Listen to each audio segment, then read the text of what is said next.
right, we are alive. Welcome back to It's as good as waging war against Allah and His Messenger.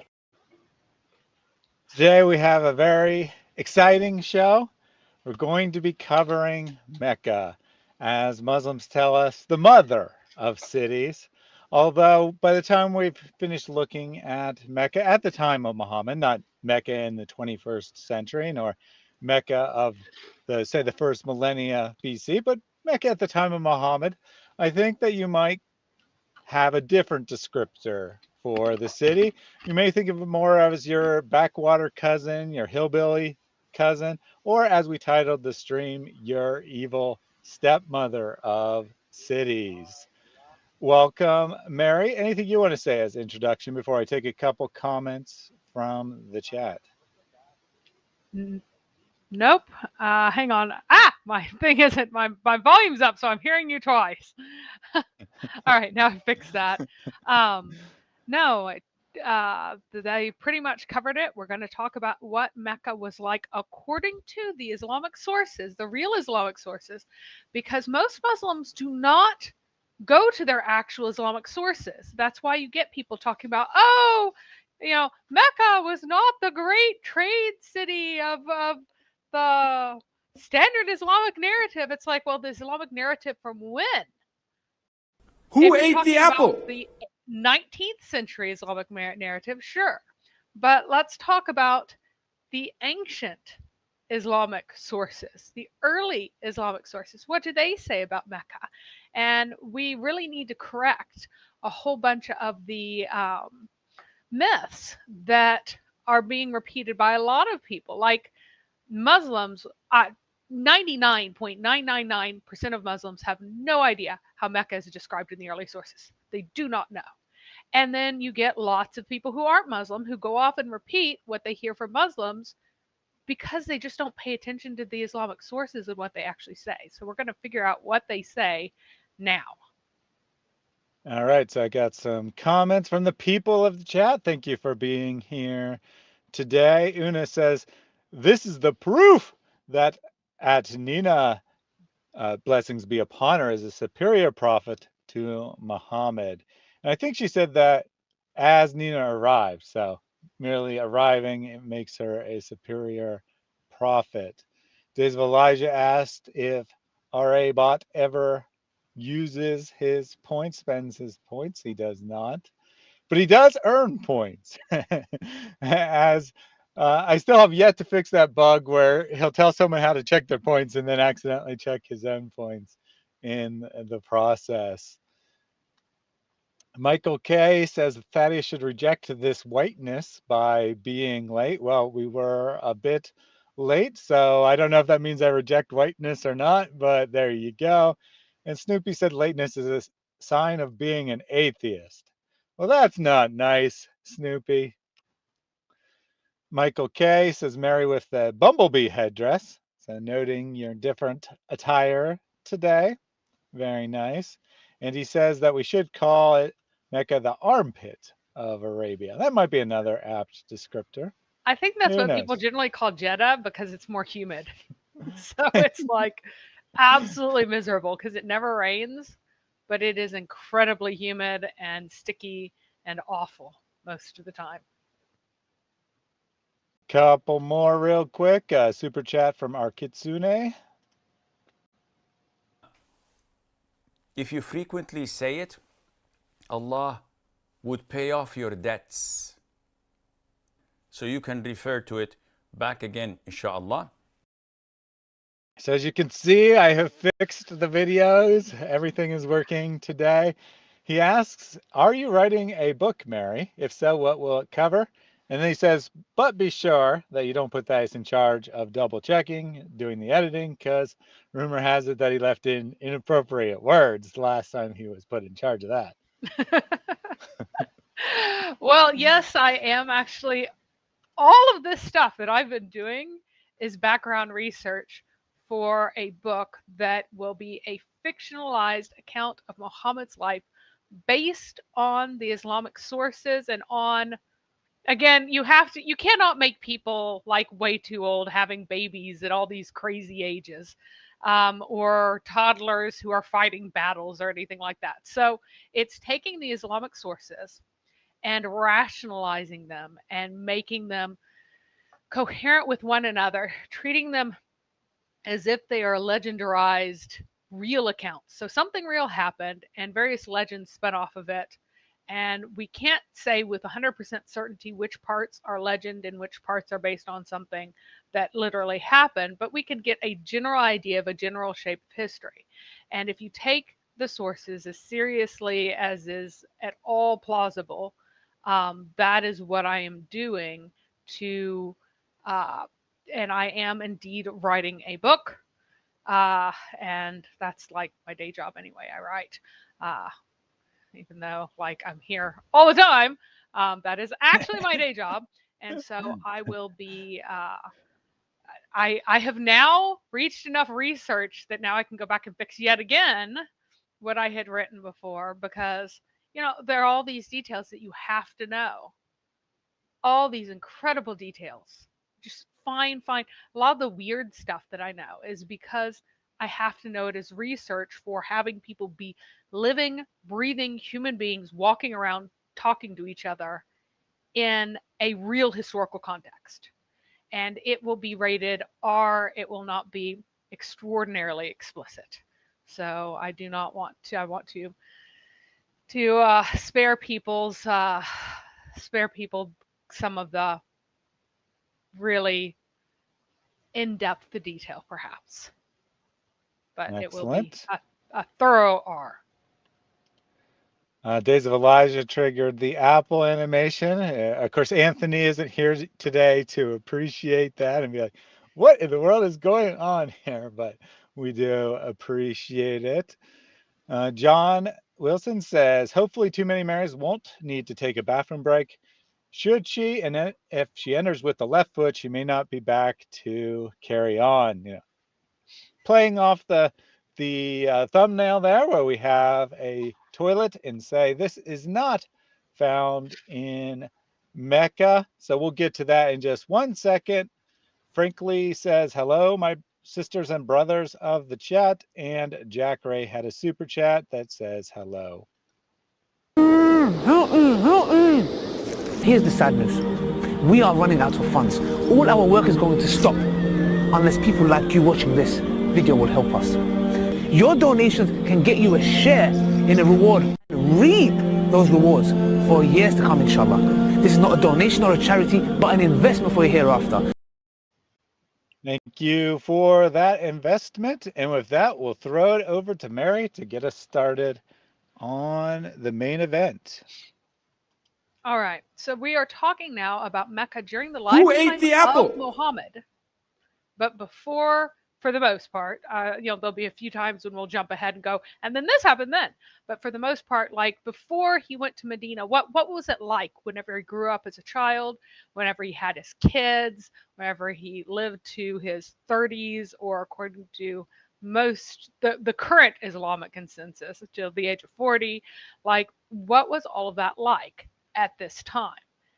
So this is a picture of what you people imagined Mecca as being kind of like this idealized. We've got the modern skyscrapers and then idealized ancient things and all put together. It's a silly AI art, but this is pretty close to what most people imagine Mecca being like in the past. But we'll find out that it is extraordinarily different.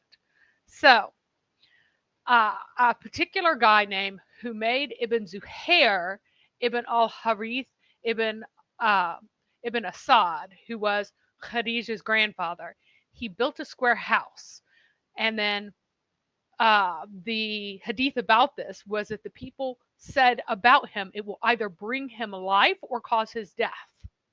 Now, what does this mean? Before that, all the houses were rounded. They didn't have any square corners. Only the Kabba had a square corner of anything in Mecca itself. There was no wall around the Kabba at all at this time during Muhammad's lifetime. Muhammad died. There was still no wall around the Kabba. There's one hadith that talks about someone who was chased and caught against a wall of Mecca, but it was a wall in Mecca. It was not a city wall. No city wall is being described there. There were no city walls in the sources. There was no city wall in history. There were walls, but there were no city walls. There was no wall around the Kabba. So they were circular before this point. And this guy, uh, and Assad here, by the way, is Khadija's grandfather. So this will give you an idea of when this happened. So the great grandson of Khadija, Khadija's grandfather, is the first one to build a square house. That means that Zuhair is the same generation as Khadija. Humaid is the generation younger. So this is the generation after Khadija. There is an adult who builds the first square cornered house. So So Gordon that says is how that's the late that is. Gordon says there's the infamous goat, the one that ate a portion of the Quran, I suppose. We better grab it and stop it. Get in our time traveling uterus and grab the goat before it eats the Quran. And yeah, yeah. So, and this was Al-Azraqi in the 9th century wrote about this. Other historians of other early Islamic historians, these are not recent people, other early Islamic historians agreed, but some alternately attributed the first square houses to as late as Uthman. That does not seem plausible because of things that we'll cover in a little bit, but it was in Khadija's lifetime, during Muhammad's lifetime, that they started building houses with square corners for the first time. So I want you to keep that in mind. Uh, now, So Humayd's real quick, father, go ahead. yeah, real quick. Snoopy says I guess they made it circular because it's easier to make a roof for a circular building. Is that why people built circular buildings, or? Well, that's why a lot of people do, but it gets worse than this because initially they didn't even have roofs. So they weren't building it to build a roof over it necessarily. They're just building it because you have to have better structure. If you're going to build something with corners, you just got to be better at building structures. And they weren't any good at that because they were ignorant Bedouins who had only recently settled in a town that they had invented from scratch. So most people, when you move to a place or start building or whatever, you have a history of building. You learn from other people. No matter where you are, there's expertise.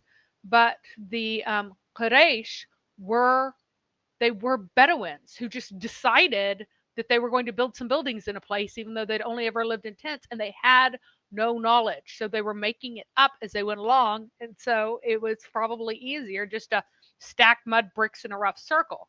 The tents of the Bedouins are not really regular. They're not like, oh, this is a clear square.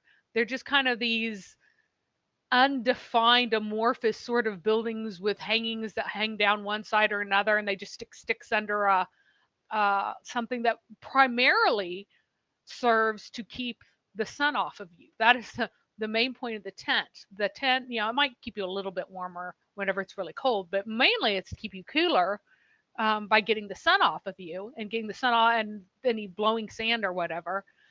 And they would keep one big side open. So they weren't even as tents go. These were not yurts. These were not strong structural buildings that really helped you against the elements. They are very, very, very sketchy, primitive, even as tents go, types of buildings. So it just didn't rain very often. And when it rained, a lot of times the goat hair of if you have a goat hair tent, which most people did, or a leather tent, which seems to be what they preferred for weird religious reasons, that it would the goat hair particularly would shed by they would it first swell up, absorb some, shed a good amount of water, and then would just leak. And because it didn't rain very often, you just dealt with occasionally getting wet once every few months. It wasn't a big deal. So um, that's a funny comment. All Yeah. right. So now Humayd's father who was, whoops, the same age, the same generation as Khadija, he was the one who was credited with being the first to put a roof on any building. And I have Zuhair here highlighted because it seems that Kister, in his article Mecca and Tamim, he had a typo for Zuhair. He wrote Zubair because there is a really famous Al Zubair guy, but this guy actually is Zuhair, not Zubair. It was whenever I went to Al Azraqi and read it, and he has Zubair, I got like confused and stuff. And then I realized that I I got someone to find Kister's original source, and determined that it was a typo. So his, Humayd ibn Zuhair's sister. So again, this is Khadija's generation.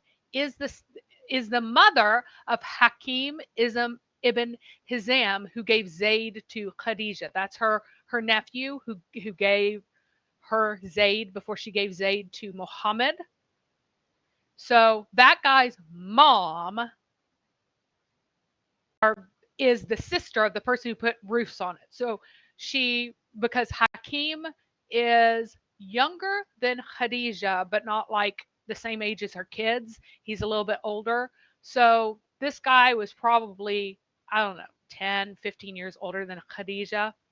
And he is the first one as an adult, he couldn't do this before he was an adult, who put a roof on one of the buildings in Mecca. So this shows you, again, this would have been during the lifetime of Khadija. He's like 10 or 15 years older than her.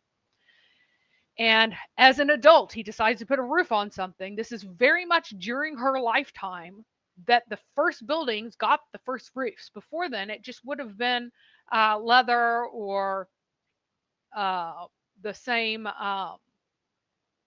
goat hair type of tent material that was on other things. So those who tell you that this was a great spice capital of wherever, no, this is a place where they've just figured out how to build roofs. And the dates for this, I think that that's way too early. I was lining it up with some of the earlier people, but their own lifespans are too long. Muhammad's grandfather is given too long of a life. So when I was originally doing this, I was lining up with Assad's whenever he was supposed to have lived, and whenever Abd al-Muttalib was supposed to have been born and stuff. So I think that this is, add at least 20 years to this, probably 30 years for this. The earliest, I think, probably would have been like 565 that they were first putting roofs on this thing, and square houses, that probably would have been the 580s or later. So only Khadija's second house would have been square walled. As again, I said, Humayd is probably about 10 years older than, Humayd's father.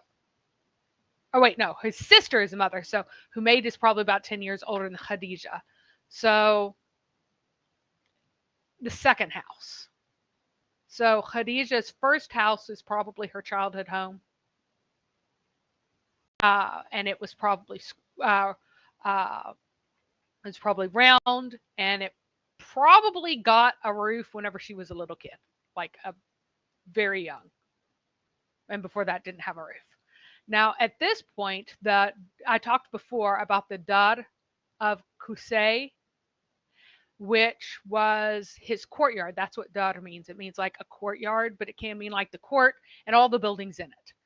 Is kind of a general way of referring to it. But it seems that at this point it was rebuilt as a rectangle, and it got a proper roof, and the entire thing was roofed over. The entire old courtyard was roofed over and made into the council house that they had. It also got the second wooden door in the little hamlet that they lived in their little village, with the second lock. The first place that got a door and a lock was the Kabba itself, because apparently there seems to have been a problem with people stealing offerings to the Kabba. The Jurham were accused of not guarding it properly and people stealing from it. There are various legends about different people having stolen from it, and a lot of different specific steps were said to have been taken to prevent people from stealing stuff. So it seems to have been a reoccurring problem that people kept, people go, oh, I give the gods this little piece of gold, and then the next day it's gone. So they had moved the dry well, which was for offerings, into the Kabba. Maybe the Huza'a had done that before the coming of the Quraysh. And then someone, maybe early Quraysh, maybe the Huza'a put a door and then eventually a lock on it. We think that maybe the door and the lock came specifically from Qusay, but we're not really sure. But now we get a second place that has a whole door made of wood and a lock on it. So this is a booming town here, guys. There are 2 doors that lock and the entire place. So yeah, Andrew, various people got accused of stealing. Like someone claimed that Abu Lahab stole something, but that's going to be made up. But yeah, it was people who, it was the pilgrims were stealing from it themselves. So yeah. Uh, Now, Muhammad later gave a ruling that houses in Mecca weren't to be rented out and that nobody was to buy or sell them. This was later interpreted to mean for the purpose of Hajj, basically that you weren't supposed to be charging people to come and stay at Mecca. Instead, Mecca is supposed to be like this place where people could camp in the outsides, or where you would go to a host who would be your special person who supports you or whatever. Now, there were absolutely financial transactions involved in this, but they were couched in the form of gifts. Like, oh, he is your sponsor. Oh, sponsor, I bring you gifts. And oh, client, you can come and stay in my enjoy the hospitality. So it's not phrased in terms of exchange and sale. It's phrased in the terms of generosity and mutual gifts. So, but what was supposed to have been forbidden is to actually rent out places, like having hotel rooms. If you have a hotel room in Mecca, that is against what Muhammad said to do, absolutely against it. And so it was considered by the people who later interpreted what he was saying that he didn't mean that you absolutely could not buy and sell a house to another person who actually lived there, right? Because people need places to live. They don't always necessarily build their own places, nor that you can't rent something to somebody who lives there, but that for the purpose of Hajj, if someone's coming to Hajj, they're not to be made to pay money to stay there. Right. Muhammad really disliked the motel industry. He was against it. So, and there were also supposed to be wide open spaces to be maintained for the camping pilgrims, because that was how many, if not most people, visited Mecca during the lifetime of Muhammad. They came and they just camped out in places. That was one of the reasons why no one was supposed to put a door on their dar, on their courtyard, so that there was this idea that people could at least theoretically come and go and camp, and that they were hosts and hospitalities and stuff. So, but and it really was a you had obligational gifts that you were expected to give, but it had the appearance of hospitality. The real quick, Jack said that he was watching to see Thaddeus smirking, and I got a couple of the comments that I was smirking at. This was the first one from Gordon. So Aisha was the first to be roofied. That explains a lot. Nice play on words there. Nice. And then this one from Nina, I also smirked at. Can't believe I'll have to kneel before my Lord one day and tell him I've seen Muhammad Hijab's body. How I wish I can unsee that.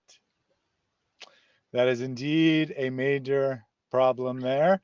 Not a serious question from Mark Fish. Is this before or after they first started walking upright? But do have a serious question from Michael K. Did Yemen at this time have the multi-story residence the area is famous for? Absolutely.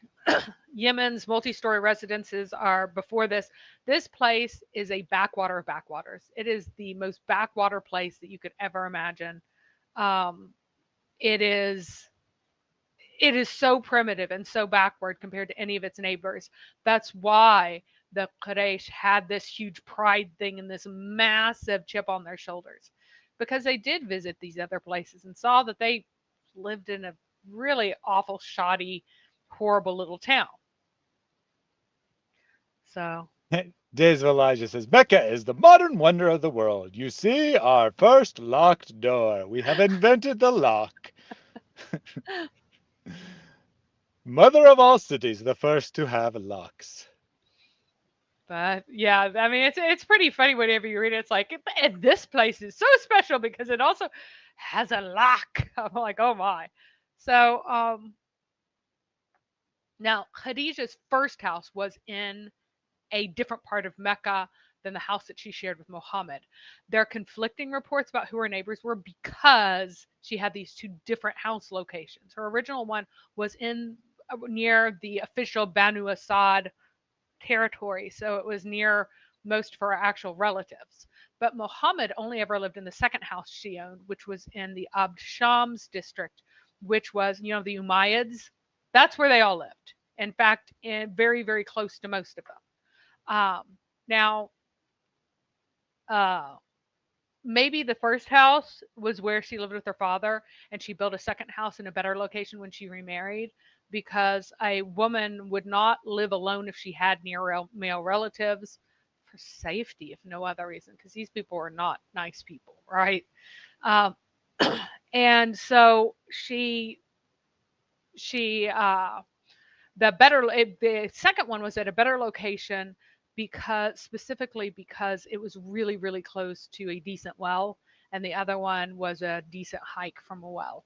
So it really was kind of a superior location. It was closer to Safa and Marwa, and so was considered more prestigious than her original location. Now, her first house was likely round just because it was older. The second had square corners, according to all reports, because according to all reports, it survived for a very, very long time until uh, the Saudi Arabian government paved it over. So it is currently paved over, and part of it is not, in fact, under the restrooms. Lots of Muslims say that it is because they're just really mad at Mecca, at the Saudis for paving it over. It is under the pavement in the direction of the restrooms, but it's actually within the Masjid al Haram enclosure. So, and Yeah, and why would you pave over the place where so many people were born that were so important? Well, the Salafis will say that, oh, it's because that way you don't honor it at all. But also, it's really convenient to get rid of embarrassing history, to put it under law of cement, because it doesn't live up to what you've convinced people of all these years of this wonderful whatever. Whenever people saw it, they were all disappointed. Even in ancient times, they were disappointed. They're like, wow, this is a really small house, even if they misunderstood it. So, the question is, how do they know what a lock is? How do they know how to make a door? They did not know how to make a door. In fact, they had to have a slave to make a door who was born elsewhere and had skills, and the locks they just imported from the Roman Empire, because the Roman Empire had locks; they didn't make them. I think that So the suggestion here was that there's some kind of miraculous knowledge going on, right? Jokingly, of course, but yes, yes, it's a miracle that they knew how to make a lock. They must have got this knowledge from Allah himself. it sounds like many of the quality of arguments that you hear. Mm-hmm. So Mm-hmm. um, the house of Hakim ibn Hizam was next to Khadija's old house. So they were next door neighbors, but only at the old house. When she moved to the Umayyad adjacent group, the Umayyads, and because Umayyah was a son of Abd Shams, so it's one of the clanlets inside of the clan of Abd Shams, right? But she moved to that area. Her common backwall neighbor was Abu Sufyan, and that's Sakhr ibn Harb ibn Umayyah, and that's not the Abu Sufyan ibn al-Harith ibn al-Mutalib, who is the one who had assaulted Muhammad. It's a different one. So the Umayyad Abu Sufyan is not the assaulter cousin of Muhammad, Abu Sufyan. They're two distinct people, although they both were against Muhammad and they both opposed him. They opposed him in different ways. So Ziyad ibn Abu Sufyan of the Umayyad of the Umayyads was her neighbor on the right, Abu Sufyan's son, and Abu Lahab was her neighbor on the left. And that's also kind of interesting because it shows that Abu Lahab had moved out of what had been the Hisham district, because Abu Lahab is a blood relative of Muhammad. And so this this close relationship would have meant that Muhammad's two daughters, who were supposed to marry the two sons of Abu Lahab, would have been their next door neighbors after that had happened for a while, if it had actually come to pass. There's also a guy named Adi ibn al-Hamra, who was the last person kind of around back in the same block, and he was from Taif. He was one of the client folks who had moved there and was actually from Taif originally. The other neighbors included al-Hakam ibn Abi al-As ibn Umayyah, so another Umayyah grandson.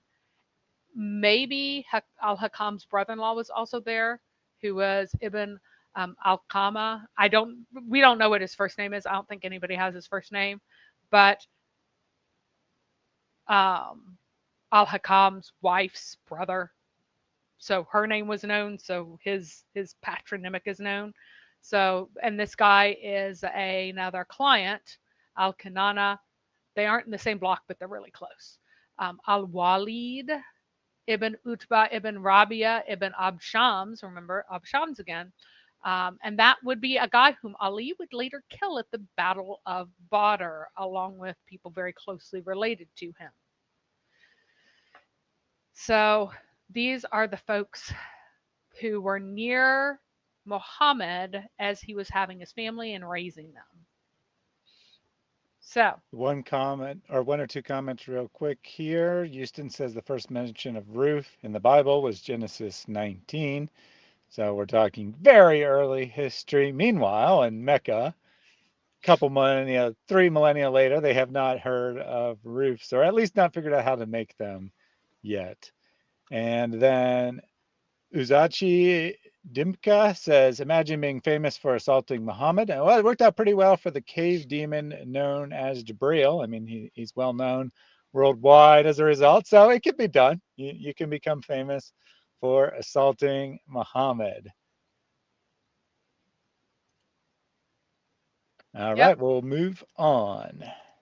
So what's important to remember is that she's supposed to be extremely rich. Everyone agrees that she was rich for the people of Mecca. She also had one of the most elaborate and wonderful houses in Mecca, right? So what does that mean? If her house is among the best, what does that mean? If Mecca is a lie, you would expect a house that was appropriate for a rich woman of a civilized place of the Umayyad or early Abbasid area having been constructed and declared to be hers.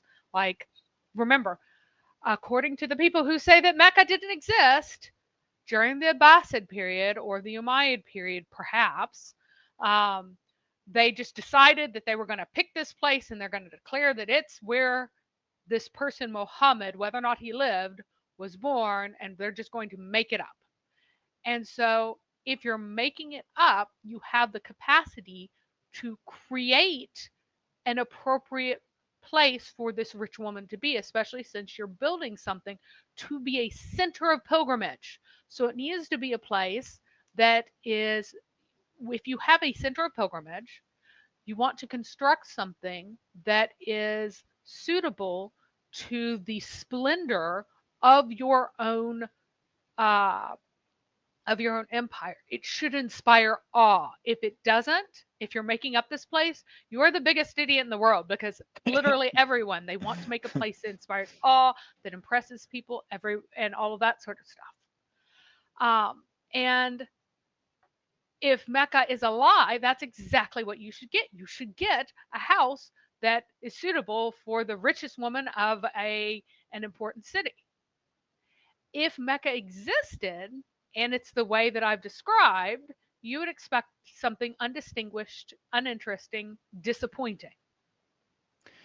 So, However, Jack Ray points out that in fact she was very rich because her house had an actual wall. So their counterpoint there, Mary, nice. in most cities, if you have a wall, you are rich, There we go. or something like that. Sound about right. I like that. Hums Depot. And then one other one from Houston. Are we the people of the chat or people of the cat? I do think that half the people tune in to see the cats. So whichever title you prefer is fine by me. And I think Latino Woman for Trump 2024 is new here. Welcome. You saw the cat. We do have cats on most of the streams, and as you just figured out, you can trigger a cat animation as a guest in the chat as well. All right. So, um, I found a city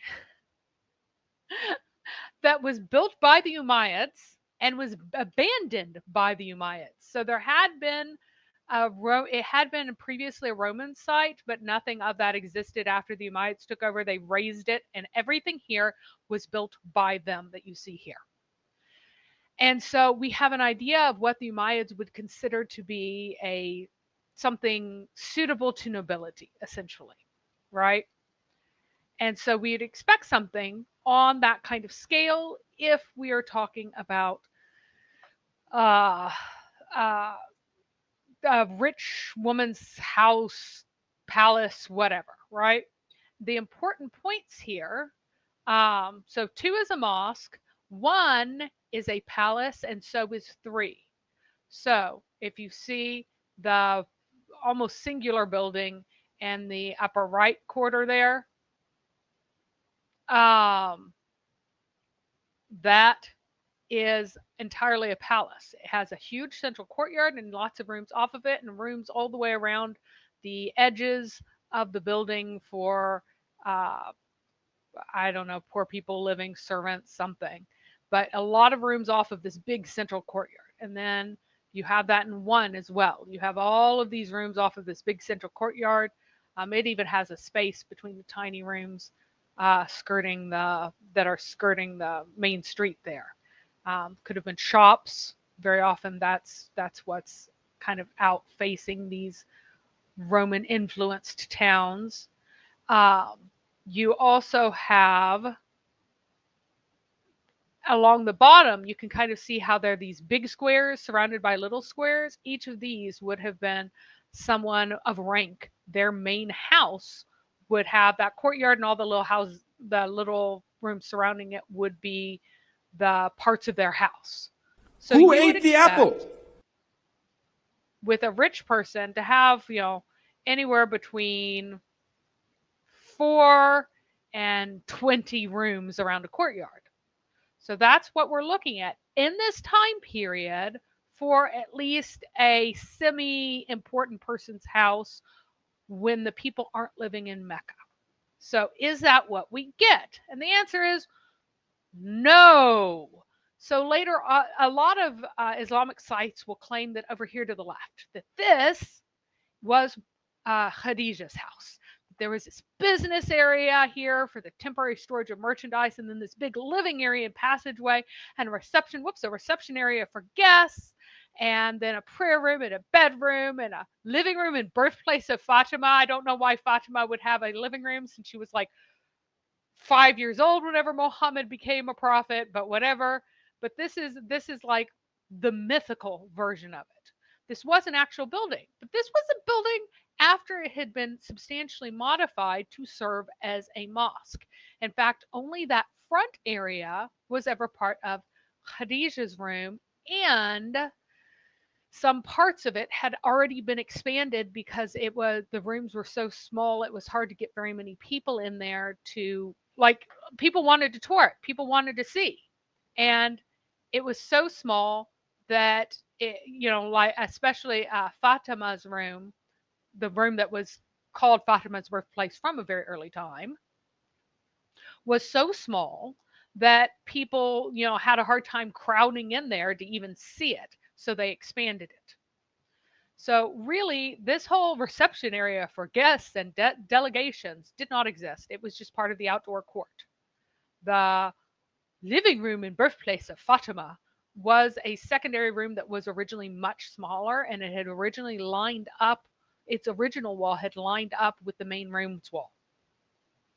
Now, the actual archaeological investigations are where I get these dimensions from of 4 meters and 5 meters. This is from the archaeological investigations.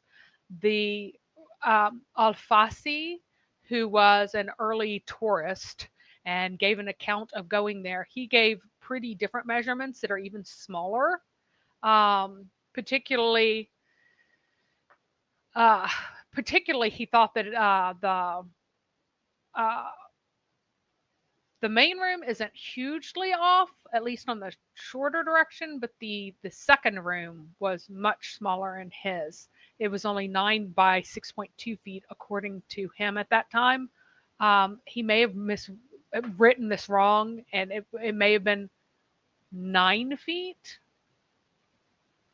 by 15.7 feet. And he just got one of the dimensions wrong or something. It's uncertain because it doesn't even make sense. There's no archaeological evidence of another wall having ever been dividing the second room even smaller. And why would you not just continue this straight wall? So the archaeology makes sense. His description doesn't quite. Maybe he was just estimating. I'm not sure. So the excavation suggested rooms, the larger room being about 13 feet by 16 feet, about 5 by 4 meters, and the smaller room being about 4 meters square, about 13 by 13. And then there's this idol niche here. Now, this is called the prayer room of Muhammad, or the place of refuge for Muhammad, because mean people would throw things over the wall at them, and he would have to hide from them throwing things over the wall at him. So there's this old rock that stuck out. It was built into the wall to kind of protrude out into this niche area. And so this was the rock of refuge where he would hide to keep from getting hit by dirty things, which makes absolutely no sense whatsoever, because that part should have been roofed. The main room would have been roofed. The second room would have had a roof. The outdoor court, if somebody's just pitching something over the wall, you could just step aside or step away from the wall, right? It's ridiculous. And it's called the room of refuge, or the prayer room. Muhammad went there to pray to Allah. It's a very, very small room. It is no more than like 3 meters by 3 meters at the outside, but it's generally described as being only about 8 by less than 7 feet. So it's not a very good room for prostrating yourself in. You wouldn't have room to prostrate and put your arms all the way, full length. So it seems that this is one of the idol rooms that was mentioned in a number of sources, that people would not come or leave from their homes except that they would caress their idols or walk around their idols or whatever. And if Khadija was a particularly pious woman and she wanted to show off her wealth and importance, she might go to the extent of building a room specifically for idols. The fact that it has this shelf like thing sticking built into the wall, and it's just like this one little stone that just kind of juts out into the room. It's not good for really storing things, and it would have gotten in the way if you were praying there. It seems like that was something to stick your idol on to caress it or whatever. So, and yes, John Wilson, not only were the rooms tiny, but imagine the walls covered in semen too, most likely. Yes, most likely. Mm-hmm, mm-hmm. And 13 Couple. by 16 feet is a decent sized room.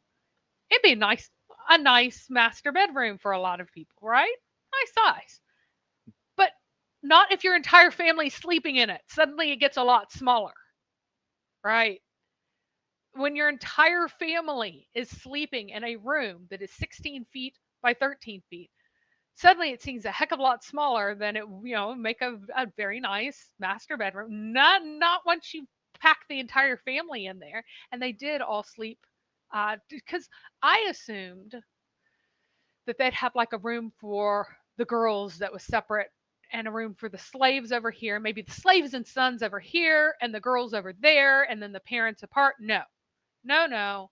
The parents were sleeping in the same room with the kids in Arab tradition, and the slaves were probably sleeping in the outdoor court, to be honest. Um, so that's most likely where people were. And so the pious fraud is that Muhammad's personal modesty caused his abode to be humble. Well, it wasn't his house, it was Khadija's house. And she did not have terrible amounts of personal modesty. She actually did have a more impressive house than the vast majority of people because they were poor and backwards. All Meccans lived in hovels that were this primitive or worse at this time. They were humble because they were all humble. They were humble because they were all poor.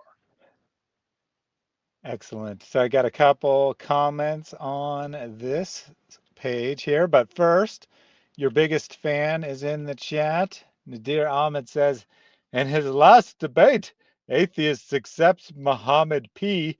corrected 6 scientific errors of the Bible. I know that you've been looking for Nadir, so assuming he's still here, anything you want to say to him, Mary? Oh, Nadir, if at any time you would like to talk about, do a debate uh, on demon possession in Islam versus in Christianity, I would very much enjoy that. Excellent. And it's official Sharia ruling that someone who writes PBUH is lazy and they should be writing it out in full every time. They Here, make it even Nadir lazier. is too lazy to write PBUH. So there you go. Sir Dr. Whitemeat did the apple animation, and then he said Nadir ate the apple. So we now have a question to who ate the apple. It was Nadir. Houston says, so the house was square, not circle. Yeah, yes, the second And one was. This is the one that he lived in with Khadija after she was an adult. This was her second house. So her first house was probably circular and it doesn't survive. Like they didn't bother to preserve it. The second house where she actually lived with Muhammad, this had square edges. Well, obviously, I'm saying square. It's not square. It's not even, this is an idealized picture of it because all the walls weren't even. They were as square as a primitive person who doesn't even bother to use tools to square up their walls would make it. So it's not even a true rectangle, but it is generally squared ish. good enough, right? Snoopy Yes. says that Muhammad was in the closet there. Yeah, Mhm. perhaps. Jack Ray says Muhammad got punished by being put in the naughty room. Khadija would let him out after a while. So that's the real reason he was in the idol niche. It wasn't because he was seeking refuge, except perhaps from his wife. And Una says, eat your heart out, Kardashians. Muhammad had a crib. So there you go. Back to you. So, um, again, going back to this picture is actually way nicer than the circular houses of Mecca. Initially, they didn't even have roofs, but also this one has a very nice wooden door, but there isn't evidence that most of the buildings had doors like this. They had anything, it was maybe a flap, but they may have just been oriented in their courtyard such that you just couldn't see in directly. Uh, the little door there of sheet metal that somebody's put together to make a door for the courtyard also explicitly did not exist. They did not have any doors on any of the courtyards. Now, part of the reason why they didn't have roofs initially may have been part of the fear of damaging anything growing in the haram. They had very little material to build with because even though, yes, there are trees in Mecca that grow, they're these sad little shrubby things, but to even use enough material to cover up and make roof like structures, the cutting of those was initially forbidden. And now Kusei explicitly permitted cutting of trees to make enough to make a house, to houses for everybody. But apparently that had not extended to, maybe it was just door frames that they had used the wood for at that point and had not yet cut enough to make actual roofs. And it took a while, a couple generations later, before people went, you know, it'd be nice to actually have a roof, a nice roof. So, um, so there were no roofs probably until 565. No rectangular houses until maybe 590-ish. Almost all the houses had only one room. Generally speaking, rooms were created through having a rope across your room, and then you threw a curtain on the rope, and that would create rooms because it's based off of the way that Bedouins created rooms in their tents with curtains, with hijabs, right?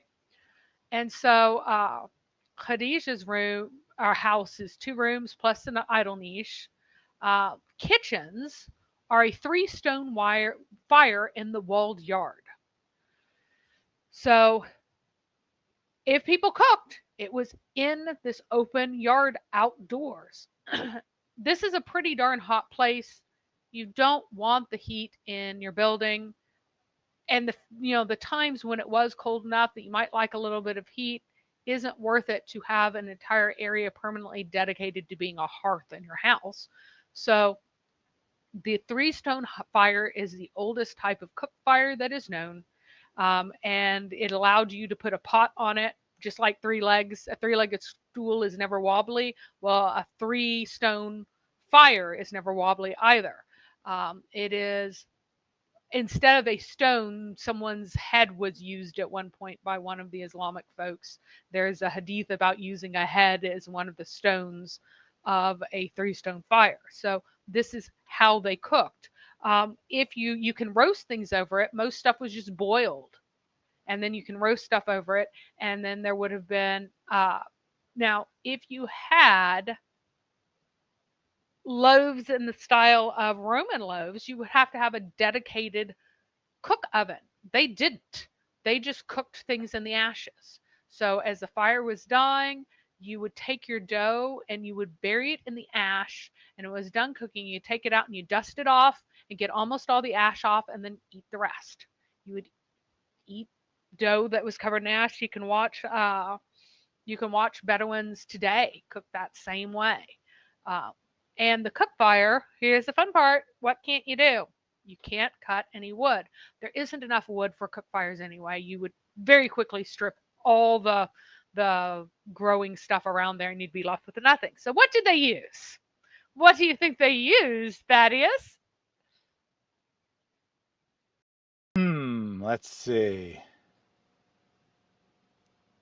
I actually don't know. So have you read Little House on the Prairie? I haven't. See, that might be the problem here. So if you've read Little House on the Prairie, you might have a guess because Mary and Laura were sent out to collect buffalo chips. Do you know what buffalo chips are, Thaddeus?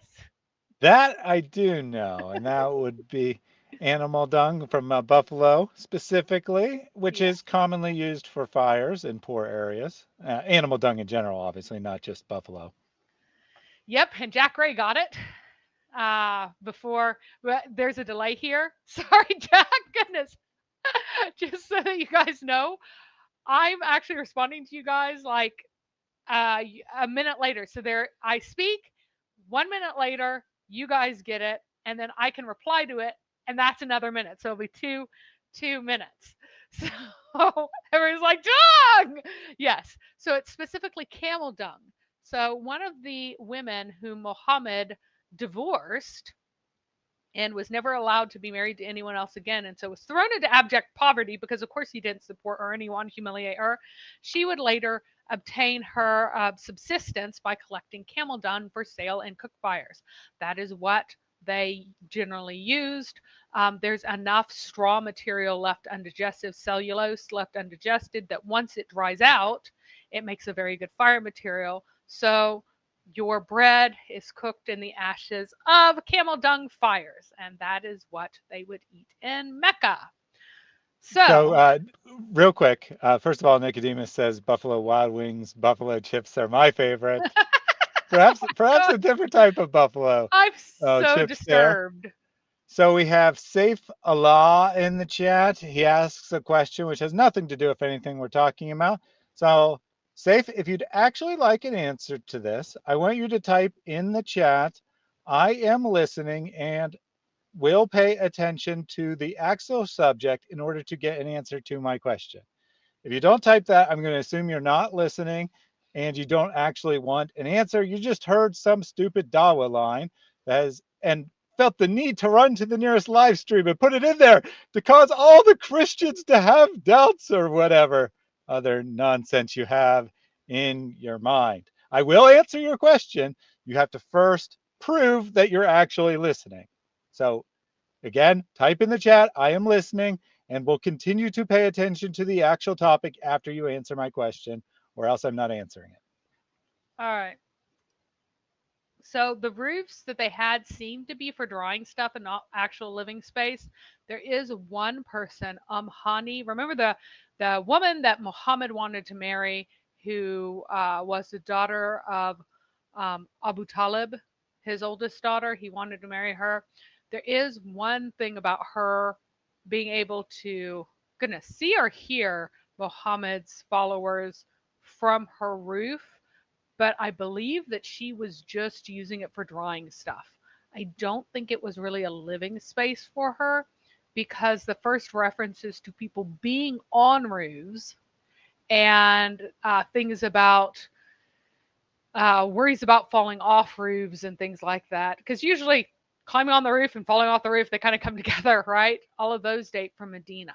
So I do not believe that they were built well enough to be second living spaces the way they generally were in most areas. Uh, and that they did not, that the Muhammad's friends, followers, whatever, did not experience this until they went to Medina. I think it was too poorly constructed for that. So you could, go up there for a little while and put out your, because the roof is a great place to put things out to dry, because animals generally have a hard time getting up there, especially if you have goats around that eat anything that isn't nailed down. If you get some grapes that you want to dry, where do you put it? You put it on your roof. So it was an excellent place for drying things and keeping them out of the mouths of the animals you didn't want eating your stuff. But I don't think that was living space, because that's the only reference that I found to anyone being on a roof. So I think that she's probably just using it for drying stuff. Now, even the Kabba did not have a roof at all until 605. And we'll talk about when the Kabba gets a roof. Why wouldn't it get a roof when other things already have a roof? Well, because it was bigger than everything else, and they had no capacity to span that distance with a roof. They didn't have the structure for it. All these other buildings were much smaller, and it was much easier to span the distance that they had with the materials at hand. Um, so the only reference to any windows that I found in any place was that of the Dar of Qusay after it was rebuilt, and like the entire courtyard was seems to have been enclosed. It was big enough that they wanted to actually to be able everything else was so small you just lit it, it was lit by the doorway. The light shone through the door, you had light. Why would you need another opening? There's already an opening, you can see just fine. So it seems to be the only place that was large enough that people were like, hey, we can't see what we're doing here, we need more light. So let's compare the description of this place to the Israelite four-room house of the early Iron Age. So this is like 1000 BC compared to the houses of 600 AD. So 1600 years before, and how much better they were. So the Israelite four-room house, it's called the four-room house because they originally didn't realize that the center one was open. So there would be on two sides, there would be like places for animals, for, like a place where you could, a corral to keep an animal underneath a roof. There would be a place for all of your food stores, for kitchen equipment when it wasn't to use your pots and pans and things like that. Um, an extra living space or whatever. And then in that center place, that was where the kitchen fire itself was, because again, doesn't rain very often. Nobody needs anything other than an open fireplace for cooking on. And so then the smoke would just go straight up from the center. It'd be totally open. And then along the back wall, that would be kind of the grander room. And typically there would be a rooftop room, and it could either be just kind of lightly constructed with a lattice over it where you would sleep at night when it was hot because it'd cool off upstairs more, so it'd be a sleeping place only then. Or it could be your all season sleeping area, and if your first floor was more of a workshop or a place where you're selling things, then your second floor would be more of a permanent built bedroom. But they called it four rooms because of the four areas downstairs. This is so much bigger and so much grander than anything in Mecca at this time. And it was a prototypical householder's house. So your regular farmer had this kind of house with a minimum of 4 spaces if you count the courtyard as one of the spaces. So, All right, so surprisingly enough, Saif did in fact listen and did what I asked. And so, keeping my promise, I will answer his question. I'm glad you're listening. It's very rare for a Muslim to come in here and actually listen to what's being said. So, the question, why does Ambrose say Paul was rejected by other apostles in his commentary on 1 Corinthians 9:2? So, first of all, I do want to inform you that the Ambrosiaster is not written by Ambrose. That is a later guess as to the author. No scholar agrees with that. However, someone did write this, and he is somewhat correct in that the author said something similar to what he said.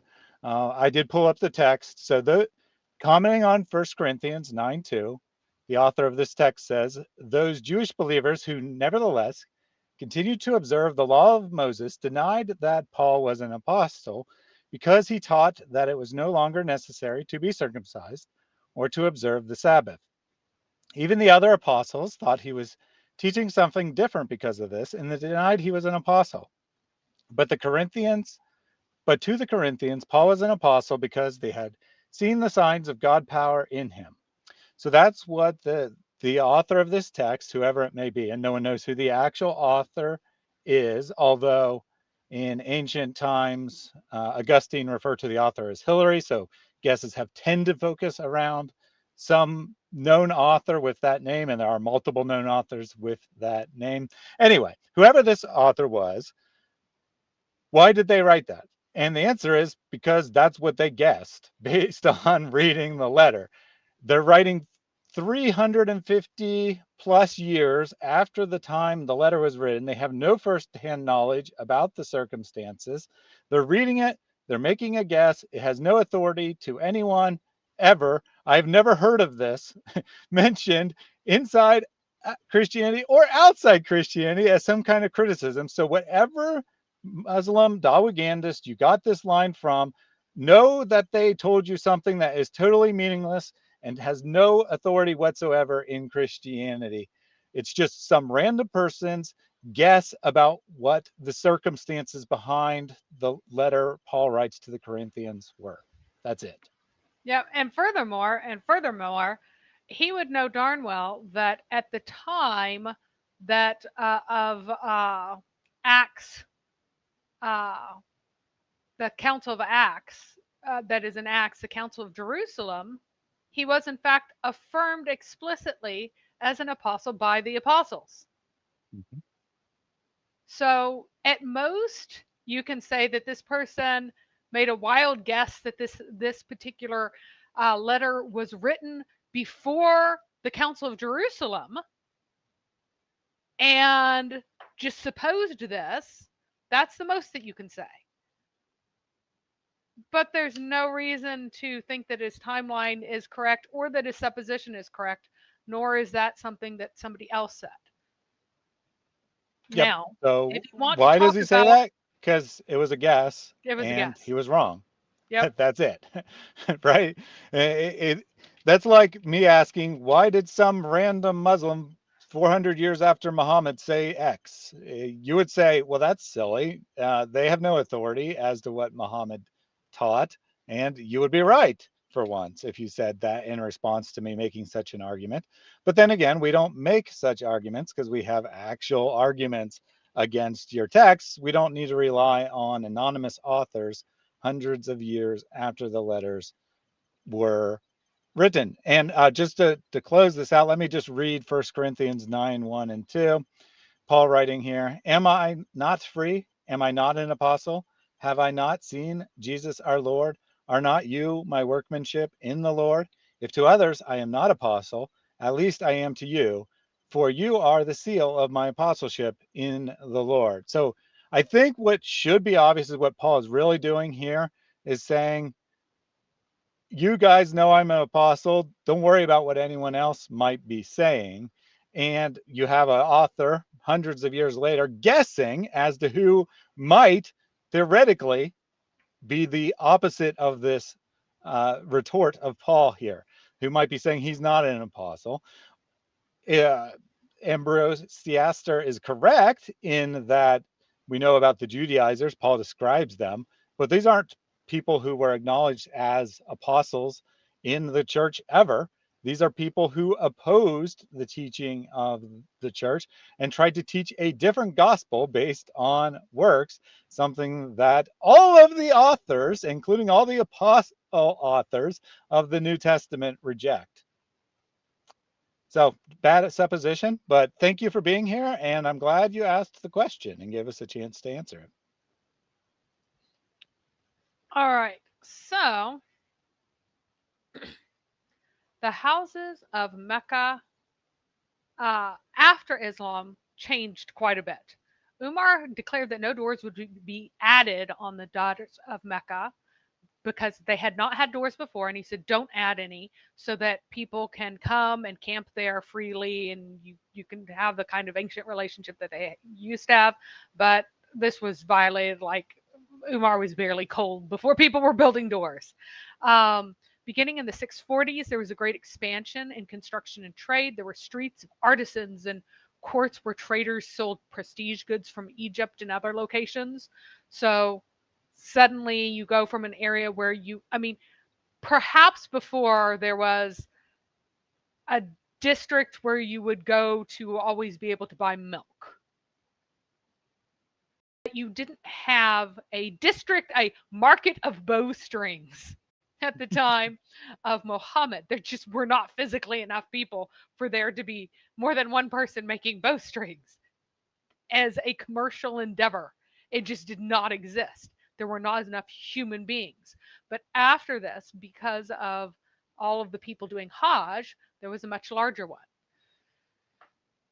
So Muawiyah, he accelerated the development of Mecca. He was the first to introduce baked bricks and gypsum mortar. So here's another important point. If he's going to be the first to bring in these things, before this they didn't have them. They only had unfired mud bricks before. They didn't have any baked bricks.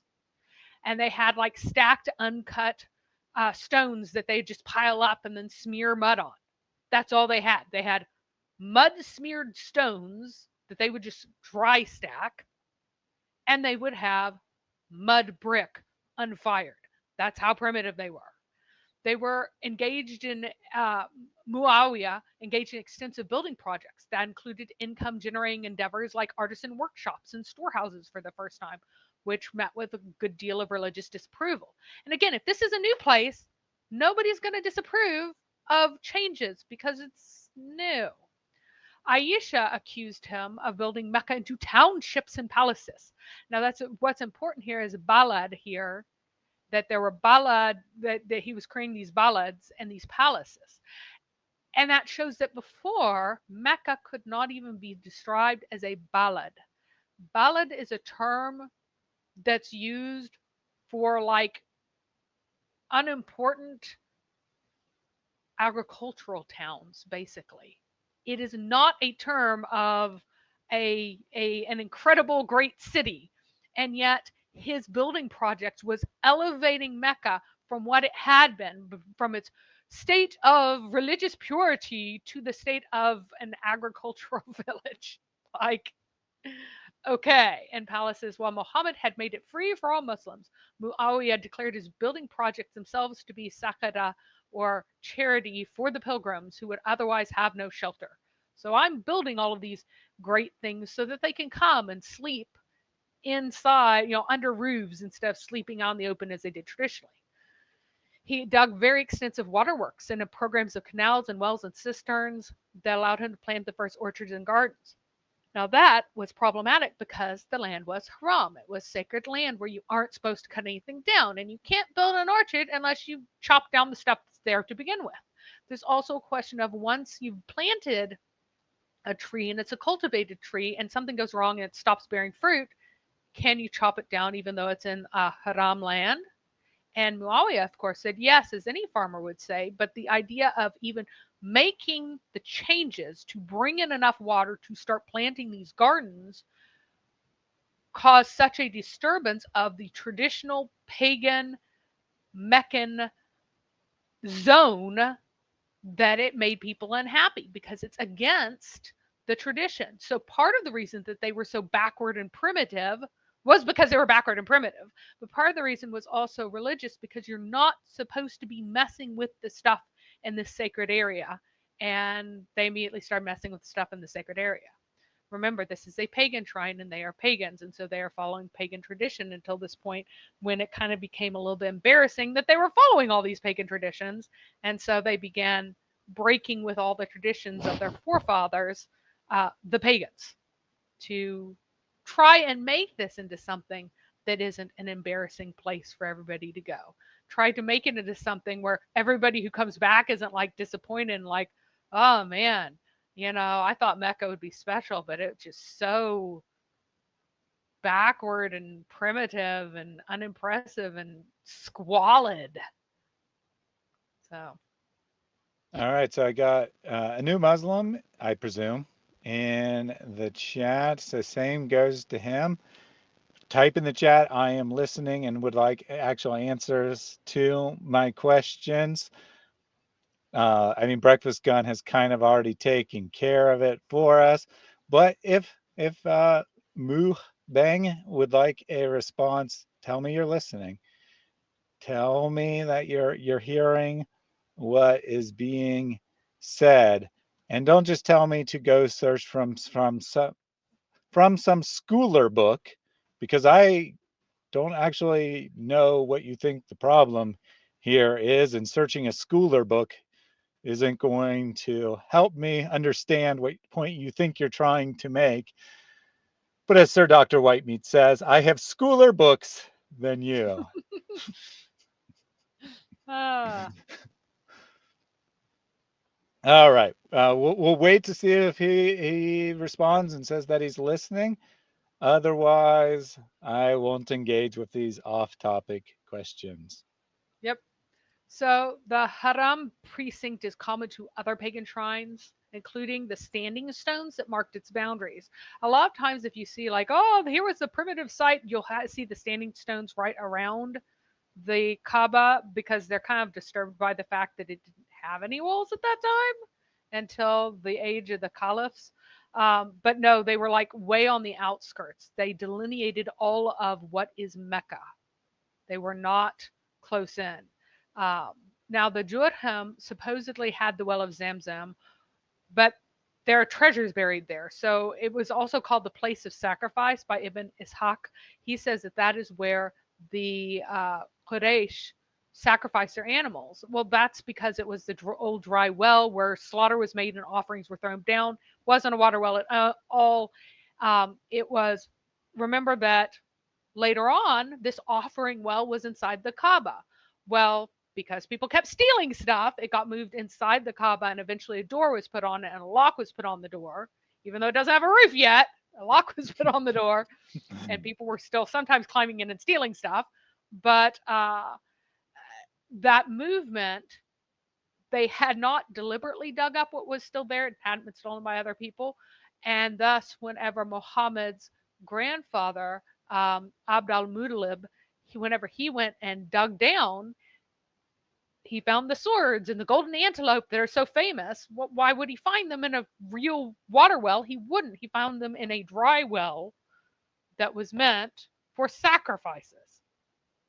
Now, the Kaaba had a wall which had a kiswa, which is a common pagan element of many other places. Kiswa means garment, which is quite interesting because that implies that this is the body of their god in a way, that the Kaaba is clothed in this garment. But this having an area completely surrounded by a veil was very, very common. And it had a door with a key in the era of the Huza'a by the early 400s, probably, if you go with, if you don't condense the timeline more, but it may need to be condensed further. The well for the sacrificial treasures, like I said, got moved inside the Kaaba. And then the big flood came in 605. It was then rebuilt with a raised floor and removable steps. So they moved up the floor high enough that it would be really hard to just like jump and climb into. Um, and the wall was also higher now, so you couldn't just like scale it very easily.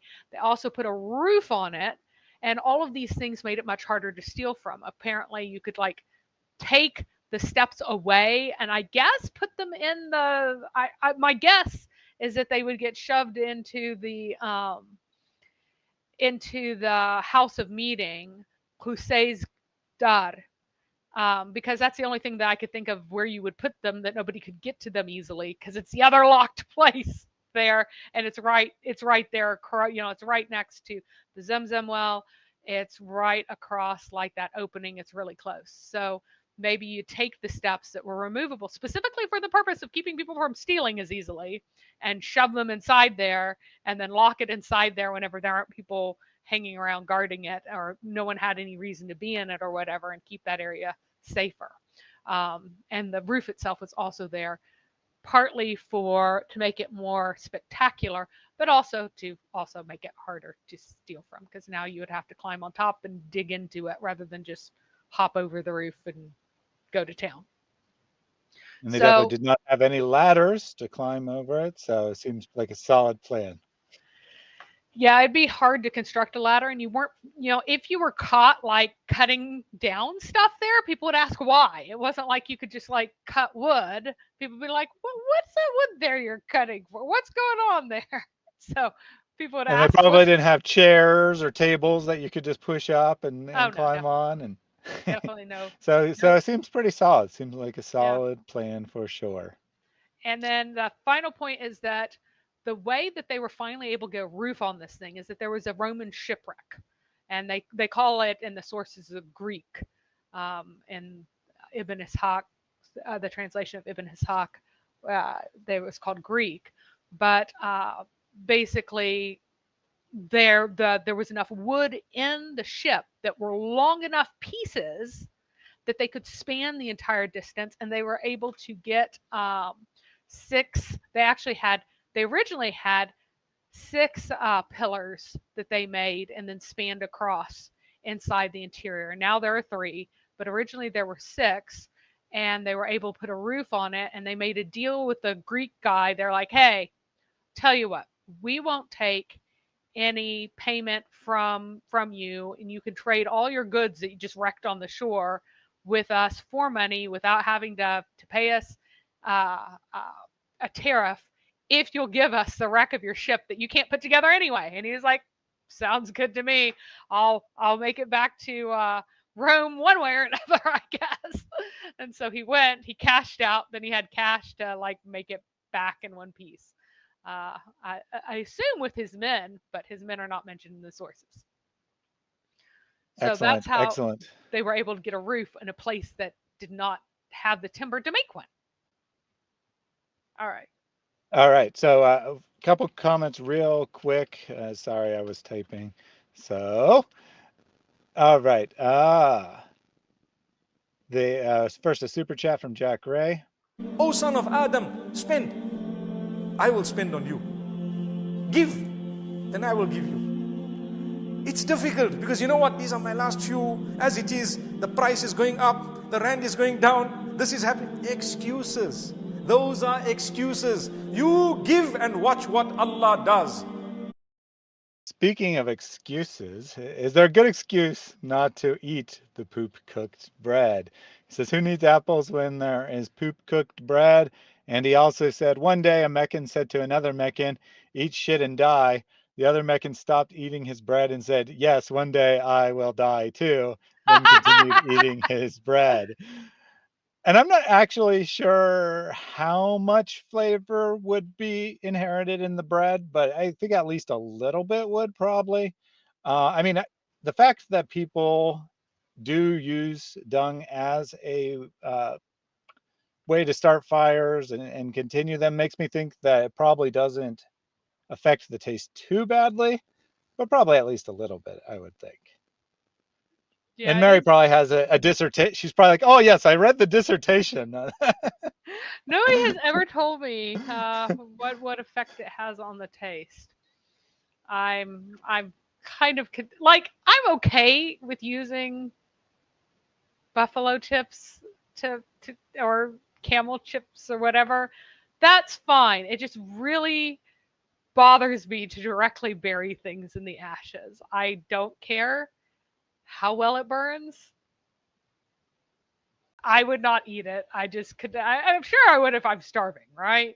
You eat a lot of things if you're hungry enough. Given the choice, I would be like, yeah, no, no. Gordon says if Muslims are triggered, Mary's on the right track. And we do have a couple Muslims here today. And for Snoopy, he actually says the rand is going down, the currency of South Africa. It does sound like rent, and this happens almost every time. Someone's like, why is it bad if rent's going down? But he's trying to say the value of the currency is going down while prices are going up. So you're like doubly screwed. But even though you're doubly screwed, no excuses, just give anyway. And then finally, I wanted to get this out here. So Wesley Curry II is well known in these chats. He thinks he has received revelation directly from God. And the reason I'm highlighting this is because we now have something where we can very specifically test him because he has made a prophecy. And the biblical test for a prophet is any prophet that gives a false prophet is not a prophet of Yahweh. So, being very generous, I'm going to read his prophecy here. On February 22nd, all your Satan books you call Quran shall be erased by Jesus Christ for a moment, long enough for you to see it happen. So, February 22nd, I did try to clarify if he was talking about 2024. He did not answer me, but I think it's obviously implied 2024.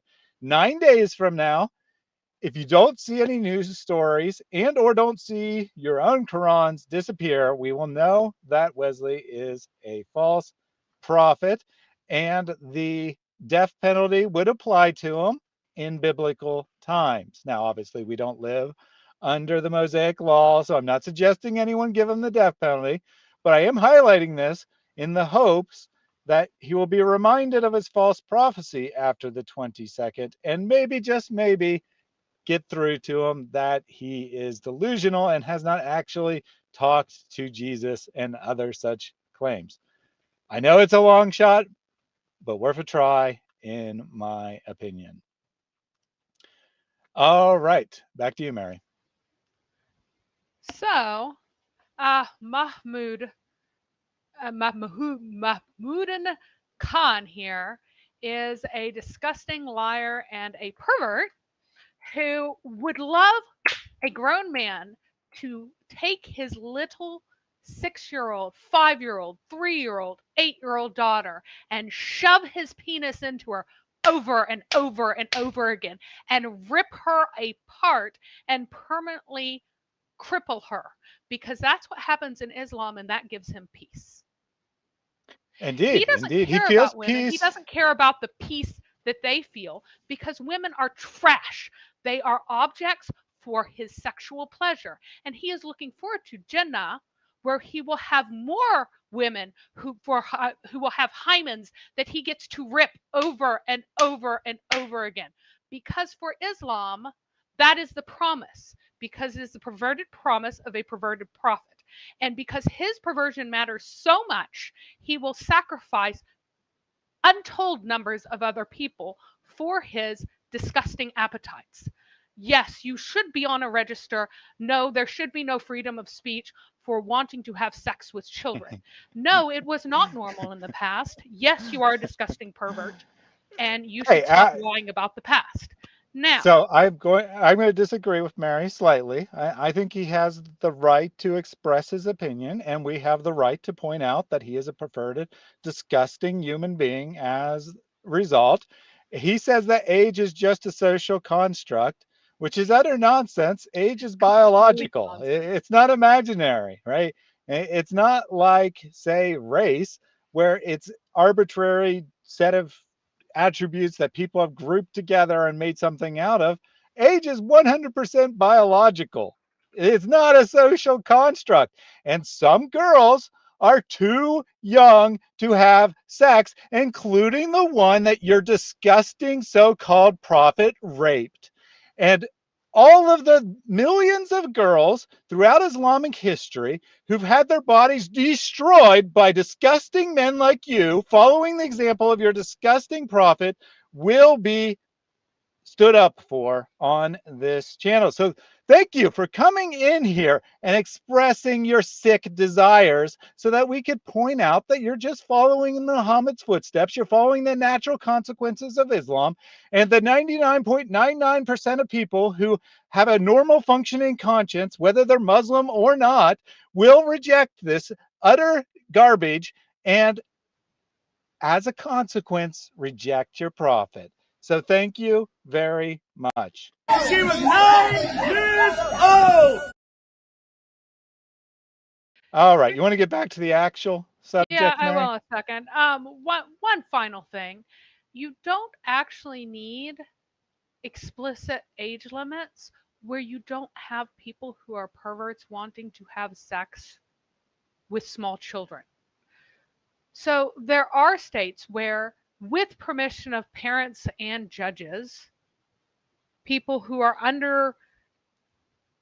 who with unspecified ages can marry, because it never occurred to anyone in the history of the world that you would have someone with a single digit age involved in this, nor would it occur to them. It's something that doesn't even need to be made illegal, because no one has ever been that disgusting. Out of millions and millions of people, no one has been that disgusting.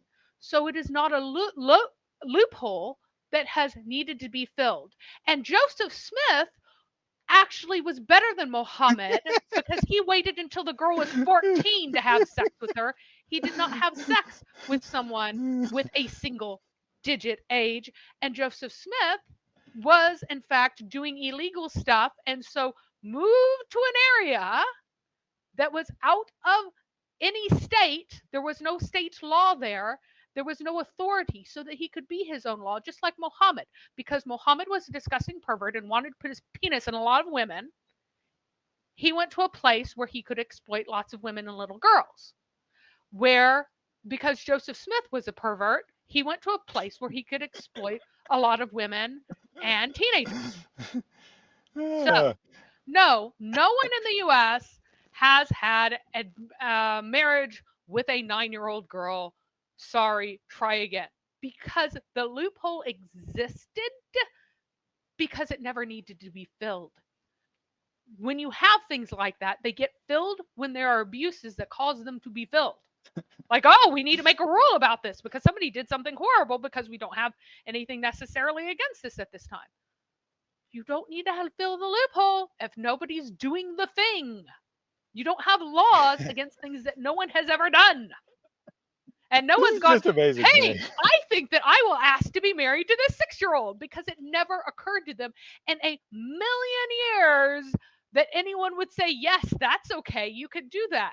No one ever requested it. So there doesn't need to be a rule against it. This is a first for me. I have never seen a Muslim say, but Joseph Smith did it. That's some kind of justification, right? as Hasdrubal says, only Muslims can claim Joseph Smith. Joseph Smith did it. It must be fine. Just like Muhammad, he claimed that polygamy was allowed. Just like Muhammad, he claimed himself to be a prophet. Just like Muhammad, he claimed to be getting revelation that revealed how the previous texts were corrupted. They're practically the same individual. It's almost like Jibril came to Joseph Smith and said, hey, over there in the Middle East, we've been very successful with this new religion. Why don't you give it a try, Mr. Joseph Smith? Why don't you start Islam here in the United States and call it Mormonism? And thus the devil shows that he has no creativity. He just goes back to the same well time and again. And why not? It worked once. Why not try it again? As even our Muslim friend can see, there's very little difference between Muhammad and Joseph Smith. So thank you. Thank you. That was some rare honesty from the Muslim. Yeah. Let me take this. Go ahead. Yeah, I think that he is actually looking forward to the little boys who don't believe. That's who he wants to have sex with. He doesn't even want the hoodies. He wants to have sex with the little boys who don't believe, because the promise of Jannah is that you get to have sex. All you have to do is not have all the sex you want to have now, and you'll have as much sex as you can ever want with the prettiest boys and the most beautiful, barely pubescent girls whose breasts are just beginning to bud. Not adult women. No. Catholic kings in the Middle Ages did not have multiple wives, you utter moron. Nor did they have sex with prepubescent girls. It was not legal in canon law. Mm-hmm. So indeed, why did the King of England break off and form his own church, Mary? Why did the King of England form his own church?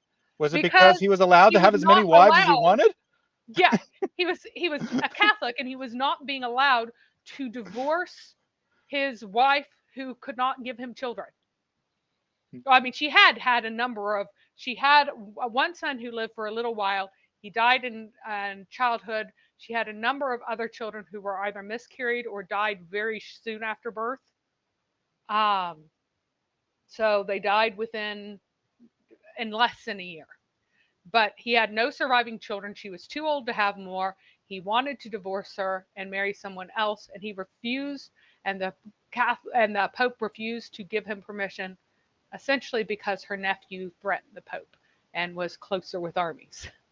But the point here is that not only could he not take a second wife, mm-hmm. he had to have permission from the church to divorce his first wife in order to take a new first wife. And mm-hmm. This is the evidence that Christianity practiced polygamy. Interesting stuff.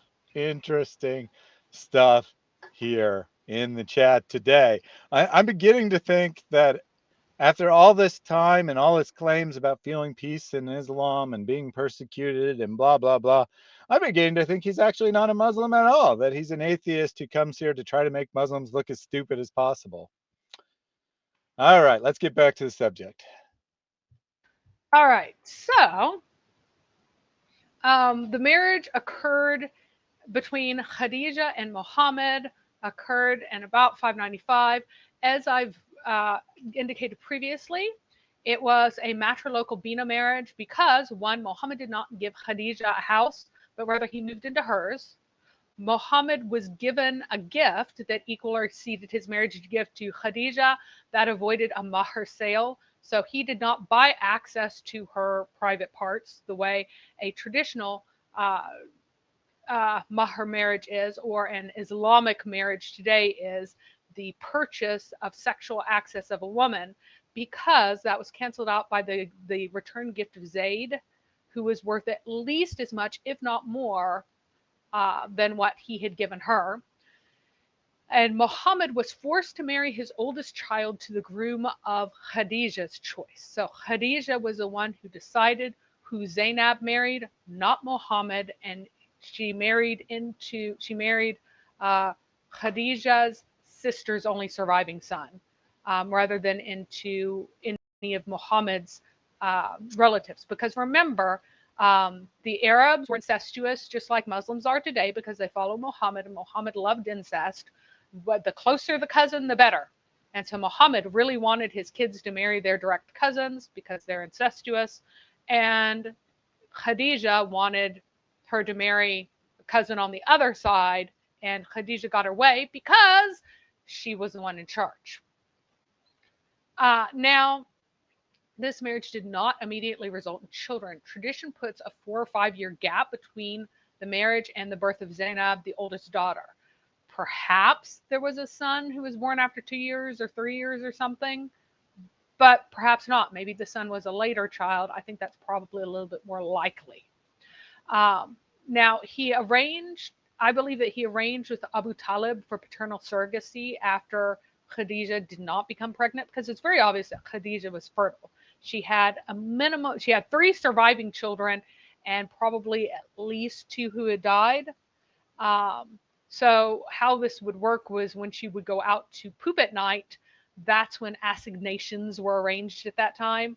And it's still true. And if you go to towns like the one where Mohammedan Khan lives and grew up, most likely, whenever people at night is a time for people to take their lovers in the shrubbery and have sex with them. And in Muhammad's day, it was because people would go out to poop. The women would go out to poop at night, and men would go out to intercept them and have sex with them. And so that's most likely when the arrangement would take place. There is a potential that a wife swap was taking place, and Muhammad was also sleeping with his aunt, his literal it's Zainab bint Asad. So she is, the daughter of the Asad, but is an aunt by marriage only. So that is kind of indicated by the belief that so Zainab bint Asad is the wife of Abu Talib. And when she died in Medina, Muhammad climbed onto her body in the grave.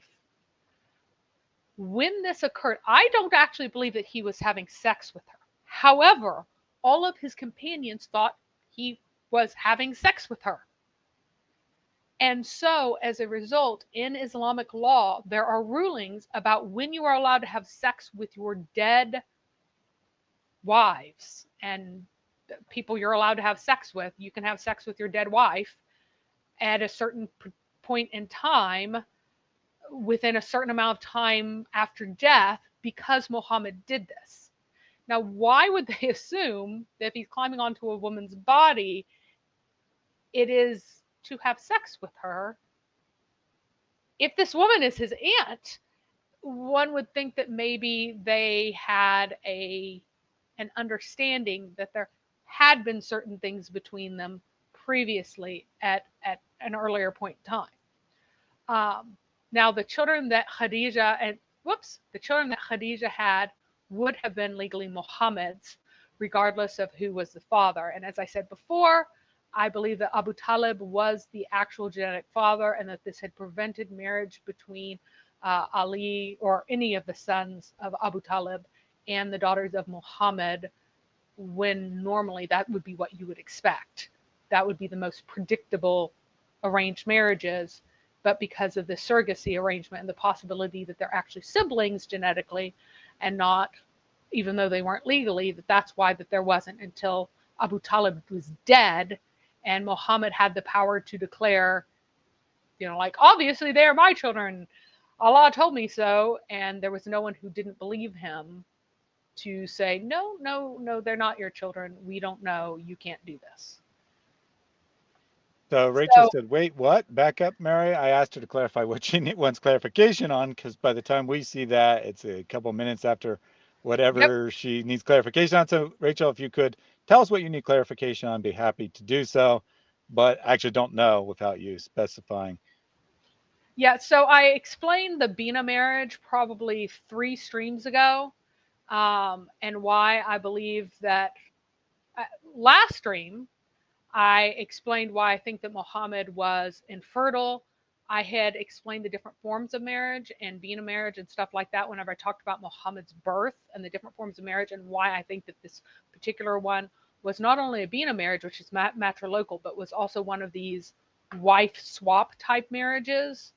It is a form of marriage that was attested by Khadija of being a marriage form of the Jahiliyyah, and I believe that its purpose was to give offspring, putative offspring, to someone who did not have children of their own and suspected that he was infertile. So if you go back to the birth, um, that is of Muhammad. I go into detail all the different forms of marriage then, because there are also some sketchy forms of marriage in Muhammad's own ancestry that are significant. Now, the acknowledged stepkids of Muhammad include Hind, who is either a son or daughter of Khadija by her first husband, a dead son, Abd Manaf, may have been by the first husband who died at birth, Hala, a son of Khadija by her second husband, and then Hind. Again, there are 2 people named Hind. One is the son and one the daughter, and one of them was by the first husband, one was by the second. And then there may have been another son who died by nursing, because Khadija talked about her dead sons. Are they in hellfire or are they in Jannah? And Muhammad said, oh, they're in hellfire. Your dead sons who died in Jahiliyyah, they're in hellfire, because you weren't a believer then. So they're all in hellfire. So there. And she's like, oh, but what about our son that died while nursing in the Jahiliyyah? And he's like, oh, that one. He will complete his nursing in paradise. Even though I was not a believer then and you weren't a believer then, that's fine because he's mine. He's in paradise, but your other kids, they're in hellfire. Lovely man. So Rachel, I'm not quite sure what this is in reference to, but she said it twice, so I'm sure this is Oh, what she wanted no, you to no. back up. So Yeah. did Muhammad have sex with his dead wife, or was that just speculation? So Muhammad climbed onto the body of his dead aunt when she died in Medina. And when he climbed onto her body, his companions thought he was having sex with her. I believe that he was actually thinking that he was Elijah and was going to be able to revive her by lying with his body on top of her body and breathing into her, and then she would come to life, because he thought he was a real prophet and that she would come back to life. And when she didn't, he had to like make up a cover story. He's like, I was just making sure that her body wouldn't be touched by the fire, the torment in the grave, and I'm giving her my shirt. But his companions thought he was having sex with his own aunt. Not an aunt by blood, so it was not a daughter of Abdul Muttalib, but his aunt by marriage, Abu Talib's wife. And my point was that they probably would not have gone, oh my goodness, he's definitely having sex with her, if there had not been some reason for them for their minds to immediately go there. Now, the fact that Muhammad was a complete pervert might have been a substantial contributing factor. But it's a pretty big step for someone to go, oh, you're having sex with your own aunt, right? A So, dead ant. Dead ant. And I would tend to agree with Mary. There's probably some other explanation for why Muhammad climbed on top of her. Imagine making up a story about him having sex with her being less embarrassing than what actually happened. Oh, I'm going to go revive her. Let me dive in there. And then she doesn't revive. I guess that is probably actually more embarrassing for his so called prophethood. yeah. Well, he didn't actually say what he was doing. He just thought, I think that he just thought he could do it. There is no record of him announcing what he was doing. Everyone was confused by what he was doing. But he probably thought he was a true prophet and he was going to revive her. He's going to lie on her. And so So they're there going you to go. have sex. And Hmm. uh, Hmm. Mah, uh, Mahmunad, Mahmunanaz here, being the total pervert that he is like, oh, it's okay for tiny little girls to be used as objects because their parents, meaning their father, another man, gets to decide when it is to his benefit that his tiny daughter's body be used sexually by an adult man and destroyed. That's fine. So, And yeah, in fairness, in fairness, but also not because I'll take it back. But in fairness, 95% of parents would, probably more, would be protective of their children and not give them over to this disgusting practice. However, 5% or 2%, whatever, care more about money than they do their own children, and thus it's a massive problem. If 2% of Muslim fathers are willing to give their daughter in marriage to the highest bidder at age whatever the sexual pervert wants, then there are plenty of supply of young girls to rape and destroy their bodies, all in the name of sexual pleasure for a man. This is a real problem. This is something that your prophet allowed, assuming you're actually a Muslim and not just here to make Islam look bad, because I really can't tell the difference as to which you are today, um, because not all parents care, right? Most parents are good. Most parents love their children. Not all yeah, parents do. It I only think that takes he one. should be on a registered sex offender list and should have to register wherever he goes and stay away from children. And he did say that he would give his own daughter to marriage. He first said at puberty, and then I asked him if he was better than his prophet and so on and so forth. And he clarified, I didn't mean that. I meant at any age, as long as they wait until she's big enough to have sex with. He didn't use the word big enough. He said puberty, which is, again, not the Islamic standard. The Islamic standard, from the consensus, the infallible consensus of Sharia scholars, is that she is physically big enough not to die. That is the only requirement for you to climb on top of your so called wife at any age whatsoever. And he said he would be fine with that because it's part of Muhammad's sunnah. At least he's right about one thing. It is definitely part of Muhammad's sunnah. All right. So, again, I had specified last time, went into some detail about how almost everybody agrees that Hind, from the first, husband, was a daughter. Only a very few say that that was the son Hind, but it seems a little bit more plausible, especially if she had had multiple, if she had had sons by both of her husbands who died in childhood.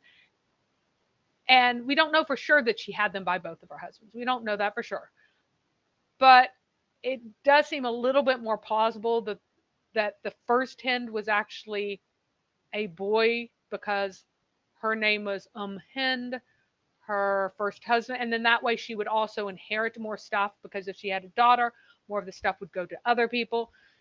Versus if she had a son, then she would become in charge of more of the inheritance, and more would go through her to him, and so she'd have more opportunities to become wealthier. So just in terms of plausibility, it's more plausible that the first hind was a boy. In terms of what the historical uh, records say, most people agree that the first hind was a girl. So it really is up in the air. Now, Hala, the son who was said to have died before Islam, his death was often attributed to the sacrilegious wars. But again, I would like pause and I'm like, wait a second here. This is another uterine improbability. He really could not have been born so long before. Like, he could not have been born so to be old enough to actually have fought in the sacrilegious wars. Another account claims a son who's otherwise unattested, called Al Harith, died defending Muhammad's honor as a prophet. It's also chronologically impossible because none of those sons, none of the sons of Khadija died, became believers, and then died because of it. It's ridiculous. But, and this is also a name that didn't appear before, but perhaps it was a brawl about Muhammad, but it was before Islam. It might have had, someone's insulting my stepdad and I defend him, and then there's a brawl and then he dies. But they do agree that he not only kind of died before Islam, all stories that give any sort of account of a death says that it was a death by violence. Now, Hind, the son, and Hind, the daughter, both survived to the time of Islam. Neither became a Muslim until the conquest of Mecca. So neither one of them thought that Muhammad was in the least bit plausible. So, By plausible, you mean as a prophet? Sorry. It wasn't clear what you meant by plausible. You said that he Muhammad was a wasn't prophet. plausible. He was not in the Okay, yeah. least a plausible prophet to them. Okay, that's what I thought you meant, but I just wanted to make sure. All right, so since you paused, let me take a couple of these comments. Has Rubal says, thank God for this channel. You guys have good insight into Islam. Thank you very much. And then we had some speculation as to who Khan is. Gordon says, I think that he is the Muslim cowboy. You're missing a little bit up here, my friend. Like, you're not even paying attention. And Jack says that he is Daniel Hikachu. I need to get a Hikachu soundbite for sure. He's definitely missing from my soundboard, so I'll get him on there. And while I'm sure he's probably not either one of those individuals, he is following the same disgusting path as them. And as he says, he can't wait to see his prophet in Jannah. I want to follow in all his footsteps. I'm sure that you will see him in Jannah. As I said in the chat, Jannah is in fact hell. So that is where you are heading. You keep following him, that's where you'll end up.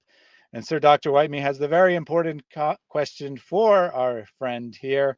Do you walk around with your clothes covered in semen?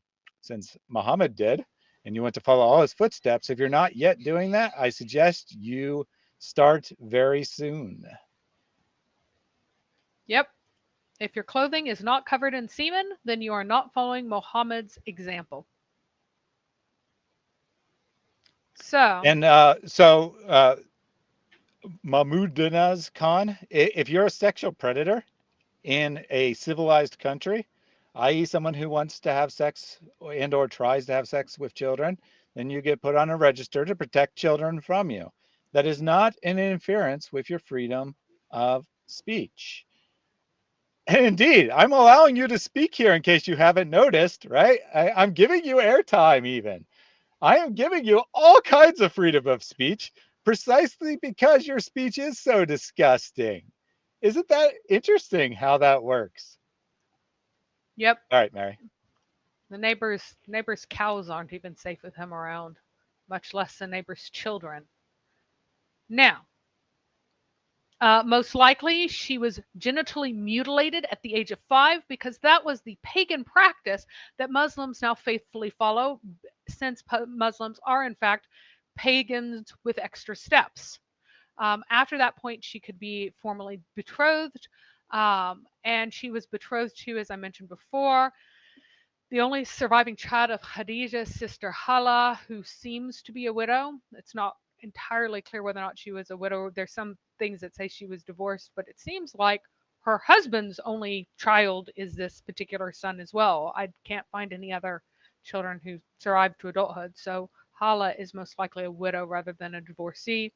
Um, now, uh, Zainab seems to have still been living at home in 610. Her marriage may have been consummated by 613, though. So in 610, when she is 12 or 11 years old, she's still living at home, even though she is betrothed at this time. Why is this? That's because the pagans were better people than Mohammed. Mohammed would have taken her out and put his penis into her the moment that he thought he could get away with it, which is exactly what he did with Aisha.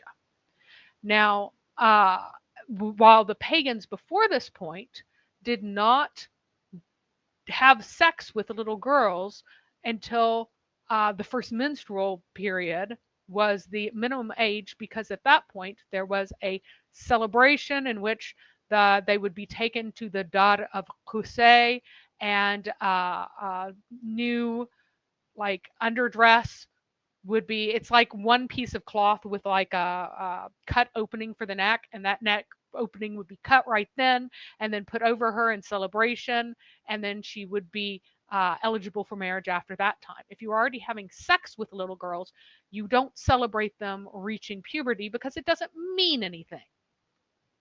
So Mahmoud really likes the Satans that he meets in the mosque. I'm sure the vibrations are just like the peace that Hindus feel whenever they are communing again with their gods and practicing their various pagan practices. His pagan practice similarly gives him peace. Now, Well, it gives him intense peace, whatever that means. And to me, peace can't be intense. They're like exact opposites. So I'm not even sure he knows what peace is. But as Mary said, I'm sure that the demons he encounters in the mosque do give him a very heightened sense of something, for sure. apparently, he loves reading about the beating of women or the really bad math that Allah can't do, talking about various people uh, uh, inheriting things. He loves that so much that he cries when he reads it. So whenever he reads that Allah prefers men over women and that men should beat women, it makes him cry because he's so happy. And whenever he reads the ridiculous and bad history, that just really gets him emotional. So yes, Mahmunaz, your Islamic identity is a complete joke. Muhammad was a complete joke, and everyone with sense knew it. You are a joke. So And congratulations, you are a joke. and I think that might actually be what he's after. Again, I want to be fair and say that he might be intentionally trolling and doesn't actually believe anything and is just trying to make Muslims look bad by providing a example of what Islam teaches. And as Jack Ray says, right, you don't have unlimited right to speech anywhere, ever. When your so-called free speech starts to interfere with other people's rights that are more fundamental than speech, that's the end of your free speech rights. And you advocating for molesting children could definitely be said to be interfering with that child's rights, and therefore can legitimately be restricted by the government. I'm not restricting it here because, like I said, you're serving a purpose. You're showing what Islam teaches, but it could be legitimately restricted by governments, and it would not be an interference with free speech.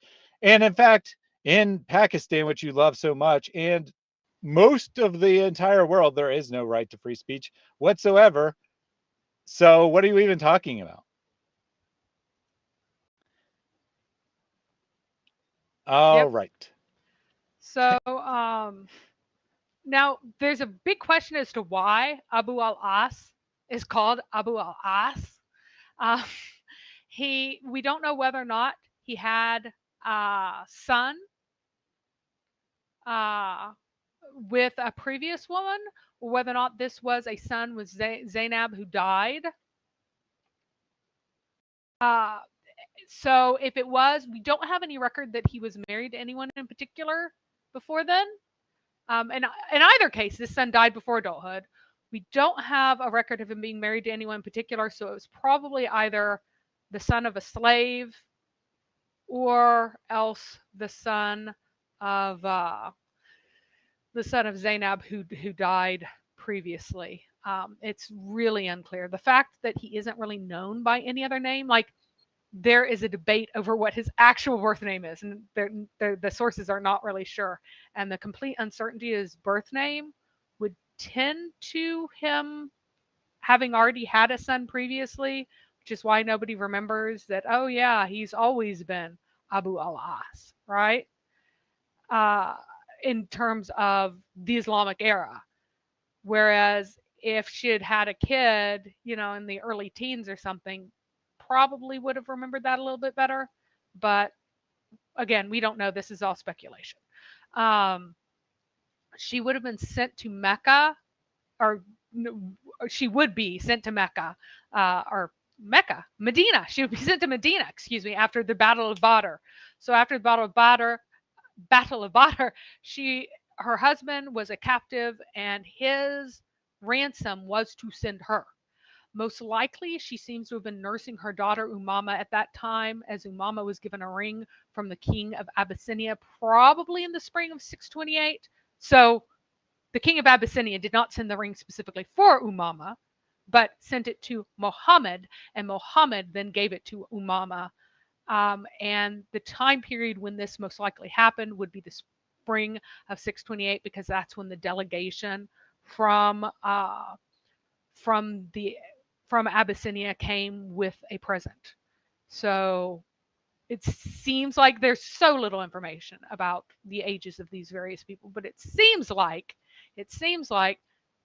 she might have been like 2 at that time, and so she was probably, I don't know, maybe 10 when Muhammad died. I'm not sure. So, All right, let me take yeah, a quick. Mahmoud says that it hurts his feelings when people insult his prophet. Well, guess what? It hurts women whenever daughters are ripped apart by men's penises. I don't really care. Muhammad is an evil man. You are an evil man for following him. It's that simple. Absolutely. So I So let hope me your take. feelings are hurt. I hope you leave this incredibly stupid religion. Absolutely. And that applies to all Muslims, right? That we're here hurting your feelings because we care about you, we love you, we don't want you to go, we don't want you to follow Muhammad to his eternal destiny, which you can call John all you want, is in fact eternal separation from the true God of the universe, i.e., hell. So let me take this super chat from Francis. Brothers and sisters, why to lose this great opportunity? Remember, when the person is on his deathbed, the last minute, he will ask Allah Jalla wa'ala to be delayed for 1 second to do what? Not to pray, not to do other things, but to give sadaqah. Because sadaqah, you can give it just like this, yeah, in 1 second. Remember, when you're on your deathbed, be sure to ask for an additional second so you can give another super chat before you die.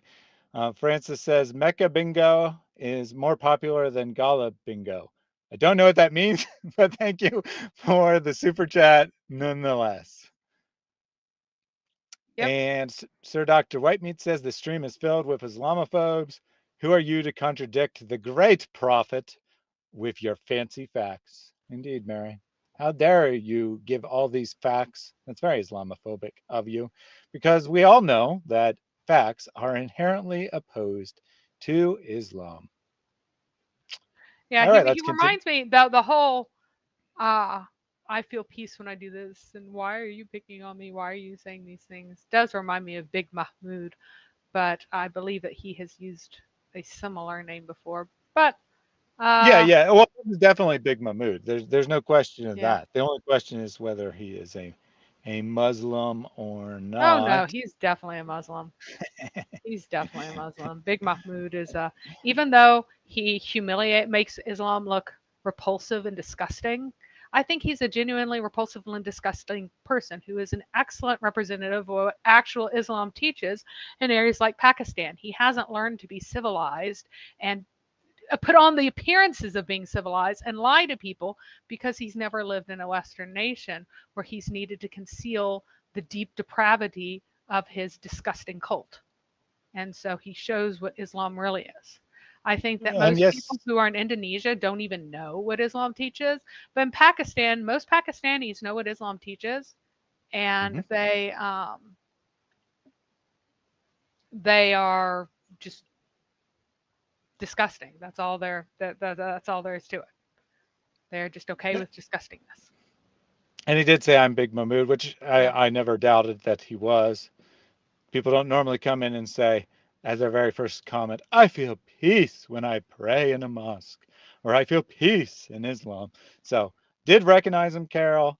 Just decided to entertain his nonsense today because I felt it was valuable to our purposes. That's all. All right. So, you want to continue on, Mary? Yes, he claims he was born in England. His English is absolutely abominable, and he should be extra humiliated if that's true. I doubt it. I doubt it.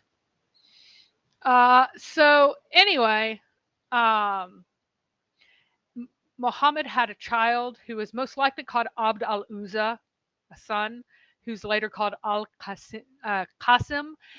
And remember that Abu Qasim is the kunya of the false prophet of Taif, uh, Ibn Abu Asalt, that he is called Abu Qasim. So Muhammad may have swiped the name of uh, the oldest child, or not oldest, yeah, of the oldest child, it is the oldest child of the false prophet of Taif for his own dead child. To go, oh, look, I'm a true prophet of Allah, just like this guy in Taif, because we have the same name for our sons. Yes, Abdaluza really is Al Qasim. Yeah, sure. Anyway, he died while he was still nursing, so probably before the ages of 2. And he may have been the second child of Muhammad, or the uh, or the third.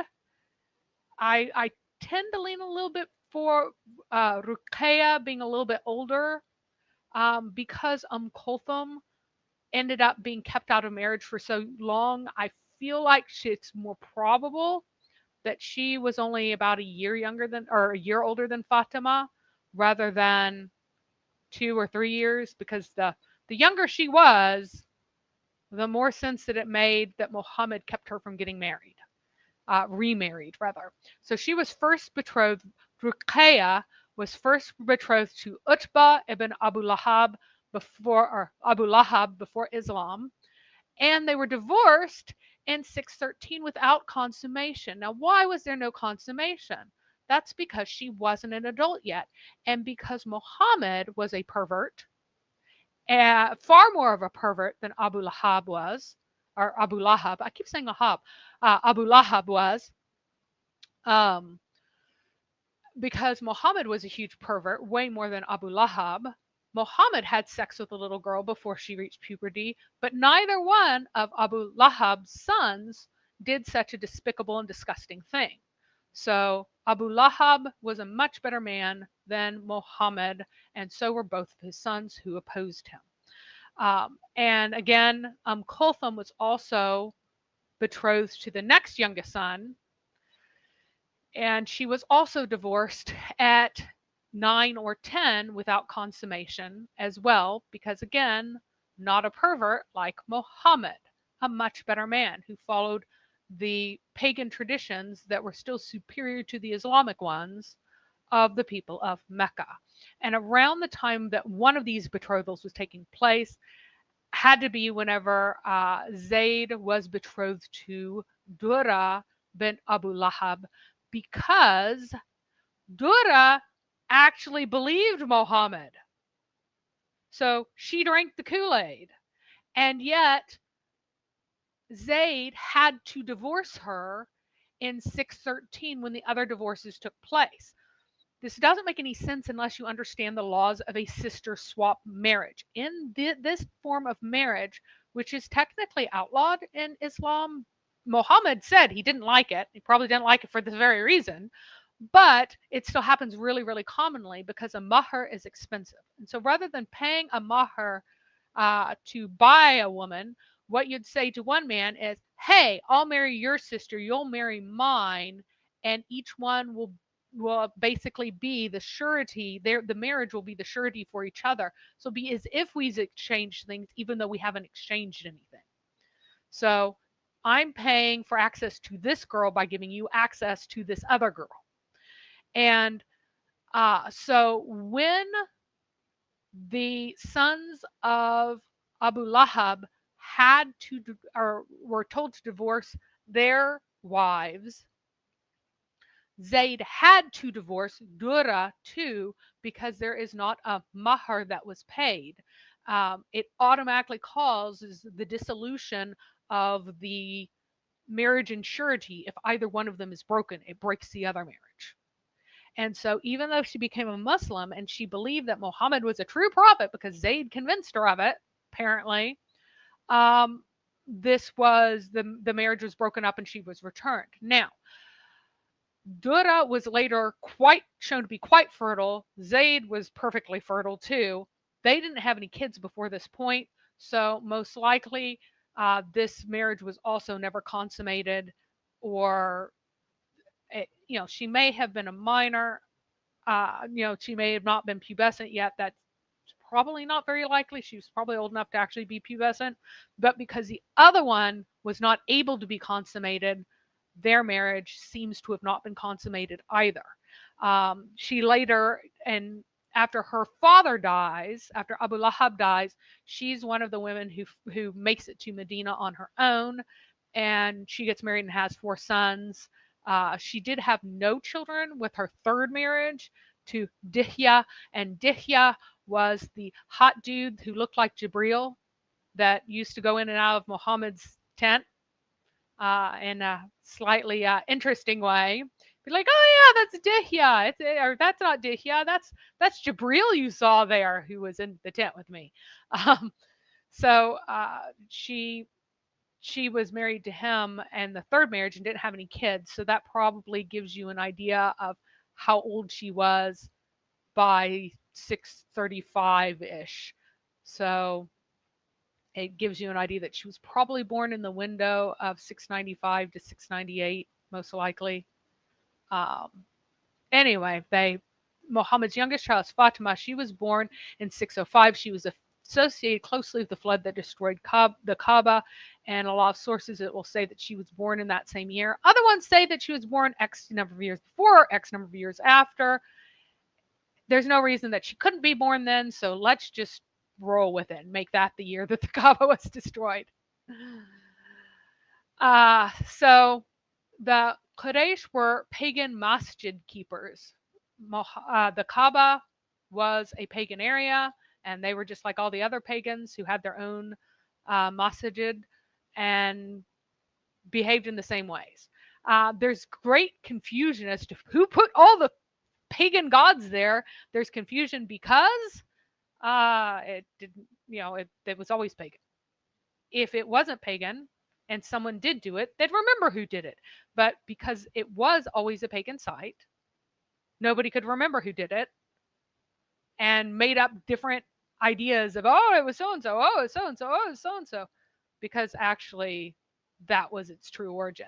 So one source credited a fictional king of the Hijaz who was supposed to be Khatanite, and he was Ibn Saba, which means that he was a descendant of Sheba, basically.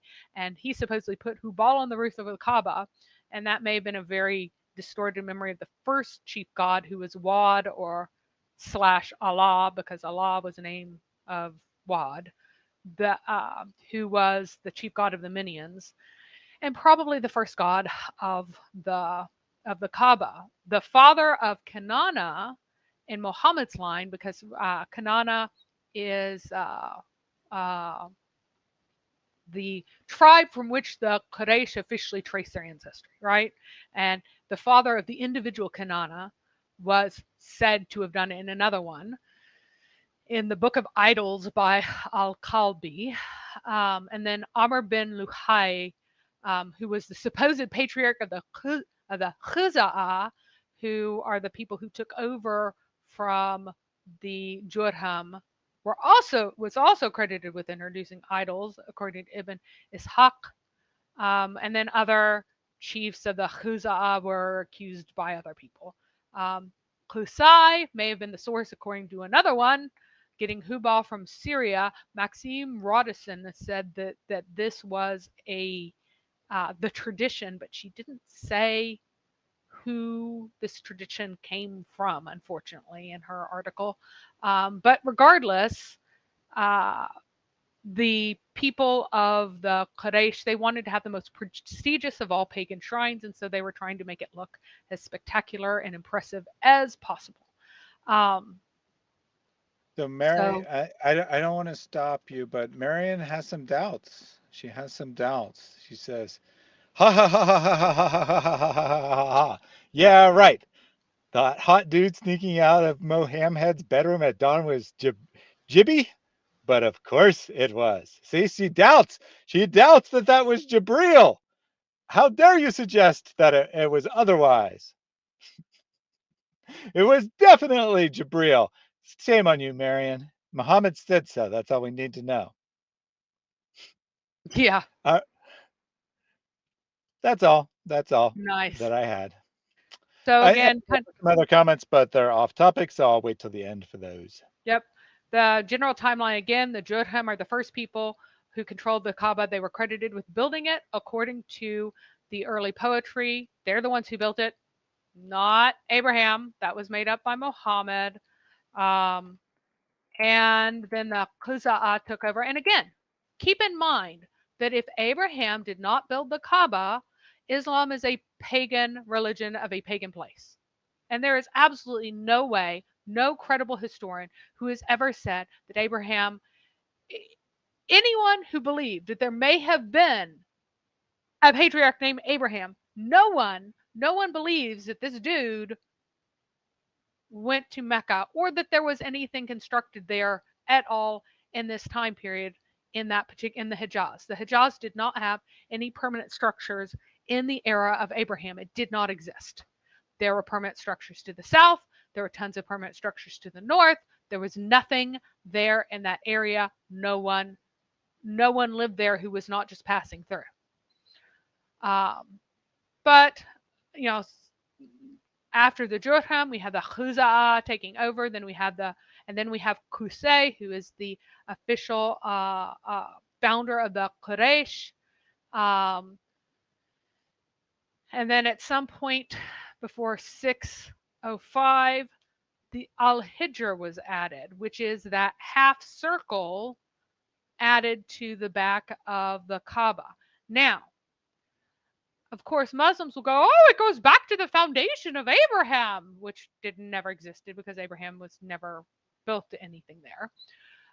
I don't think it was even that old, very old at all. I believe that was a clear attempt to copy Byzantine architecture and to look like a Byzantine church, to add an apse to the end of their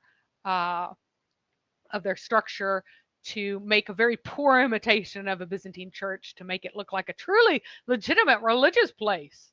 And that would make this after the actual year of the elephant, which was probably in 558-ish. It may have been as late as being after 589, the end of the sacrilegious wars. Both of these had caused kind of these religious crises where the pagans tried to look more appealing to monotheists, and so they might have wanted to look more legitimate at either one of these points. At some point in that 6th century, it gets its clothing, and it needed to have the clothing because it didn't have a roof. If it was going to have any coverage over it at all, it would need a tent, and then that would make the curtains of the Kaaba just the size of the tent that originally kept out the sun and kept all the pagan paintings on the inside looking pretty. and all the imitations of Byzantine church art, which is something else that was in that in the Kabba. At the time that Muhammad took over, the Kabba had a bunch of paintings that attempted to imitate Byzantine church art in it. And so, goodness. Um, and so that may have been connected to the Al-Hijr being added. Then in 605, according to the traditional chronology, was when the Kaaba was washed away by the storm. It was rebuilt with that raised foundation and the roof to prevent thievery and to prevent another being washed away by a storm again. And Al-Hijr was left out then. Why? Because they were too incompetent to build a roof over it. They didn't know how to build a half-circle roof attaching to a roof that was rectangular, so they just left it out. So, goodness, here is the actual story of what happened after the destruction of the Kaaba by the flood. A ship belonging to a Greek merchant had been cast ashore at Jeddah and that should actually be Jeddah. It's just the way it's written here. Became a total wreck. They took its timbers and got them ready to roof the Kaaba. Happened that in Mecca there was a Copt who was a carpenter. This was a slave. So everything they needed was ready to hand. Now a snake used to come out of the well in which sacred offerings were thrown and sun itself every day on the wall of the Kaaba. It was an object of terror because when anyone came near it, it raised its head and made a rustling noise and opened its mouth, and so they were terrified of it. While it was thus sunning itself one day, Allah sent a bird which seized it and flew off with it. Thereupon the Quraysh said, now we may hope that Allah is pleased with what we propose to do. We have a friendly craftsman, we have got the wood, and Allah has rid us of the snake. And now this is very interesting because Wad's symbol was a snake symbol. So if there had been a snake living in the well, remember it's a dry well, inside the dry well for the offerings inside the Kaaba, that would have been seen as a theophanic kind of event, that they're seeing some sort of manifestation of their god Hubal Wad, Allah, all kind of mushed together into the same god. And so that was a reassurance that everything's right. Well, we want to close it in. Snake's not going to like this. Should we do this or not? Oh, well, a bird came. Like, if it was just a snake and they just thought it was a snake, they would have smacked it with a stick and would have killed it. Like, people knew how to deal with snakes. They weren't just scared of it because it was a snake. They were scared of it because of its divine connotations. Now, I want to remind everyone of what form Satan took in the garden. A serpent. What is he called in Revelation? The ancient serpent or the ancient dragon. So what do we have here? What we have here is a satanic connection for our Hubal Wad Allah that is quite genuine. that this does very much look like this extremely negative demonic kind of association of the god of the Kaaba with satanic elements. So anyway, then supposedly they went to take it, they had to take it apart somewhat to build it back up again because it had been kind of smashed to the side. So one of them went and took it, and the stone leaped from his hands back into the wall. And there is a disagreement about from whose hands it leapt back into the wall. And then they prayed to Allah and said, oh, then they tried to pry it out, and instead they shook the whole of Mecca, and then they left it alone. And then Allah, they prayed to Allah and said, "Oh, we're just trying to build it up," and then Allah let them build it up, and so then it was built up again. Then there are some other fun bits here where supposedly they found a writing in Syriac in the corner, because you know that if Abraham lived, his writing would be in Syriac, right? It's supposed to be on the foundation stone, proving that this is from Abraham. That's written in Syriac, a language that didn't exist yet. Even if it had been written in Hebrew, genuine Hebrew letters. Hebrew letters didn't exist at the time of Abraham, boys and girls. Indeed, they did not. Very did not interesting. exist until a couple of hundred years before the time of Moses, like in the most primitive form. in a very early form. So all of this is utter nonsense, attempting to fabricate some sort of how can we how can we have confidence that this is from Abraham? We'll just say that there are Syriac letters on it. I am Allah, the Lord of Baka. I was created on the day I created heaven and earth, and formed the sun and the moon, and I surrounded it with 7 pious angels, etc., etc. So it's very funny. Um, So now's a good time for this question. It was given early on, but I think now that you're actually talking about the Kaaba, it's on topic. How far back does the Kaaba go from a biblical perspective? I guess the answer is the Bible doesn't yeah, mention or care about the Kaaba, nope, so not can't ever. really say. It does not at all. It most likely goes back to the age of the Minion kingdom as a location, but at what point in the Minion kingdom was it actually, because the Minions, whenever they traveled to the north, which they did, they erected monuments to their god Wad wherever they traveled, wherever they stayed. So if they traveled from um, the main caravan route and then crossed over to go to the Tihama, the coastal area, to trade with some of the plains people there, they absolutely would have been totally normal for them to erect a uh, stone pillar to Wad, their god, that was controlled by the Jurham, and the Jurham were probably in the early centuries of the first millennium. So my wild guess has been 200s AD for first putting up a pagan site there at all.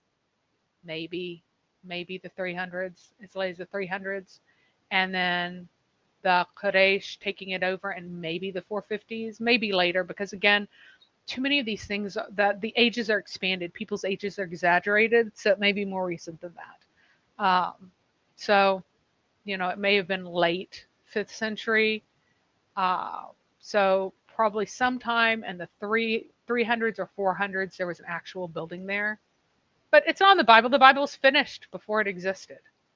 So yeah, As I like Snoopy that. says, the Holy Bible was more concerned with reality instead of insanity. Very well put. But So, just for everyone who actually is listening, I ask that you stop interacting with Mahmoud and Oz now. We've entertained him long enough. He needs to turn on his volume and start listening to the material in order for him to interact with what we're being said. We've entertained his nonsense enough. He needs to start actually paying attention to us.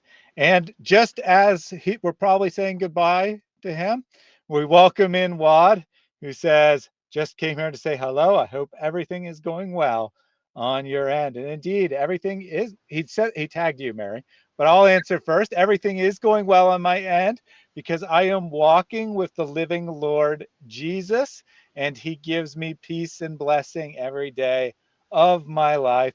I am not stuck following an evil demonic prophet who is dead, gone, and can't help you in any way. And his God can only help you go to hell. So things are great here. And I pray and hope that one day they'll be great on your end as well. Since this is addressed to you, Mary, would you like to say hi to our friend Wad? hello, I am doing excellently, and I have found many more hilarious things in the sources as we went over just now with the writing supposedly from the time of Abraham in a form of writing that did not exist in the time of Abraham. Very funny. This is typical Islamic history. This is Mohammedan history. The type of history that Muhammad believed in is this ahistorical mishmash. So anyway, this is a particularly funny one where whenever they go to build it, Al Walid says, "Oh Allah, do not be afraid. We intend only what is best because I have a pickaxe going after the Kaaba. which is very funny. Anyway, they work down to the foundation, and the funny part is that the words of Abraham isn't even in the original. It wasn't in Al Tabari, so it wasn't almost certainly not in the original. It was added on to make it, got a little bit uncomfortable there. Got to remind everybody that it, this was the foundation of Abraham, even though it wasn't. Um, so then there was a debate over who gets the honor of putting the black stone back into the corner. Now, you'd want to put the black stone in the corner because these folks were stealing everything that isn't nailed down. And if you have it nice and embedded in the corner, nobody can run away with it while it is still available for the kissing and caressing that pagans like to do to pagan rocks. So that was the reason that it was in the corner in the first place, along with the other pagan stones. Apparently, the pagan stone of Yemen, there wasn't as much debate on placing back in there. The pagan stone of Yemen is still in the Kabba to this day, and you can see that it's an irregular stone and not smooth like the rest as well, but is not the primary pagan stone of the Kabba today. So here's a story of them having the debate. So the tribes gathered stones for the building, each tribe collecting and building by itself until the building was finished up to the black stone. Then a controversy arose, each tribe wanting to lift it to its place. And then they went their different ways. They formed alliances and got ready for a battle. And they were pledging to fight one another for the honor, etc., etc. And then one alleges that the oldest man of the Quraysh declared that the first man to enter the gate of the mosque would become the judge in the matter in dispute. And behold, it was Muhammad who first came through. And when they saw him, they said, "This is a trustworthy one. We are satisfied. This is Muhammad. We will trust him to arbitrate this dispute."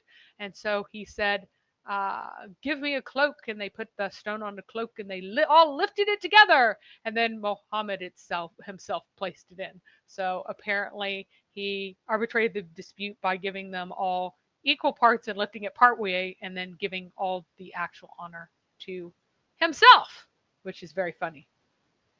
So the resulting Kabba, by the way, was wonky. Each one of the walls was a different length. Why was it a different length? Because they weren't capable of building well. These are really primitive, uneducated people. It was unimpressive, even raised up off the ground. It's not all that tall. The current one is much taller than that Kabba was. It was also architecturally and aesthetically very boring. And this boringness, unimpressiveness, and wonkiness would continue for a very long time, to the point that the Kaaba was kind of embarrassing to Islam for a very, very long time. And while people would, get lots of honor by being the one in their town to go there, the reactions of people when actually they showed up in Mecca, especially if they've gone through some of the great cities before, they were often massively disappointed. And again, this points to the fact that this really was where this religion started. If you're going to make a pilgrimage site and build it from scratch, you would make something spectacular. You wouldn't make something embarrassing, which is what this is. So before you move on, two clarifying questions for the benefit of the audience. One was the original, I know what you're describing now is the Kaaba at the time of Muhammad, but is the original Kaaba from before his time, and did it have a roof? So the original Kaaba is from before his time. It was open air. It wasn't very tall. It was maybe, it was about a little bit taller than a man. And it was just like a roughly squared off wall, right? With every single wall a slightly different length.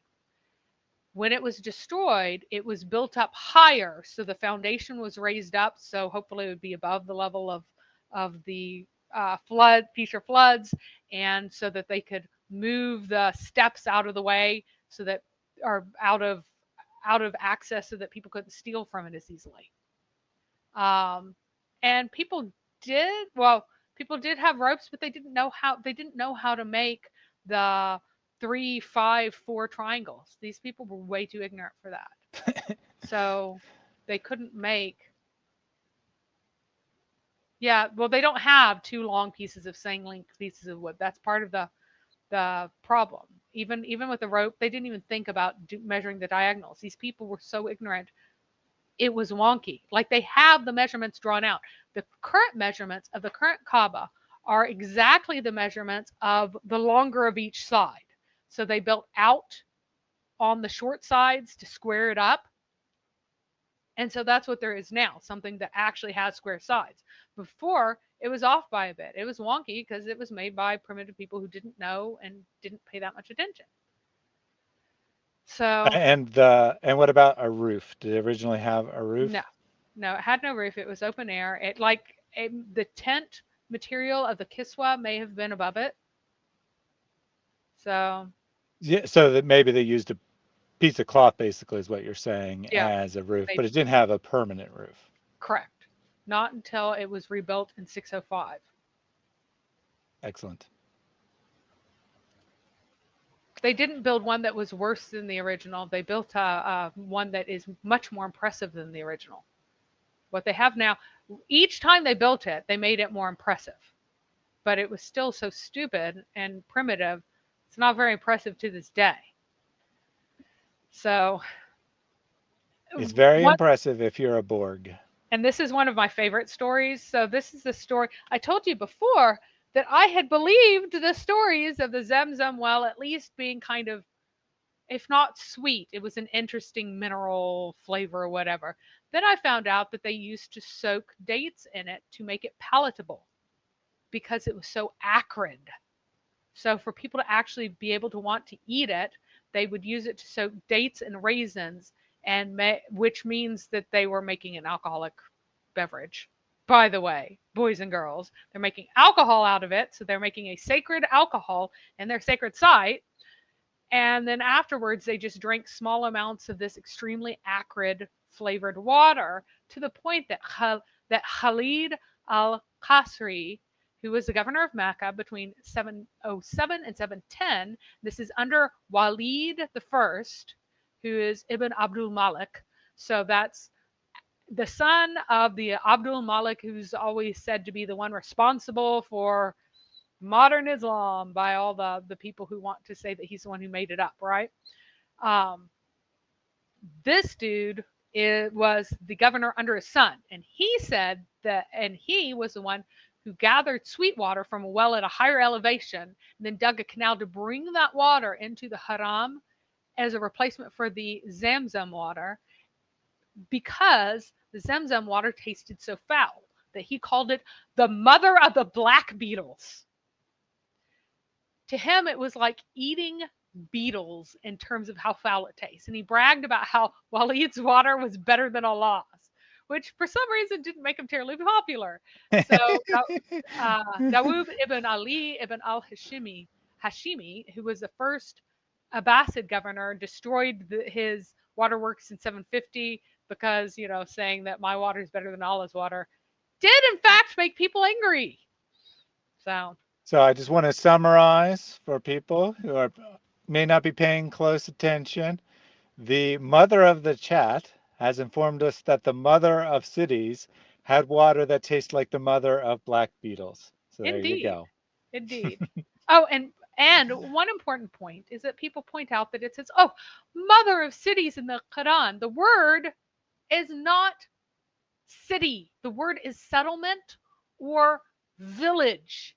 Mecca is the mother of settlements or the mother of villages. Because according to Muhammad, it was the first place that people settled. Not the mother of cities as in the greatest, best city, but rather the first settlement. Remember that Medina is called city because to the people who lived in Mecca, Medina, which may have had like 3,000 people, was the big city. So you go from a place to another place. The other place has about 3,000 people, and it's the big city to you. The place that you came from was really small. Now, 3,000 people was a decent-sized town at this time in the Middle East. Not a great one, but a decent-sized one. And Days of Elijah, it was not the Coptic Christian that made their first door. He's the one who made the roof, and he was one of the many people who were enslaved. None of the people, I'm sure that a slave made the first door because these people were never artisans and were not capable of such things. They were capable of fighting each other and haggling over things and hurting animals. That's all they knew how to do. They were very primitive and very ignorant, even for the, like, massively ignorant for the era. But we don't know which slave it was who built the first door. So there So was a comment that the beetles on your picture there looked like dung beetles, and so Jack Ray said the dung beetles saw the Meccan bread and mistook it for their food. So there you go. nice. So Meccans at this time, you notice that there's no latrine there. Why is there no latrine? Did they have a group latrine? Like lots of places, the houses would be here and then there'd be a latrine off somewhere else or whatever. No, they pooped outdoors in the fields. Women would be forced to hold it all day and would go out at night and poop outdoors. Men would poop outdoors whenever they cared to. And that's why this nighttime sexcapade scene was normal. That's why Al Zubair had a house of the Zanj, or the courtyard of the Zanj, which also had another lock, or at least a some kind of drop uh, bar that dropped across the door to block the exit, because he contained all the male Zanj slaves at night. That's the black Africans of Bantu ancestry, and he locked them in because he didn't want them breeding with anyone else, even if it was another slave. He didn't want them having sex, and how he kept them from having sex is by locking them in a courtyard at night. And so there was a courtyard that he owned that was specially for all of the black slaves of his entire clan. They would send all their black slaves into there, their Bantu black slaves, not their Ethiopian black slaves, their Bantu black slaves, whom they despised the most, and locked them in each night, because at night the women came out to poop, and that was an opportunity to make assignations of a sexual nature with whomever you pleased. And so that's why uh, whenever Sauda was going out to poop at night and Umar was harassing her, the purpose was, in Umar's mind, it was, if you could tell who a woman was, you would be able to go after a particular woman to seduce her, or ask her for sex, or just rape a particular woman if you knew who it was. And so women should cover up so you don't know which one's which, so you can't carry on a liaison as easily, because you wouldn't be able to identify them. Of course, the women could still identify you and carry on any liaison they liked, but in his mind, men are the sexual aggressors, and since he was a wife beater, his wives probably never particularly wanted to have sex with him. So in his mind, that would prevent these things from happening, and that's why the ayah of the hijab was revealed, because uh, Umar had been pestering Muhammad to reveal this for some time. Muhammad was angry at his wives, and so he said, Allah says you have to cover up because Umar wants you to. Now I've made Umar happy. I've gotten back at my wives, and I'm happier. So So this a pooping question for you continued. there, Yep. Mary. Mhm. So why would it prevent a man from just taking a random woman? Is it because they would risk their attacking their own relative? Is that why they would Well, theoretically be hesitant to do it? or a really powerful man's wife or whoever. Gotcha. So you would, and a lot of times, you'd be kind of like dropping hints with a woman, ooh, I want to see you kind of thing, a secret thing. And then if you could identify her, then you'd be able to reveal yourself at that time. Otherwise, you've got to be in a place where you could be seen already and then rely on the woman seeing you kind of thing, versus you kind of already lurking out there and seeing that it's her kind of thing. So, um, now, the slaves, of course, were forbidden from covering up. because of course slaves' sexuality, was not at all protected in any way. That way, as it says in the Quran, the women have to cover up so that the believing men will know who they are and will not abuse them. But the slaves, well, will know who they are as in know that they are other believers and won't abuse them, versus the slaves who must be revealed so that they can continue to be abused properly, right? Yeah. So this whole pooping outdoors thing continued for a long time because Muhammad had this absolute terror of the latrine jinn who were going to get him if he pooped in a latrine. So you have him using the bathroom on a roof, you have him using the bathroom outside, all these different stories of him using the bathroom outdoors long after he came to Medina, where all the Medinans used latrines. And they were still, now the initial story of Sauda pooping outdoors and all of that, that dates to 624 or 625, somewhere in there. And in 627, they've been there for years, and this is Aisha still pooping outside. This is during the affair of Ifk, which is uh,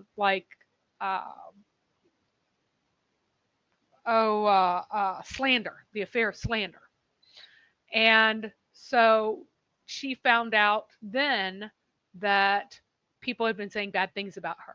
So she says that I went out with Mista, so women usually went out together if they wanted to not have assignations, to answer the call of nature toward Al Manasi, a place where we used to relieve ourselves and used to not go out for this purpose except from night to night, and that was before we had lavatories close to our house.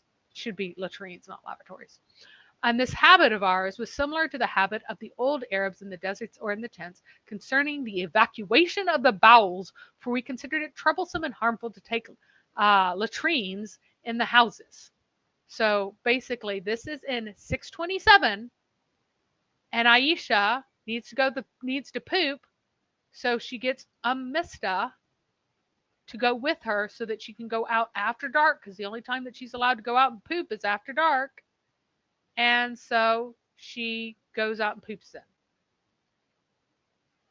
Um, So this is amazingly 100% relevant here. It may have been more of a joke comment, but I think it's actually completely relevant. Shake 3 times says, at that time when Muhammad would use one foot to enter the bathroom, when did this bathroom start? Arbitrary, they draw a chalk line, crazy. And so the the question I have here, right, is I see how this ties in, Muhammad having superstitions about going to the bathroom and being afraid of latrine demons and so on and so forth. But how does it tie into your thesis that there were no latrines in Mecca? well, I mean, it explicitly says that that uh, Aisha is saying that their old habit of the Quraysh was not to use latrines. We did not use latrines.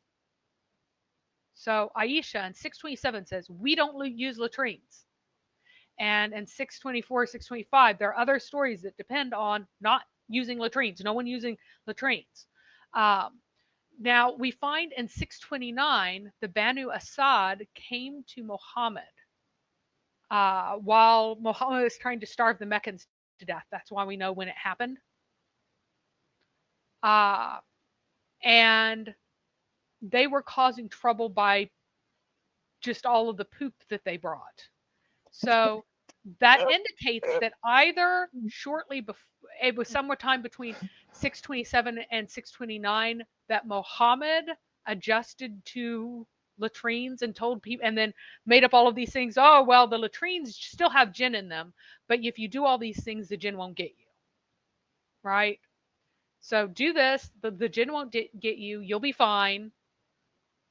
And but you have all of these things to say and these ways to step in and these ways to step out and all of this stuff, and you'll be fine. Just follow this and we'll still be protected. And then in 629, these new people came and started pooping the way they used to poop and causing problems.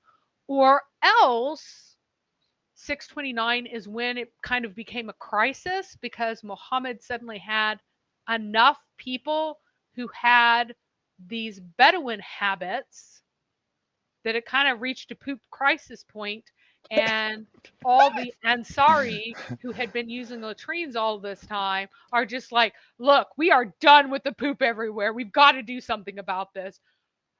You can't have this many people in one place just pooping outdoors all the time. And then Muhammad did it. So we don't know when. We do know that in 629 there was a poop crisis in Medina after the Banu Asad came and settled with the Muslims in Medina, but we don't know whether or not that caused the Muslims to suddenly start using latrines, or whether or not they had begun using latrines somewhere between 27 and 29. But it's somewhere in there. By 630, they were using latrines and weren't pooping outdoors anymore. So that's a There we go. statement I never thought I'd hear in my life, that there was a poop crisis going on. Mary just is a master of words, comes up with these phrases never before uttered in the history of humanity. Excellent stuff there. I thought it was good when she said they had a problem with the people bringing too much poop, but then she got better when she said it was a poop crisis. So that's And that's John my asked takeaway from. whether or not Muhammad had OCD. Muhammad absolutely had OCD. Absolutely. And so Islam is the religion of that is created by a dude with OCD. So all good Muslims have OCD behaviors because their prophet did. So, yeah. Jack says, pack your crap and go, bringing new meaning to the phrase. Yes. Yes. So, we're going to cover some other areas in which Mecca is backwards according to the Islamic sources. So, Mecca had no cisterns to collect rainwater in anything that's written. Cisterns are attributed to after the time of Muhammad and these various waterworks and things. So they had a bunch of wells that they kept digging to try to get enough water to support everyone, but they didn't have cisterns as a matter of course when most dry places did. The wells would run dry during droughts and water would have to be shipped in from Jeddah by caravan during Hajj sometimes. Yes, including the Zemzem. And it happened after Islam occurred that the Zemzem had run dry. So anyone's like, oh, I will always have water. No, no, it did not. It doesn't have water now. If you drink supposedly Zemzem water, you're actually drinking 99.99999% desalinated water from Jeddah that's piped across and injected into the stones and then taken out again. They're like, it's Zemzem water now because it kind of vaguely touched the place. That's why it doesn't taste disgusting and acrid. And in fact, they throw perfumes and stuff in it now to make it seem special and nice. This is a lie. Mary, Like all of Islam is a lie. Like the Zemzem is like a microcosm of the religion of Islam. That the truth is disgusting and unpalatable, and they make I, the lie sweet. You have all the evidence of the disgusting, unpalatable truth, and yet people choose to fool themselves that they've got true Islam with their sweet, perfumed thing that's all fake. I have to There's, dispute with you, Mary. yeah. As you said yourself in different words, it is 0.0001% a miracle. Therefore, it is not completely false. Oh my goodness. All right. So, there was zero agriculture of any sort, partly because there was an actual it was actually forbidden to try to grow anything, so they weren't even trying to gather enough water together to grow anything, but also because it was very difficult there in the first place. The Quran thinks that all plants come in male and female varieties, that there's a boy apple tree and a girl apple tree. There's a boy date tree and a girl date tree. There's a boy uh, wheat plant and a girl wheat plant. That this is what the Quran thinks all plants are like.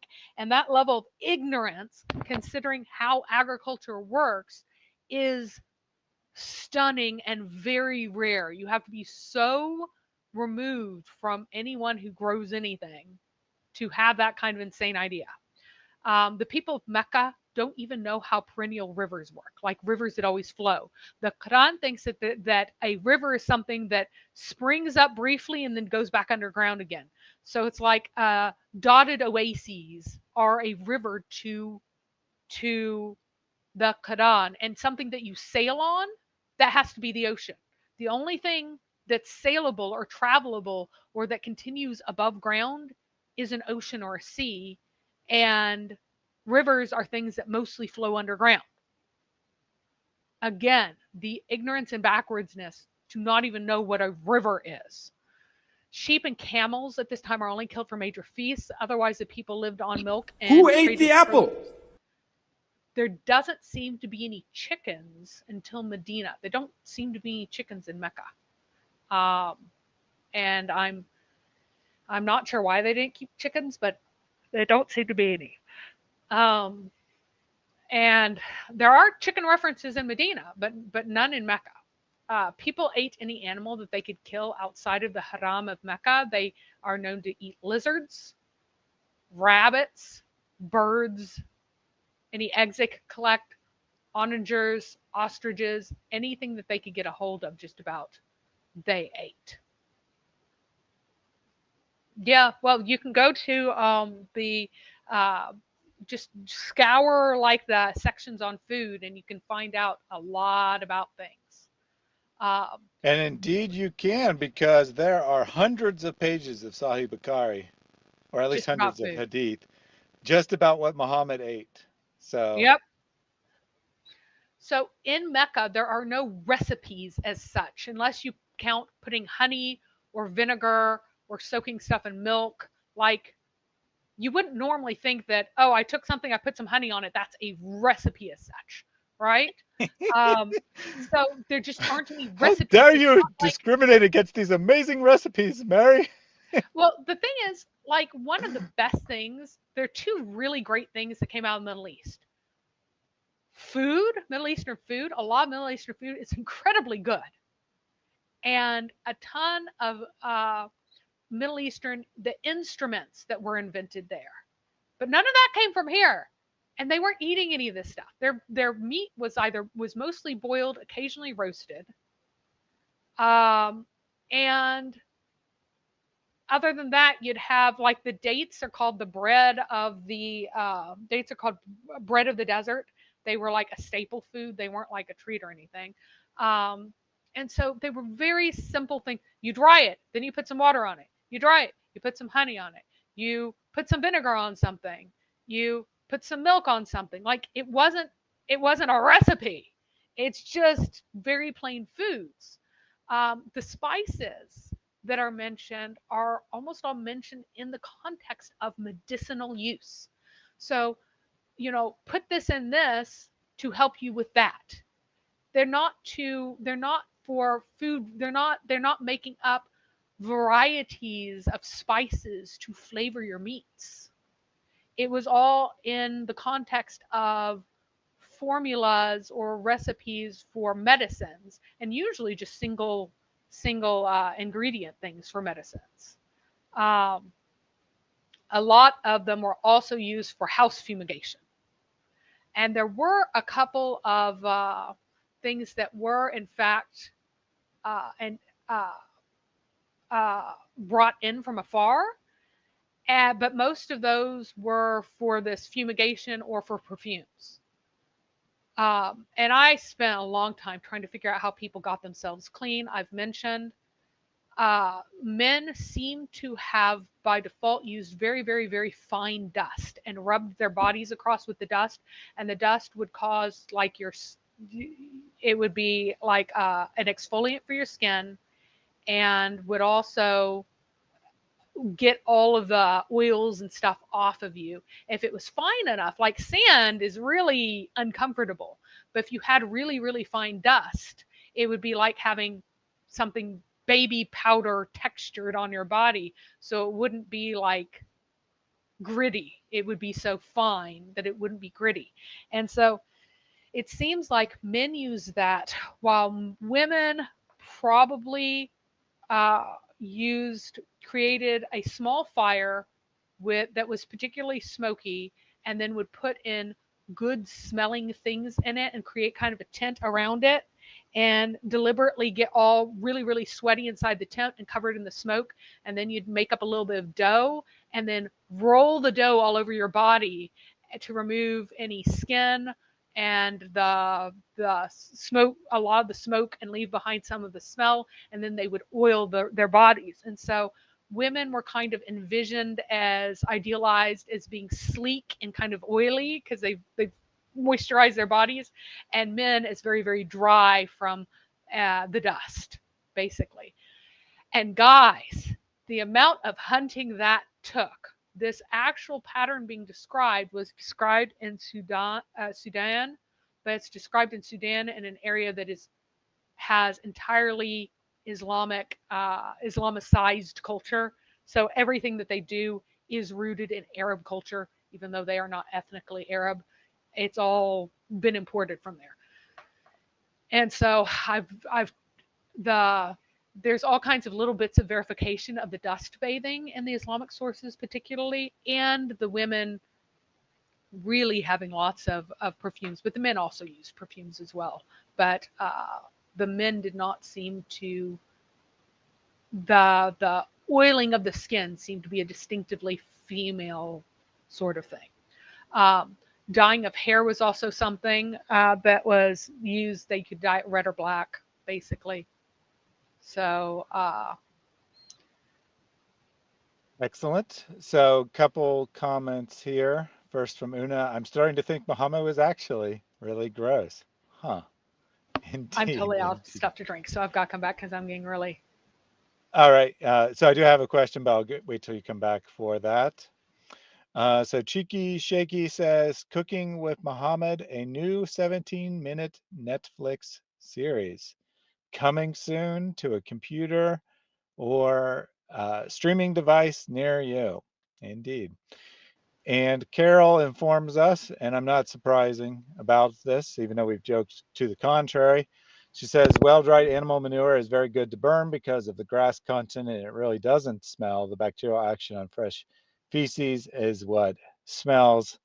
So good to know that cooking with manure probably doesn't really make your food taste bad, which I'm not surprised because, like I said, people do this in a variety of cultures. So I didn't think it could have that strong of an effect. So good to know. Thank you for that information, Carol. Days of Elijah triggered the Apple animation. So reminder, or perhaps first time hearing this for people, this is intended to be used like a super chat. So I mean, if you just want to trigger Apple and just get up the animation, that's fine. You can do that. But if you also can use it to give a comment, you can, say exclamation point Apple and then say whatever you want to say, and I will definitely read that on the air for you. So just wanted you to know that. Professor Yoffel says this conversation has taken me back to overheard conversations when my sons were around 4 years old. You mean Islam has about the same level of maturity as 4-year-old boys? Who would have ever thought? That is just crazy to me. And that might be the case. Houston says, new title for this stream: The Straight Poop About Mecca. Let me know what you think in the chat. Should I rename this stream The Straight Poop About Mecca? That's It is a funny. good title. That is a I good do. title. So this is actually a serious question for the chat. Do you think I should rename the stream The Straight Poop About Mecca? Let me know what you think. So legitimate question-ish. It's not phrased as a question, but I'm making a question. So No, you it's a different mentioned type that of the people lizard. were eating anything they could get their hands on, including lizards. Muhammad declared that lizards are haram. No, How does it's this tie together? there are two different types of lizards that are mentioned by name. One is a house gecko, and one is called the mastiguer. I probably just mispronounced that. Sorry, guys, but it's the mastiguer one. And since I couldn't pronounce it, I just put lizard. I didn't look up how it's pronounced ahead of time. So it's a different species. There's one that you can eat, even though it might be the transformed people of the transformed Jews that Muhammad or that Allah turned into lizards, and the other one are the house geckos that you have to smush and you can't eat. Excellent, excellent. Thanks for Who clarifying ate the apple? there. And uh, I okay. This comment's so silly, but I had had to laugh at it anyway. Because Carol told us that dung is actually a good for cooking with. Houston says unless they don't wait for the dung to reach puberty. So because she said that had to be well Well, dried and then it doesn't really smell anymore and such. So Houston says, but if you don't wait until it reaches maturity, reaches puberty, then it's not good for cooking with. So good to know. so yeah, I'm fine with the poop fire. Like that's fine. Tons of people have done it. I'm just freaked out by the idea of burying your bread in the ashes of the dung. Even though I understand it's ashes, it's still really freaking me out. I just do not like that. It's not okay with me. So you could just say that I have a prejudice against. I don't want ashy food anyway. Like I'm pretty grossed out by the idea of putting flatbreads in ashes and having that little bit of grit. That just like is just like really disgusting to me. And then the idea that the grit is from something that was dung is just even more freaky to me. I just have a very hard time with that. Definitely. So I did have another actual question here for you, Mary. Actually, I don't see the one I'm looking for, but this one's a good question too from Hankaroo. What sort of sanitary system do they have in the Kabba today? Is it a classic Arabic system or a Western system? Well, they definitely don't go out and poop outside outdoors anymore. What I find extremely funny is that Muslims in India make so much fun of the Hindus because many Hindus have weird things like Muhammad did, Muhammad being a pagan and his fear of latrines. They also have this weird thing about it being unclean and attaching uncleanliness to them to go into latrines. And so instead, they poop outdoors and get everybody sick when Muhammad did the same thing. It's just so amusing to me that Muhammad, for years and years and years, refused to use latrines because he's freaked out by them, and they make fun of folks. Well, no, Mo actually did buy spices. They weren't cuisine spices. Like I just thought of them. I just assumed like, oh, he's going to have cardamom spiced meats or something. Like recipes.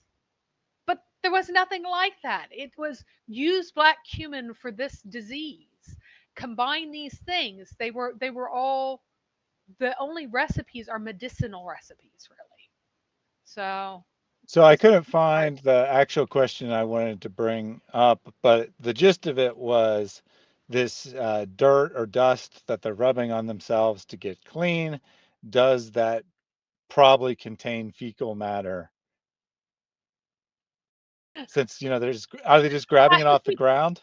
Eh, given that there's so much on the ground, and there's all the animals all around, so So probably just by yes. chance, most likely. But my my assumption is that if you're really trying to scrub your entire body, you might like sieve it some way and like sift it a bit or something because you have to have the super fine stuff or maybe only the super fine stuff sticks and you're able. I've never tried dust bathing, so I don't know how this works, but maybe only the super fine stuff will stick to you and the rest will brush off so you're not gritty.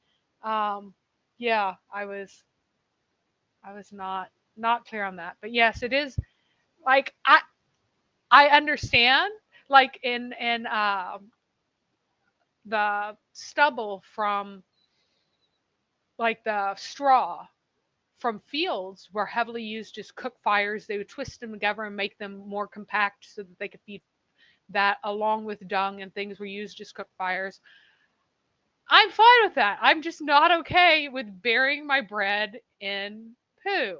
I'm okay even with an oven that is fired by dung and you smack the bread on the inside of the oven and it cooks there. I'm fine with that. I just cannot handle burying my bread in poo ashes. Everything else I'm okay with, just not that. Maybe you just need to cover it in some black seeds and then it will be fine. I don't care As if it's fine. well, John says, remember the black seed cures everything. So that's what I was referencing there. All right, let's get back to this so that we can hopefully finish on time. All right, and then I am very curious. I'm now actually curious as to what kind of toilets that they have. Uh, I mean, and I would assume that they have modern Western toilets in Arabia, in Mecca. oh, there we So, go. Uh, it is mostly a squatty potties in the actual. They have the squatty potties in the sacred sites. So I was talking about breaking down the prejudices against the Eastern style toilets, dude. People in China don't like the squatty potties. People in Japan don't like the squatty potties. They still had squatty potties in Italy, and people in Italy don't like the squatty potties. No one likes the squatty potties. Quit pretending that squatty potties are like people merely have a prejudice against them. No, people don't like squatty potties. There is no country in which people are like, you know what? If I could have a Western style toilet that's clean or squatty potty, I'm going to take that squatty potty. Although I do have to say that traveling in areas like that makes camping much easier because you figure out how to make it work out.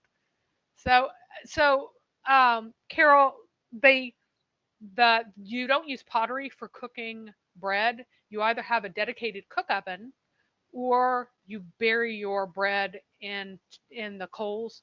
What they had, most of their meat, most of a lot of other stuff, when it was cooked, it was boiled. A huge amount of it was boiled. So they did have pottery for cooking. That's why they had the 3 stone ovens where or stoves where they'd set a pot on top of 3 stones and cook things that way. So yes, they did have pottery for cooking. It's just that's not how you make bread. If you don't have a proper bread oven, then you bury it in coals, which I just no. all So right. and yes, not interested. The Himba do indeed do smoke baths too, although they do it a slightly different way. But I was like, huh. But that's what I was reminded of whenever I found out that this is what people in northern Sudan did, and then I compared it with other places, and I also had like I had already found references to Bedouins in of Arabia, the women particularly having scented smoke baths because but smoke alone just did not seem enough. You have stuff on you. How do you get the stuff off of you? And so the extra steps are what I discovered there. Um, and that may be what they use there. You have to have some extra steps to get stuff off of you to other than just you can use smoke to get rid of all the smells because you can actually heat your skin up enough that it kills all the bacteria and removes all the stinky stuff. But yeah, a squatty potty is. Can you show a picture of a Eastern squatty potty for the benefit of John there?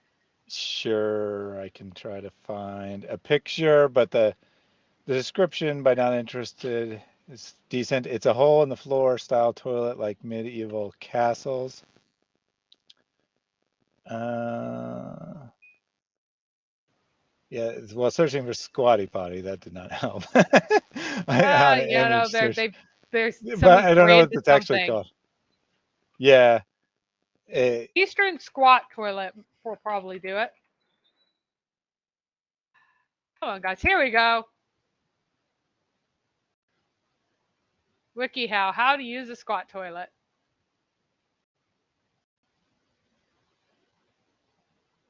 yeah, that worked better. Are you pulling up a picture or?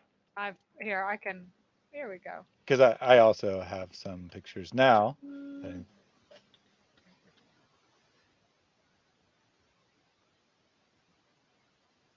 So that's how it works.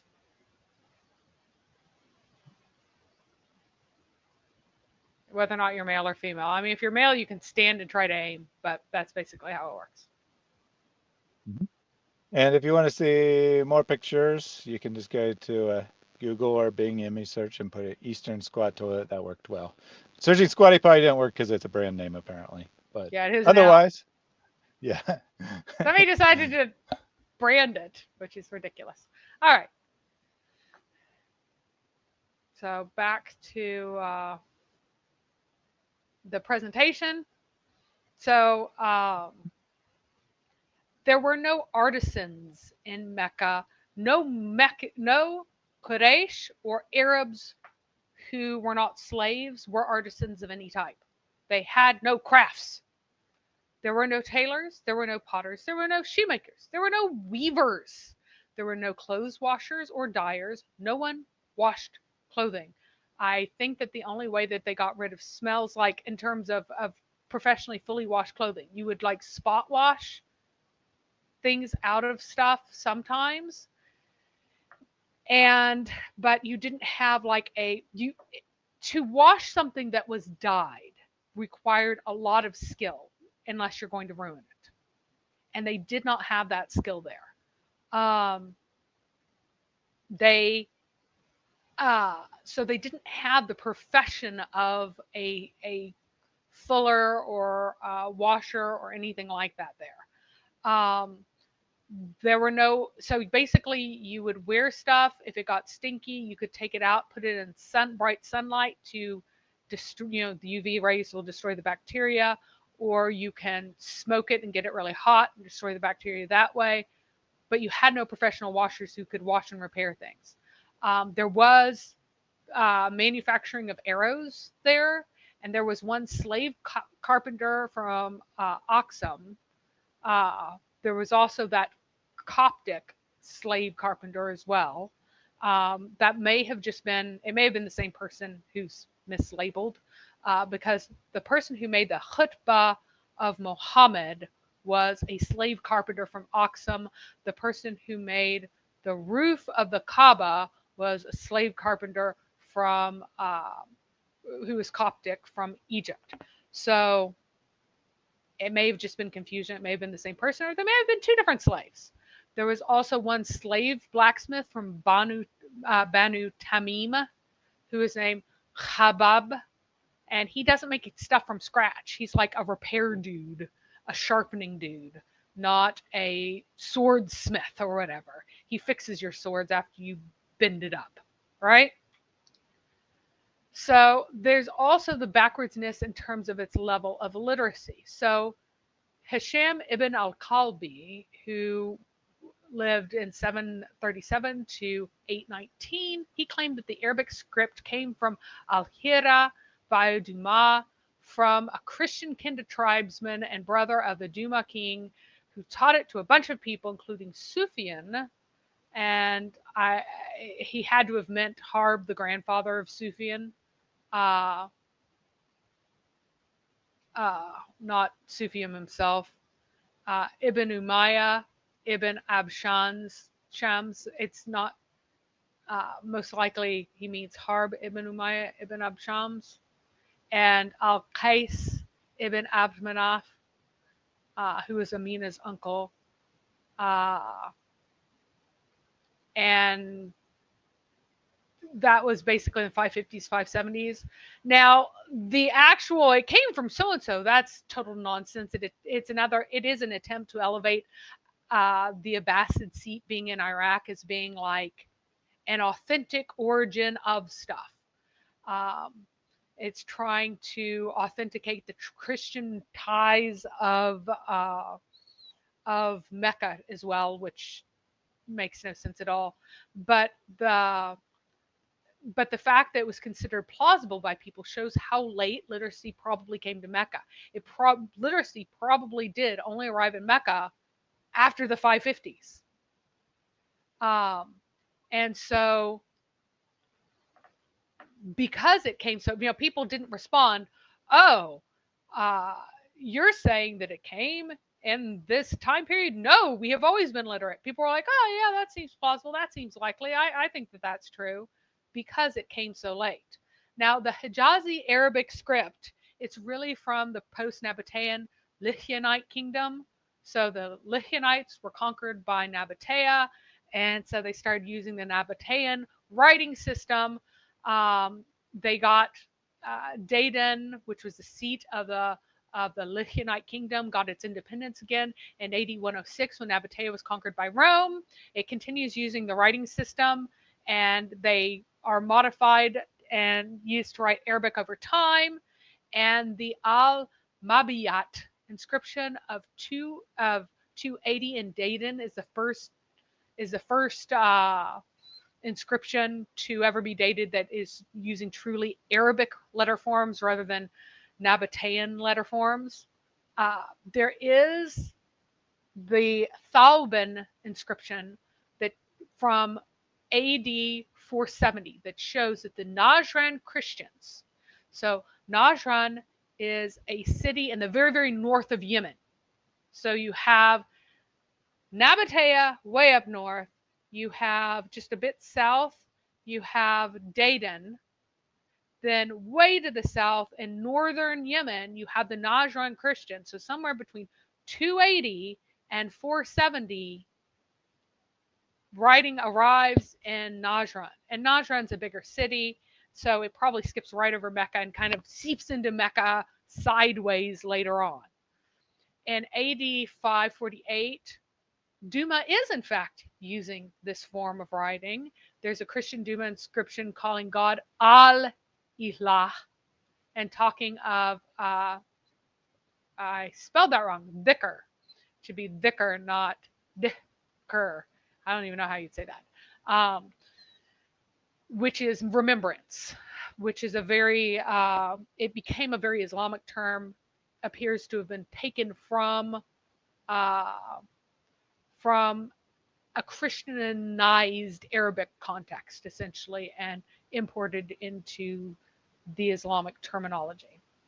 All the Duma inscriptions are Christian by the second half of the 5th century, and they do use this writing system.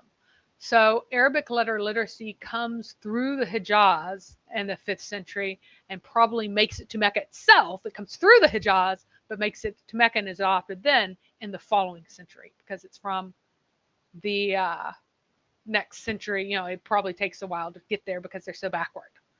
Now, Mecca is, of course, also culturally very backward.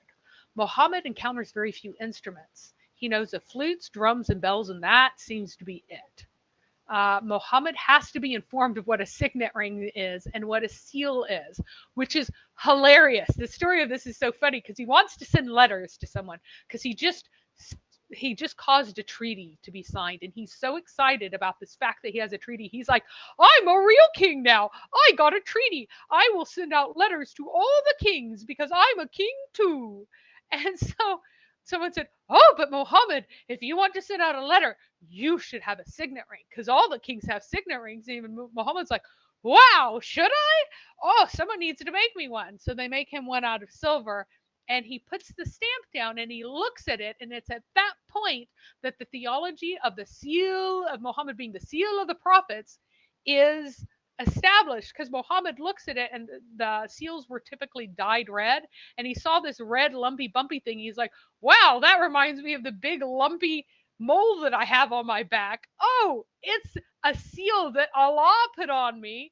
And that created the theology of the seal of the prophets.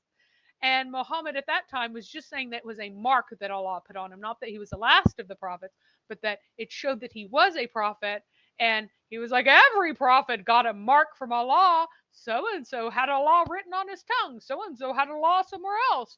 And I have this big bumpy mole, and that is my seal that Allah put on me that looks like the seal thing that I just got. And so it's a source of the theology of the seal of the prophets, Muhammad using a signet ring and being impressed by it and reminded of his huge colored mole, which previously would have been seen by all of these pagan cultures as being a sign that you are demon or jinn touched. So uh, now they also don't have anything made of gold until they reach Medina. The only gold that's ever mentioned is the gold that is on the door of the Kabba. That's the gold antelope that was formed into something on the door to decorate it. All of their necklaces are silver, or they're made of semi-precious stone beads, basically.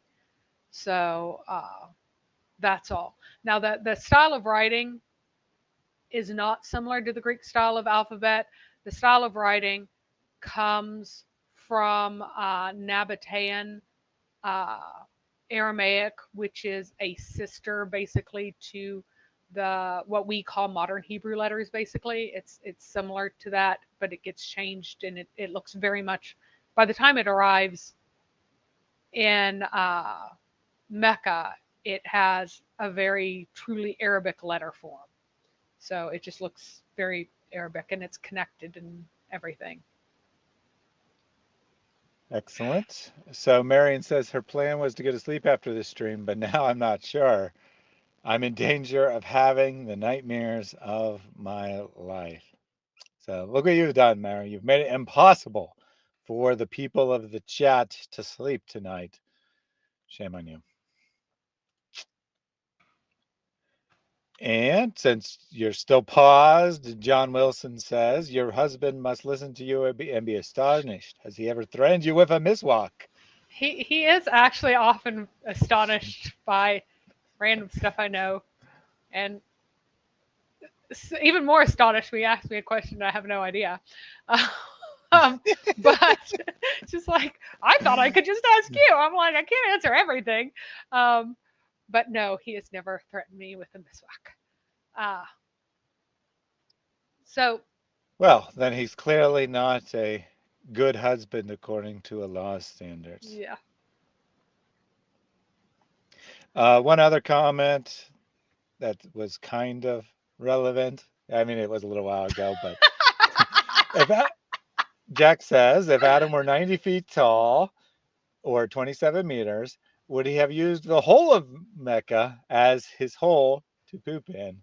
that's hilarious because Mecca is called like Mecca proper within near anywhere near the Kaaba is called the Hollow because does have it is a lower place compared to the areas around there. So it would be, in fact, that must have been it. It must have actually been Adam's toilet, and people got confused. Yeah, I think that you just provided a miraculous proof, not only of the origins of Islam through Adam and whatnot, but also of Adam being 90 feet tall, because that's the only explanation for why it's sunken in there is that Adam dug a hole and took a craps there. And now we have the proof. They just need to dig it up. And then all will have to believe in Islam. Yep. And I talked a couple of times, two streams ago, I talked about Uthman ibn al-Huwayrith. I kept calling him Ibn al-Huwayrith to keep from confusing him with Uthman ibn Affan. It would be really nice if they would stop giving everybody the same names, but they don't stop that.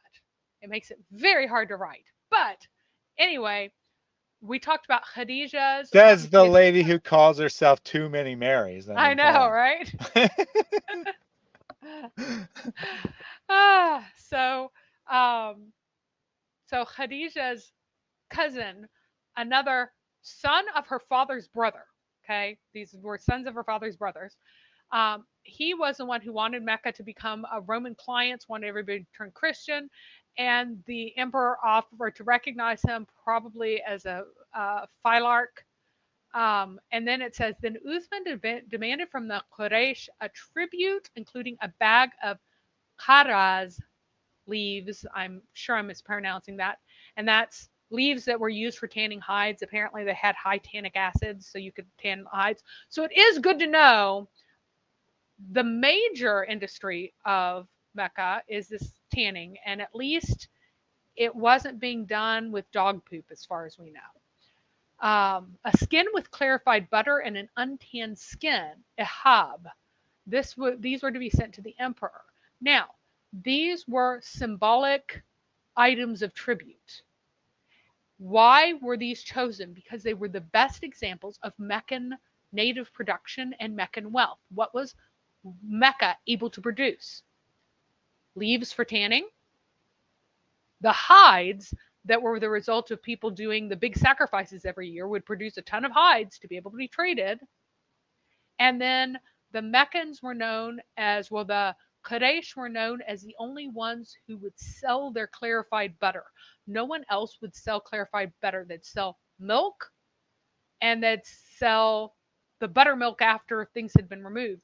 No one else would sell clarified butter. They considered it to be haram, beneath them, whatever else. The Quraysh did not consider that beneath them. So those were their three distinctive products. And spices. Notice, yeah, there's no spices. There's no stones. There's no gold. There's nothing of real value. These are commodity level items. This is not a wealthy area. Now, it would be very valuable to Rome at this time. Why? Because they needed massive amounts of leather to their armies, just consumed leather like crazy and always needed leather to fight. So, in that way, it was a valuable commodity on the commodity level. This is not a rich place. Now, I can't find any Quraysh women who wove any cloth at all. I have looked over and over and over again because in almost every society, what do women do? They're at least spinners, and a lot of times they're spinners and weavers. But here, even the tents of the Quraysh are leather. Anytime we have women doing anything, if they're not super poor and gathering dried dung to sell, or they are makers of perfume only for local consumption, only for other people among the Quraysh. They weren't selling these outside.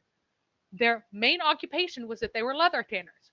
Zainab bint Jahash, Muhammad's the wife of Zayd, the adopted son of Muhammad that Muhammad lusted after and then married.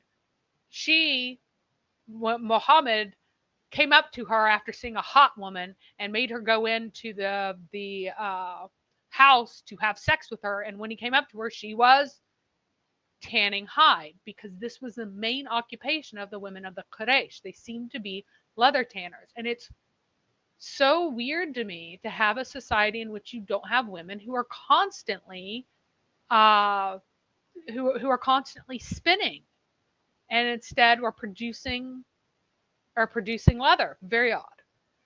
So it would smell absolutely foul. If anyone knows anything about tanning, it smells, even if you're not using dog dung, even if you're doing vegetable tanning, it smells horrific.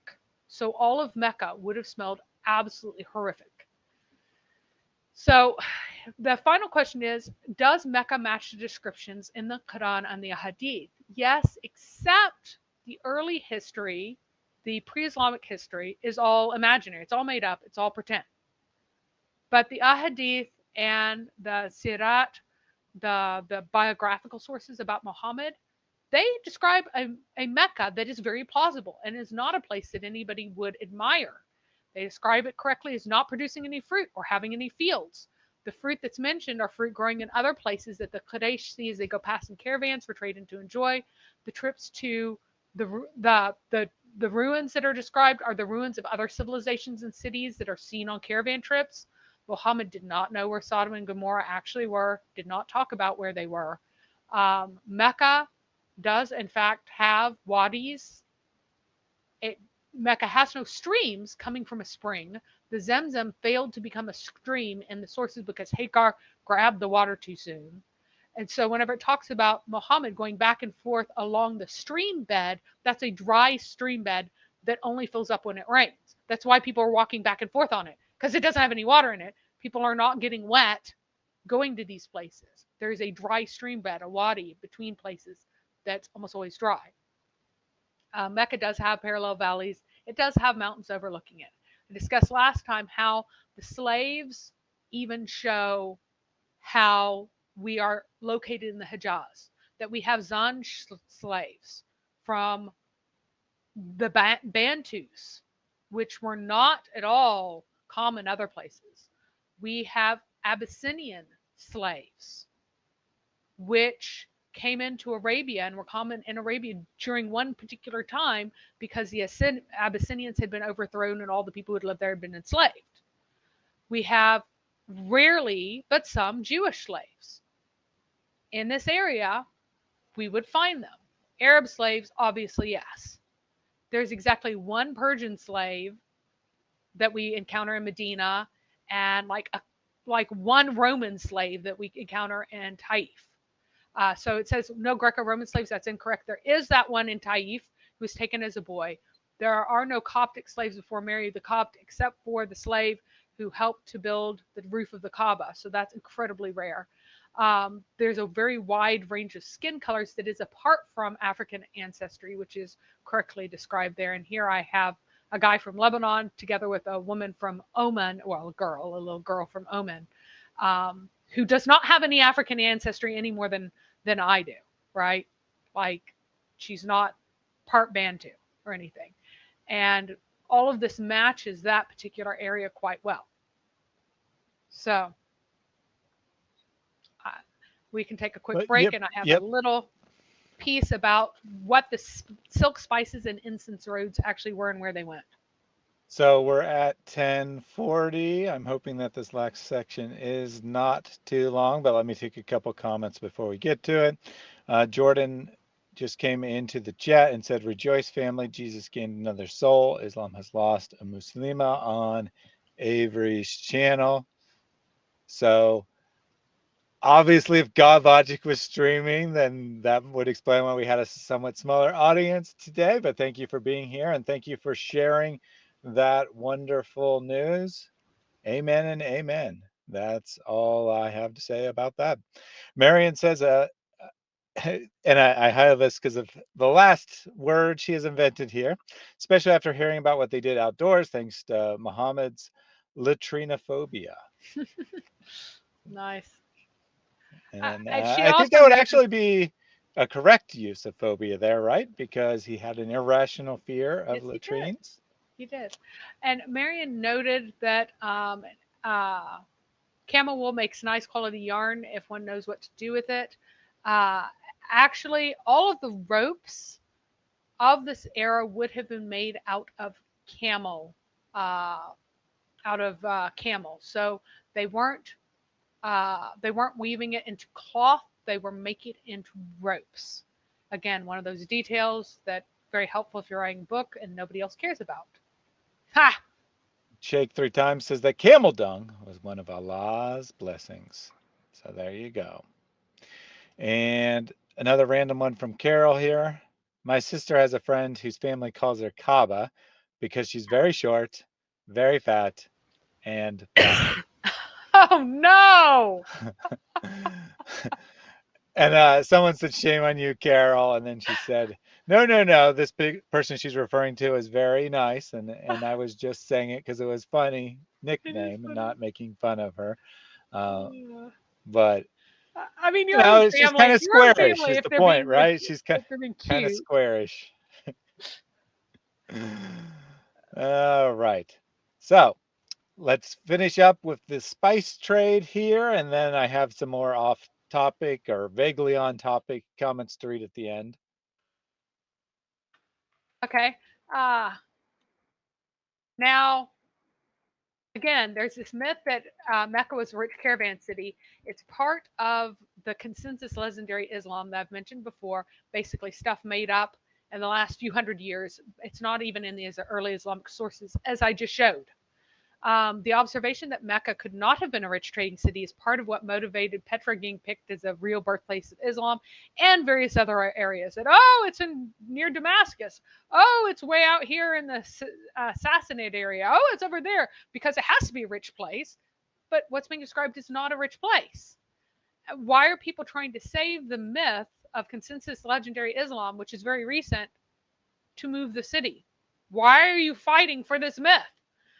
Petra wasn't a rich trade city either in the 7th century. It hadn't even been on the caravan route for centuries. It isn't mentioned in Islamic sources because the early Muslims hadn't heard of it, because their communal memories didn't go back that far. Instead, to them, Bosra was the rich trade city in comparison to Mecca, which was not a rich trade city. So sloppy early 20th century scholars confused 3 roads, and we need to be clear about the difference between Silk Road, Spice Road, and Incense Road. This section of slides is actually from my Petra debunking, but it still needs to be covered at some point. I thought right now would probably be the best time. So the Spice Road is different from the Silk Road and the Incense Road. The Spice Road, it comes to Arabia via ship from mostly India. It comes from India. So it has to arrive by ship. The Indian sailors would originally unload their ships at the Yemeni ports. They weren't allowed to go into the Red Sea, which was also tricky to navigate in any way. So it was hard for them. They were likely to wreck. They didn't really want to. And they just weren't allowed by whoever was controlling it at that time. They wanted to be the ones to trade and make the last big money. In the 3rd century BC, almost all the trade was overland, as the craft of the Yemenis were flat reed rafts or skin boats, and then were extremely poor, though they seemed to use them some anyway. Specifically, some reports say the Yemenis of Himyar would use them to get around Saba, who controlled the overland route, and get their goods onto the equally poor rafts of the Nabateans, and thus avoid the Saba-Minian overland trade and do an end around, just go do an end around. This overland route, the Saban-Minian trade, though, did not go through Mecca. Instead, it went through from Najran to Qaryat Balkal, which is actually way the heck out here in the empty quarter, and then up to Medina, which was called Yathrib then Khaybar, etc., etc. And then in the 4th century AD, it shifted, as I mentioned before, and it went through Taif, which is near Mecca. It's a day and a half away, still not through Mecca. A day and a half away is not through.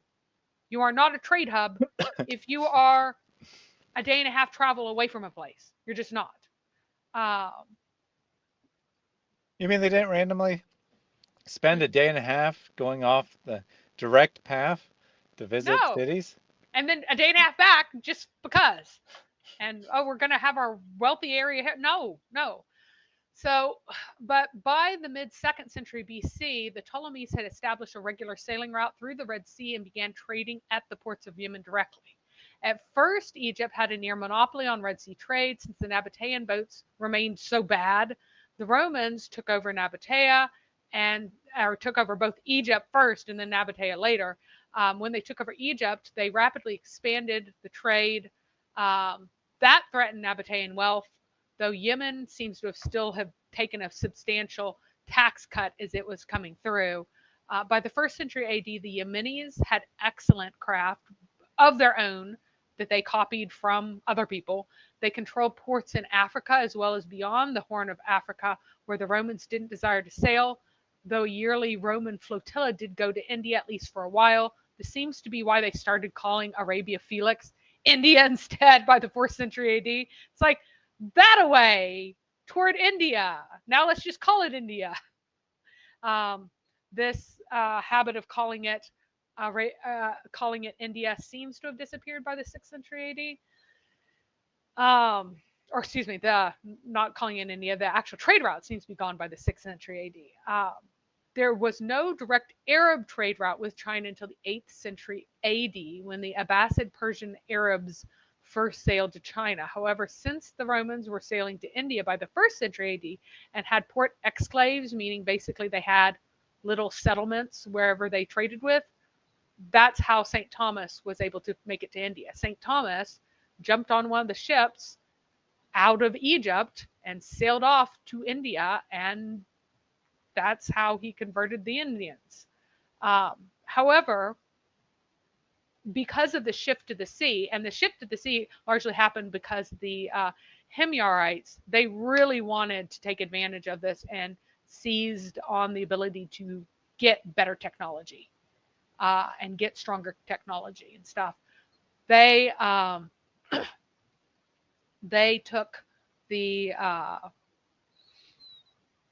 uh, it was so much cheaper to ship stuff on sea once it was safe that there was no international overland spice trade route along the Hejaz after the first century AD. Instead, stuff still came, but it was only the stuff that the locals wanted to use there.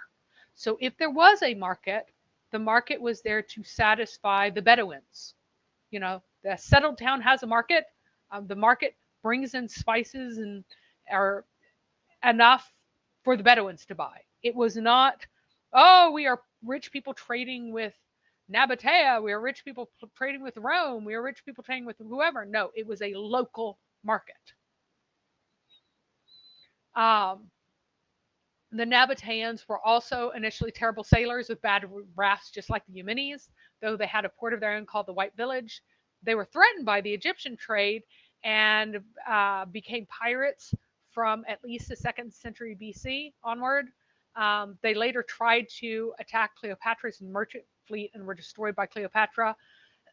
Nabatea also eventually became more skillful, perhaps in the 1st century AD, as there is Nabatean graffiti as well as pottery from later periods found on the route from the Egyptian ports inland. So, like, the Egyptian ports are on the sea, there really isn't much water there, so you have to carry the stuff inland to the actual Nile River and sail it down from there. And there is Nabatean pottery found on that area from probably the 1st century AD. Unlike the Yemenis and the Romans, they didn't seem to sail beyond the Yemeni ports, so they just kind of stopped and went back. After the conquest of Rome, Nabatea no longer got to keep the import taxes from shipments into White Village. And then the overland caravan route terminus was moved to Bosphora by AD 300, as I mentioned before, bypassing Petra entirely. So Petra really didn't interact with the caravans any longer, and they weren't really important to the sea trade either, because they, White Village was no longer belonging to Petra. White Village was just another Roman port belonging to Rome. So the incense road is different than the spice road. Spices came from India. Incense is myrrh and frankincense. This is not including Indian incense like agar wood. That's considered part of the spice route, but myrrh and frankincense is really the incense road. The main route originates in the Arabian Peninsula, mainly in Oman, with a secondary source in the Ethiopian highlands. Obviously, the one in the Ethiopian highlands very quickly went on the sea, while the one in the Arabian Peninsula, its natural first route would have been overland. Now, that Arabian trade, it predates all the other roads. It predates the Spice Road. It predates the Silk Road. It goes back to the 1400s BC, if not before. Spices are mentioned as being used by the Israelites at the time of Moses that originate here. So there is trade at that time, and there are other very early references to them. Now, by the 3rd century BC, the Midians controlled that whole western route, and Gera controlled the eastern route. Gera is like over by Oman, or over by Bahrain. Midian inscriptions appear on the Aegean islands of Delos, and in the Egyptian records, you get Midian names because Midian agents brought shipments of frankincense and myrrh directly themselves into Egypt and into the Aegean. Wherever they went, they set up stones to wad, which kind of shows you where the little Meccan thing originated, because at this time there probably was a small spur route that's not terribly important that was established to access the tribes that were along the seashore there. It was not on the main route, but it was a little side jog. The Himyarites, again, as I had mentioned, they were working their in around past Saba. They were wanting to trade on the sea because Saba controlled the overland. Saba and the Midians controlled the land route. And so they started trading incense as well as spices along the sea. The Himyarites, they really wanted to monopolize the frankincense trade. Frankincense, unlike myrrh, didn't even grow in Ethiopia. So if you got the frankincense in Oman, you had all the frankincense. So they really wanted to expand that way, and they knew that they could get the most power and money by doing that, because you can do end arounds around people who are links in the chain of trade. But if you're the source, you control the source. And that's what they wanted to do, which they actually did accomplish. They were able to cut off Gera entirely by the 3rd century AD, and they eventually took over all of Yemen and took over Saba, Sheba, same thing, and were able to put a lockdown on this whole area because of the monopoly they established on the incense route. Now, when Abraha takes over Yemen, he spends a lot of effort in the Hadramaut to try, and that's this entire coastal region here, to try to reestablish the lockdown on the frankincense trade. So he spends more energy along that southern coast, even though not many people live there, than he does going north. He doesn't care about Medina, barely cares about Najran, does not care about Khaybar. He wants the source of the frankincense. Now, in the 1st century BC, Rome had lost its collective mind over frankincense and myrrh. They absolutely loved it.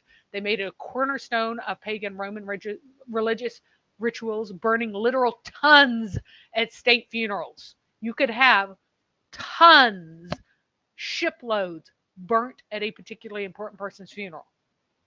So even though the sea route was way cheaper to bring stuff, the land route was still profitable for quite some time because the demand and price were so incredibly high for this stuff.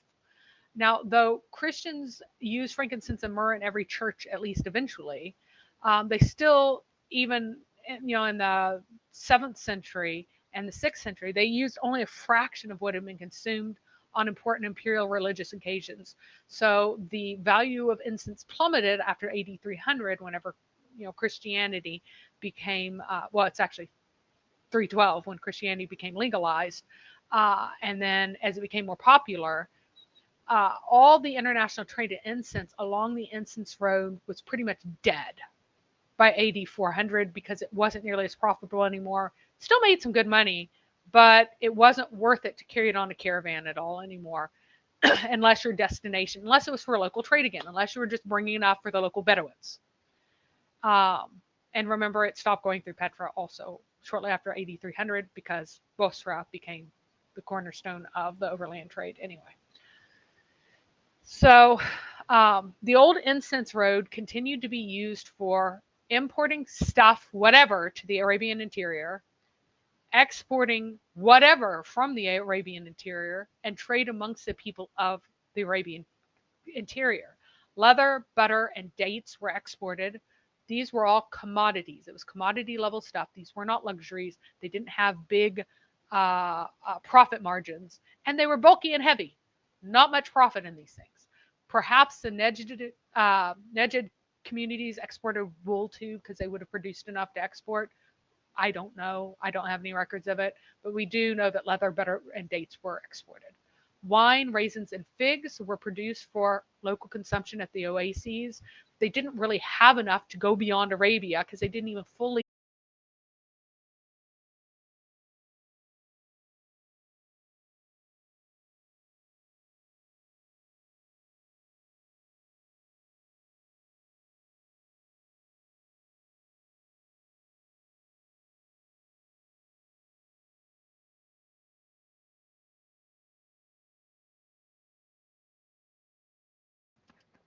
I was. And we are pretty much done. Well, we've got one more. One more. Well, except that we just lost 5 minutes or so. So you didn't even realize apparently. Nope. But I lost internet connection. The router came on, plugged, and just got back up. And I reconnected. Mary's mid sentence, so I'm like, oh, she never realized and never stopped talking. I was trying to plow through. I'm like, oh, we're so fun. We're so close. We're so close. Where were we? Have we made it to the All right. yet? So we were on the Incense Road in late antiquity was the last slide we were on. Okay. right, You all talked right, about commodities before it cut out for sure. all right. So basically, there were certain other things that were produced for local consumption, like certain fruits and stuff. There really wasn't enough. There wasn't an excess of this. They imported even extra for themselves to fulfill all of their own demands. So they didn't really uh, export any of this. A lot of grain was imported. Salt, fruits, pre-made clothing. Those were the major imports, along with a small amounts of luxury goods as well. So even though there had been the much cheaper Red Sea route, there was such a shortage of incense that the Bedouins could still be made wealthy in coin until the 4th century, but then everything came crashing down. So, because the Christians were not using anything like this, the price went through the floor. It wasn't, they could not compete at all with the prices of what it was in the ships. So, what are they going to do? And the shift in emphasis between this area being a center of making money through trade to Mecca wanting to make money. It was still through trade, but it's commodity level trade. So they need a lot more volume of trade to make a decent living. And so they needed to capitalize on their identity as being a religious center.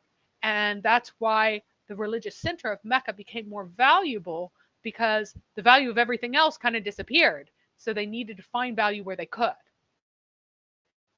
So, yes, that is true. It would not happen if we had a dog cam, because the jinn would be afraid of the dogs. Yes.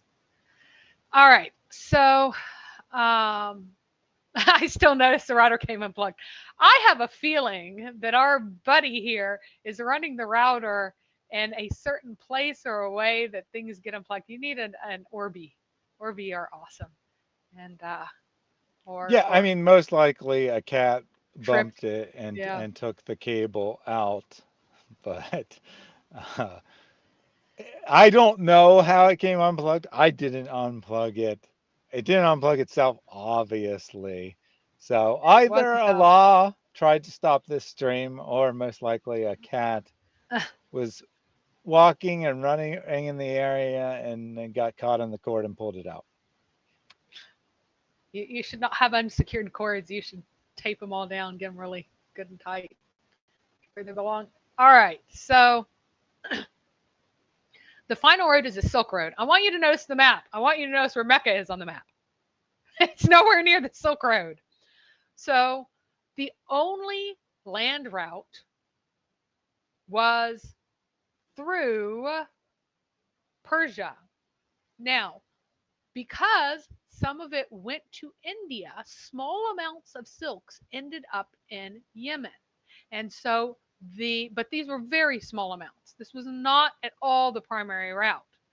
And the Romans became aware that small amounts of silk were ending up by way of India in Yemen. And so they specifically sought to cultivate a, a new way of getting silk by trading across the Arabian Sea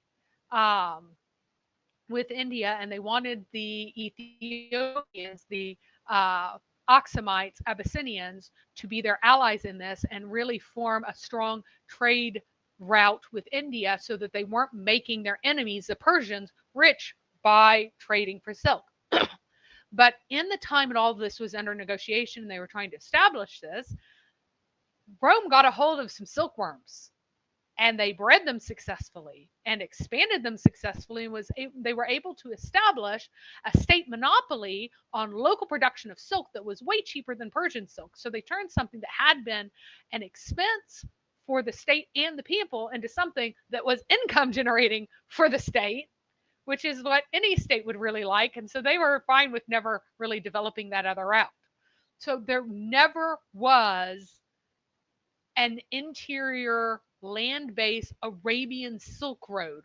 There were just small amounts of silk that would come to Yemen by way of India, but that doesn't put it on the Silk Road.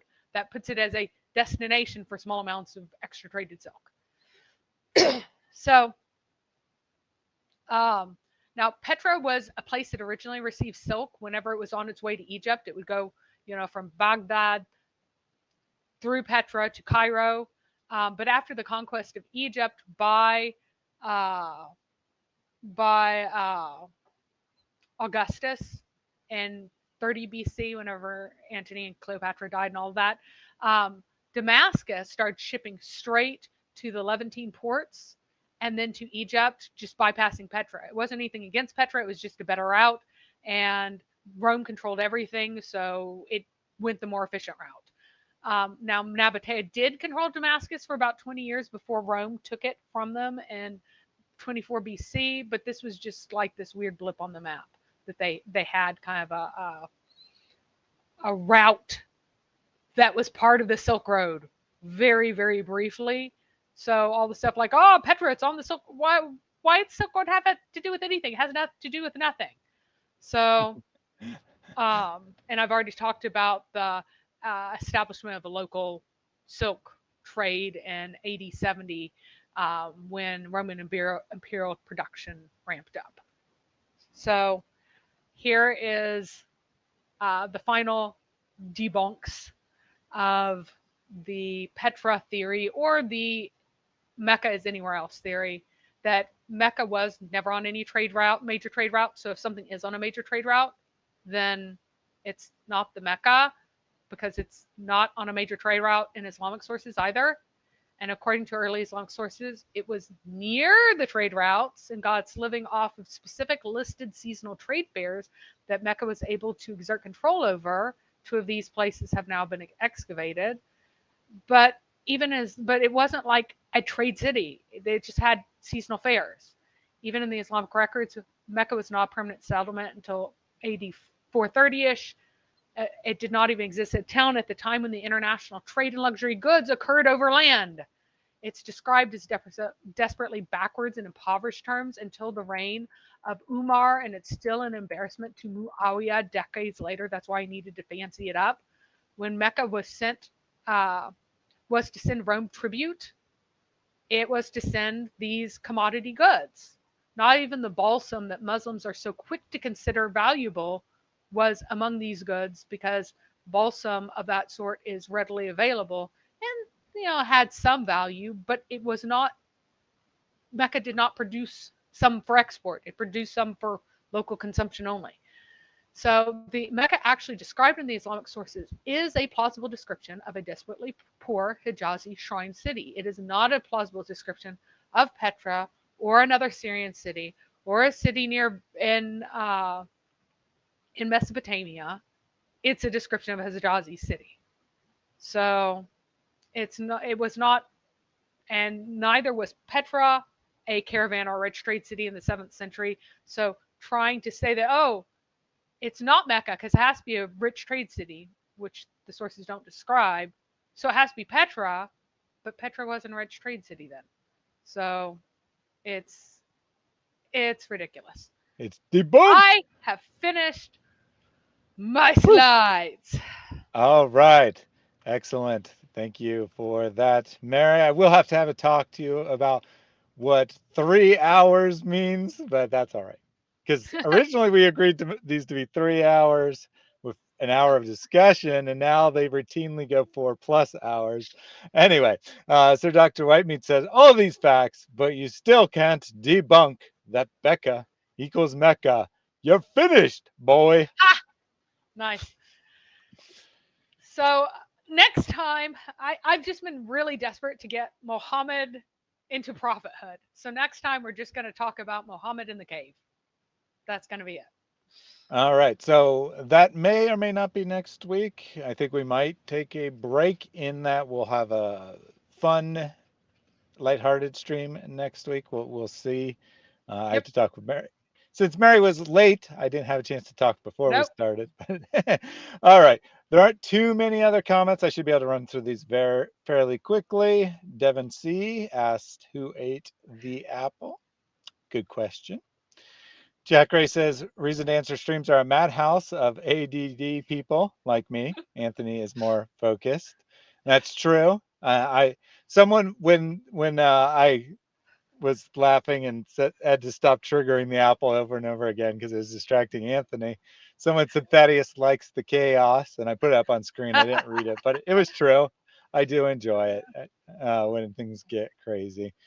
Not really, Hank Aaron says, please know that your hateful comments will not work in heaven. Jana is fine with them. True, true, true. Jack Ray says, I wonder how many cars on block. Okay. He did say carts intentionally. How many carts on blocks there would be in Mecca? Where I live, it's common enough to see cars on cinder blocks. That's funny. So what Well, do you I think, don't think they Mary? had wheel technology in that area at all. So there you go. Excellent, excellent. Uh, Mary was doing an AP. Sounds just like my co-host, going on and on too long.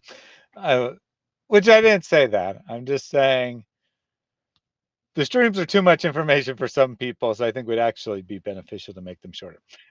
So Reckless Scum says, you'd think if Mecca was the center of trade, they'd be able to have a bunch of cedar logs shipped in to build some nice homes. What do you think, Mary? Indeed, because they could have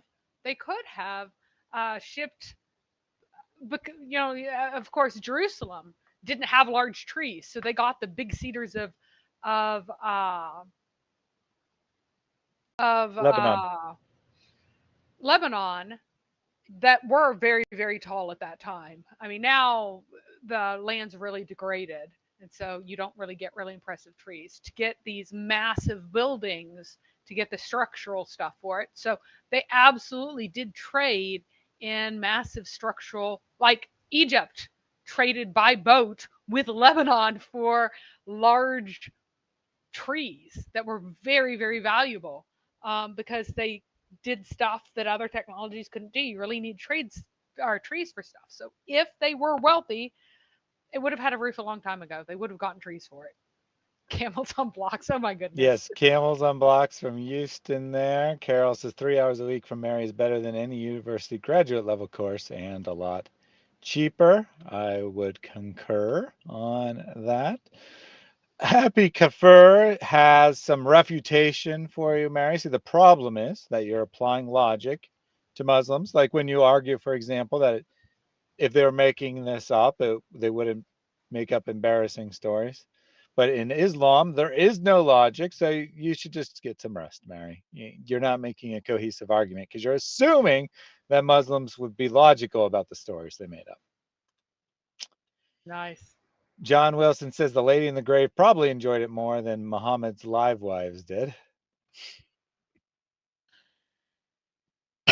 Ouch. Houston Euler says, is rejection of child marriage one of the scientific errors in the Bible that Nadir Ahmed got the atheist degree that the Quran corrected? Good question. Good question. Sadly, Nadir didn't seem to actually be here. He just popped in, left one comment, and left. And he didn't like log in his other username and be like, Nadir Ahmed is the greatest debater in the history of Islam, like he does sometimes. But sadly, we won't get that answer from him. Super chat from Tanzil. O son of Adam, spend. I will spend on you. Give, then I will give you. It's difficult because you know what? These are my last few. As it is, the price is going up, the rand is going down, this is happening. Excuses. Those are excuses. You give and watch what Allah does. So I won't be able to do this one live because it's not one I've ever heard before. But he says, can you debunk the Quran miracle that claims the Quran predicted the age of the earth is 1/3 of the universe? See Surah 41:9 and 50:38 because they say Earth took 2 days, the universe was 6 days. So 2 out of 6 equals 1/3. I mean, that's creative, right? Oh my Well, goodness. one, the That's math doesn't hilarious. work out exactly because the consensus age of the universe is 13.8 billion years old, and the consensus age of the Earth is 4.5 billion years old, which is not a third. It is somewhat close to it. But I mean, okay, so here's the thing, right? So when someone says that Genesis, the days could be long periods of time because one word could be used for both, and Arabic uses the same basic word, right? Can't one-to-one correspond words across languages, even if they're sister languages, but it uses the same word, probably has a very similar semantic range. Problem is, you can't say 2 long periods of time. So when you say 2 days, that really kind of has to mean 2 24-hour days. So they're going to a verse that says the earth was created in 48 hours and saying this is a miracle. Should be sufficient answer. I think if the Quran actually wanted to say it took his third as much time, it would have said it took a third as much time. It wouldn't have used the terms 2 days and 6 days. Arab Habsi, he didn't get much attention today because we had Big Mahmood in the chat with his outlandish statements, but he did say Allah, sir, was a Christian before he accepted Islam, which I thought was a pretty good troll there. Cicero's workshop said Mecca did not exist in, well, I'll wait till Mary comes back. Richard says, in the beginning there was potato, and the potato was with Allah, and the potato is Allah. I agree. This is a very good rewording of John 1 to apply to Islam. Trinity Matrix, Allah is a truly an ugly God indeed. Fits right in with the potato there. So Cicero's workshop said Mecca did not exist in the 6th century, and Qadiani said something similar, saying Mecca is a myth. So I thought I saved this to the end so you could briefly summarize how we know that Mecca actually did exist at the time of Muhammad. So, again, as as I have shown, what people claim is that Mecca didn't exist because Mecca is supposed to be this great and incredible site that has all of these great things. It's this incredible city, and that city doesn't exist. What is described is not a great city, but a place so incredibly backward that it could only exist in a place like the Hijaz. People were not pooping out in fields in Syria. People were not pooping in the fields in Mesopotamia. They were only pooping in the fields in places like the Hijaz. That's what the Bedouins did. So it has to be a place that has this kind of history. And so what is described, all these people saying that the sources don't describe this place in the Hijaz, no, they are taking these silly elaborated myths, what I call consensus legendary Islam, that date from like the 19th century or the 20th century, and are just fed to gullible people and are saying that that's what the authentic Islamic sources describe. And so instead it has to be somewhere else. No, the authentic sources describe a place that can't be anywhere else in the entire world.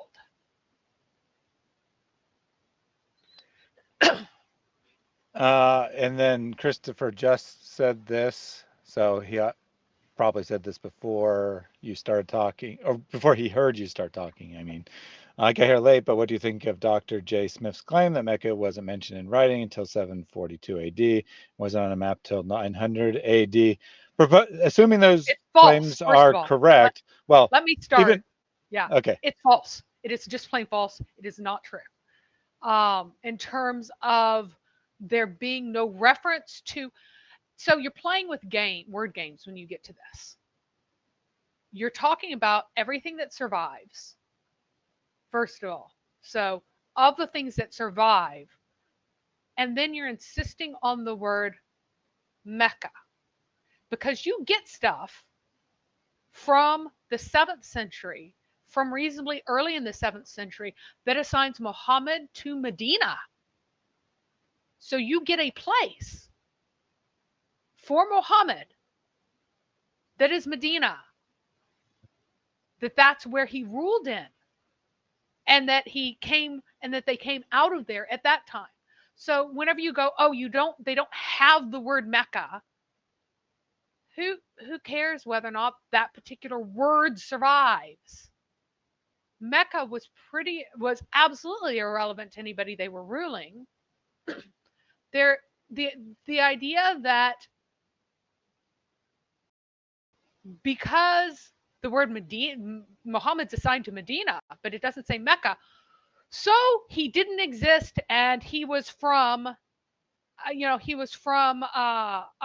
Mesopotamia, or he was from Syria, or he was from Petra, or whatever other place that he And was there's no some other writing that says figure, that. the combination of figures, right?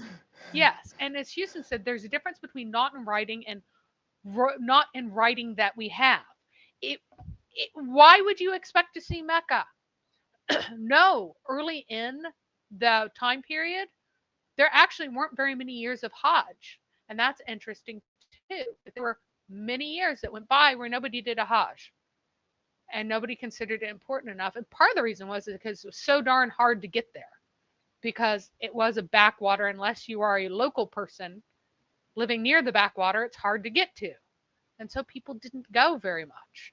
So, like, when you say things that are true but incredibly misleading and create false expectations, it is not helpful. It's really not.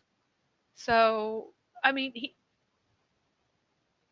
you're gonna push on Mecca not existing in the writing that we have, but you're gonna ignore the Medina reference. Is that what we're going to do? Is that what we're going to play? And are we going to say that because there's not Mecca, he could be in China? It just makes no sense. Medina is there in writing from the 7th century. And the way this is often said is absence of evidence is not evidence of absence, which is usually, I mean, it's a good way to summarize it. Now, when you would actually expect evidence, then if you don't find any, that means something. But you wouldn't expect there to, if Mecca was like this grand trade capital, then you would expect there to be mentions of it in writing. If it's a tiny backwater village, you wouldn't expect there to be any mentions of it in writing, especially not in the tiny fraction of writing that survives to the present day. Atheists sometimes, thankfully I don't hear this argument too often, but I've heard it enough to know it exists. Sometimes say that Jesus couldn't have been born in Nazareth because it didn't exist, because there's no writing about Nazareth. So there you go. Or it couldn't have been from Nazareth. I mean, obviously he was born in Bethlehem, but you know what I meant. It's just not a good argument. That it's not on any map. It's a good argument that it's not a great trade capital. It's not a good argument it doesn't exist. Yeah. And the issue is that all of his arguments start out with the Islamic sources say it's a great trade capital. No, they don't. They don't say that. Modern Muslims are brainwashed by this lie. That'd be like me saying, the ancient sources say that the Quran was preserved letter by letter, dot by dot. No, they don't. They all agree that it wasn't. They all agree that parts are lost. They all agree that Uthman burnt all these variants. Why are you accepting a modern myth and saying that the ancient sources say that to try to go after Islam? It just doesn't make any sense to me. Richard says, where are you going with the donkey? Muhammad, it's not a donkey, it's a horse. I know. I was asking the horse. Good joke there. Nice. And Christopher says, Strabo the geography, and Ptolemy never mentioned Mecca. Alexander's army almost died while marching down the Hijaz. They never heard of Mecca either. They never heard of Yathrib, Medina. Well, Yathrib unquestionably Hang on, exists. wait. Alexander's army almost died when marching down the Hijaz? No, they did not march down the Hijaz. What are you talking about? Alexander's army never went anywhere near there. First of all. No one doubts that Yathrib, the original name of Medina, existed. So you're kind of contradicting yourself. Tons of people. I'm sure that Alexander the Great hadn't heard of Yathrib. Why would he? He never went anywhere near it. No, right. Not literally, no one cared about Arabia until Muhammad came along, right? Literally, no one tried to conquer this land because it was considered worthless wasteland. So no great armies went there, period. No. Now, Mecca, again, let me reemphasize this. Mecca was a backwater. It was a tiny village. Why would Strabo and Ptolemy mention Mecca? Why would they have heard of it? They would have only heard of it if A, it existed, and B, it was important. And I think most likely neither was true at that time. I think that the first permanent buildings, according to the Islamic sources, were not built until 450 AD. The Islamic sources say that Qusay was the first one to tell people to build houses. Before then, anybody who came by there lived in tents.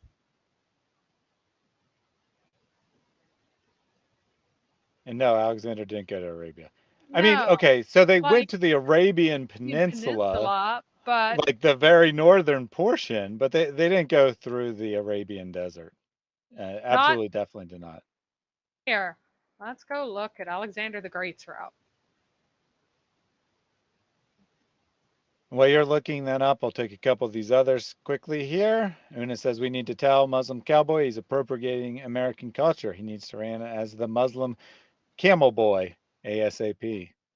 I agree, right? Why is he talking about cows? He should be talking about camels. He should be the camel boy. Or, as Cheeky Shaky says, the Muslim Ka boy. So now I actually did. Aelius Gallus was the one who went south. Alexander the Great never went and down into the Arabian Peninsula.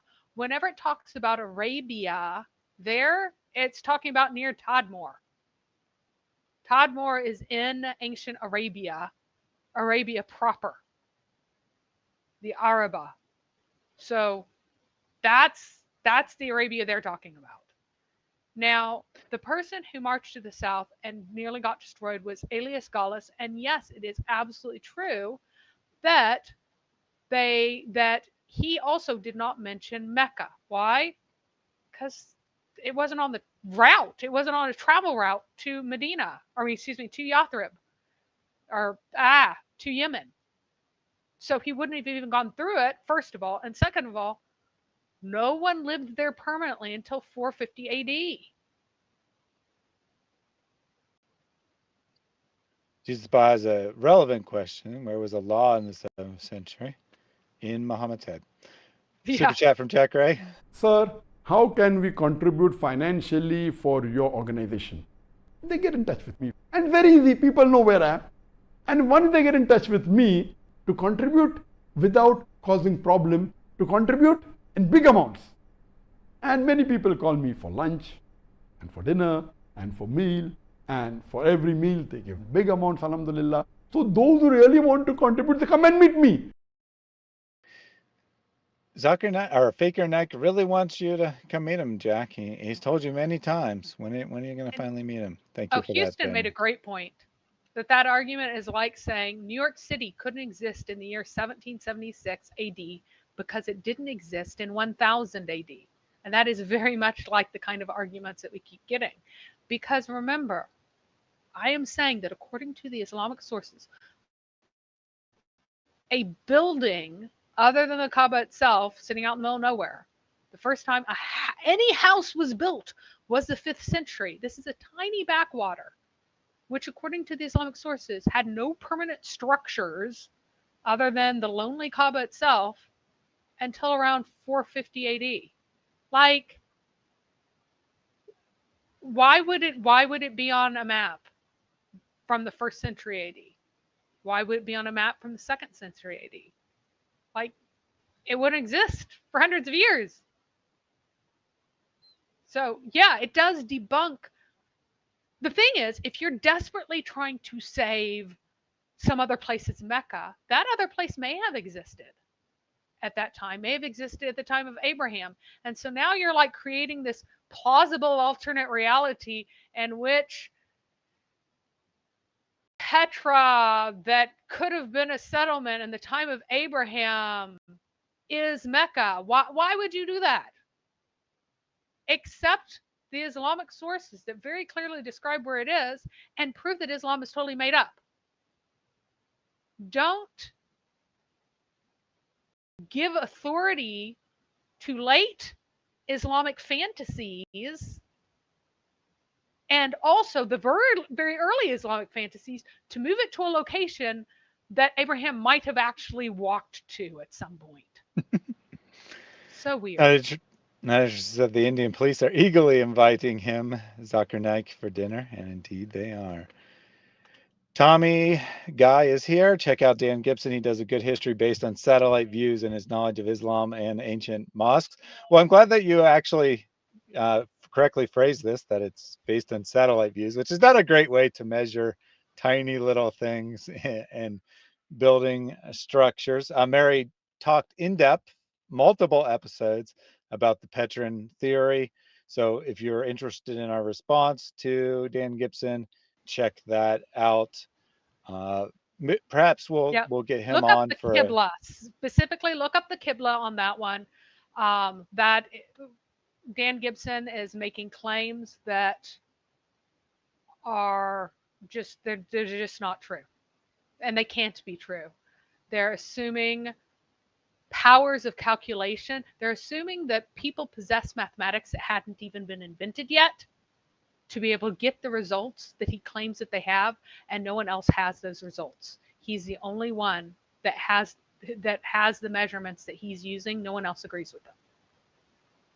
yep. So check out that stream for more information on it. You could go to my channel page and search for Qibla. You'd find it pretty easily that way if you're interested. We might have Dan Gibson on for a discussion at some point. I was supposed to have him on last summer. We agreed to that he would come on as soon as his new book was actually published, as opposed to just published online. And when I last checked in like November, December, that still had not occurred. Obviously, I think it's probably not going to occur at this point. But maybe we'll have him on for a discussion. Anyway, Una, considering what we know about buffalo chips, does this mean the Arabs had shit-eating grins? So if you're not a native speaker in English, that's an idiom. Look it up. It's a good pun there. I appreciate that. John says the Kabba was destroyed on purpose and built bad on purpose. It's a plan of Allah to trick Christians into thinking Islam is false. Allahu Akbar. Sounds plausible to me. Sir Dr. Whitemate, you need to smoke rocks to believe Muhammad was a prophet, but I saw a Muslim couple talking about how Muhammad invented the bidet because Muslims are the cleanest. And there was a previous comment about bidet, and I wasn't going to mention it, but then he brought this up, and I think that this is I think this is completely serious, that a Muslim couple were seriously suggesting that Muhammad invented the bidet because they think that Islam is so beautifully clean and whatnot. Okay, so here's the deal. If you use only toilet paper, does your hand come in contact with poo? No. There is a physical barrier between your hand and the poo. Now, you might say, oh, you could get microscopic quantities. Maybe you don't wipe well and you get a streak on your underwear or on your izar, right? Maybe you get microscopic quantities for certain, no matter what. Okay, fine. Microscopic quantities of poo on the clothes that are next to your butt. If you use water with your left hand, do you touch poo? Yes. You make physical contact with particles of fecal matter. You wash away the appearance of it. However, the left hand was considered ritually unclean because it was like literally dirty. It was literally dirty. It was ritually unclean because it was the one that you used for that, but you do literally have bacteria still on your hands. Do you know what Muhammad didn't tell people to use? Soap. And as a result, oral fecal contamination is much, much, much more likely in Islamic countries than in non-Islamic countries. And to this day, there are outbreaks in cities where you get poo bacteria in foods sold by Islamic restaurants at rather high levels because They think that they don't need to wash with soap because Muhammad never told them to. So they took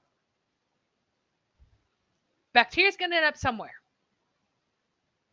They took something that could have resulted in bacteria ending up on their underwear, instead transferred it to their hands, and then transferred it to the food that they gave to other people, and they made other people sick.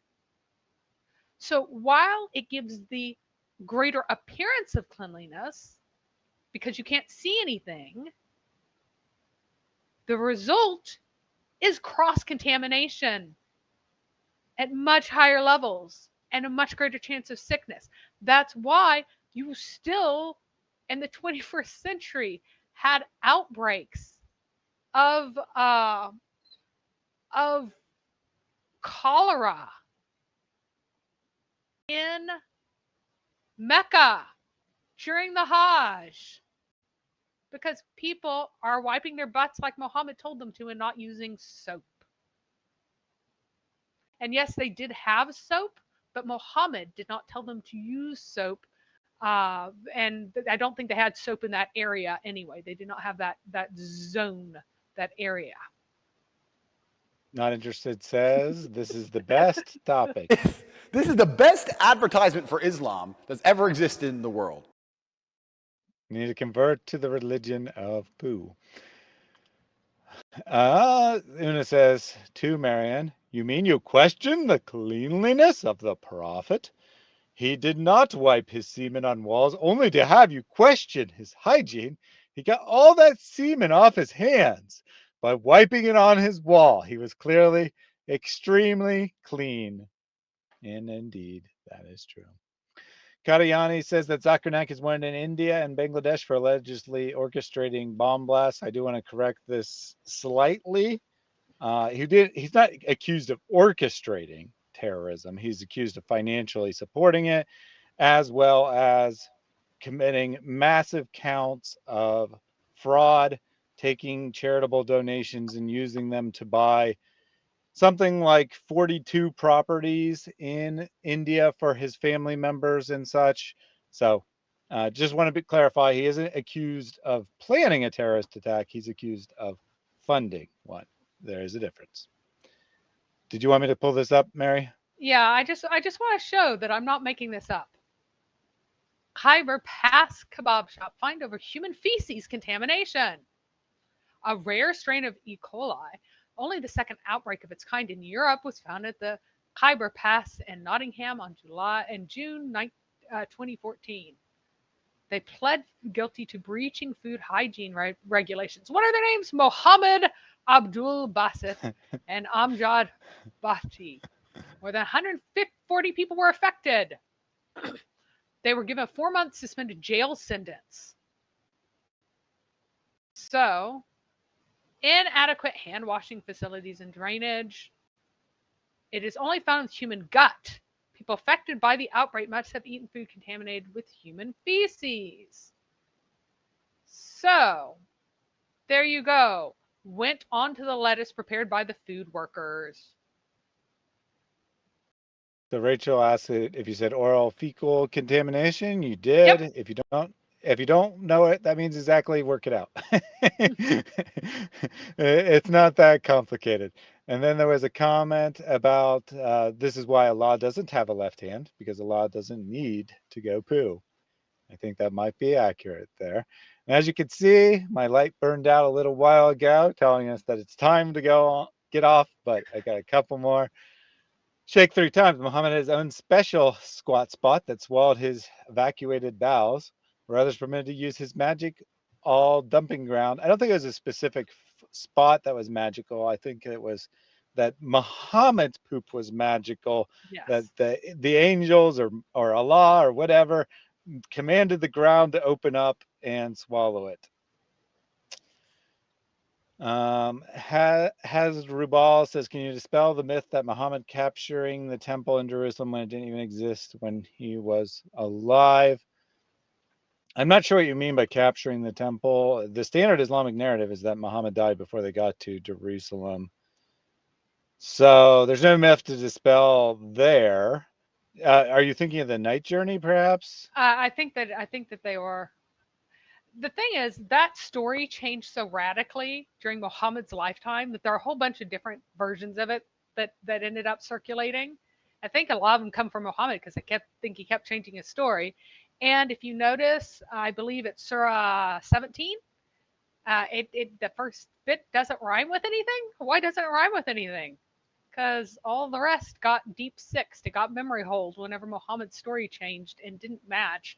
And so, blessed is the one who takes his servant by night to the Alaska or something. Like everything else after that had to be abrogated because Muhammad changed his story after revealing it.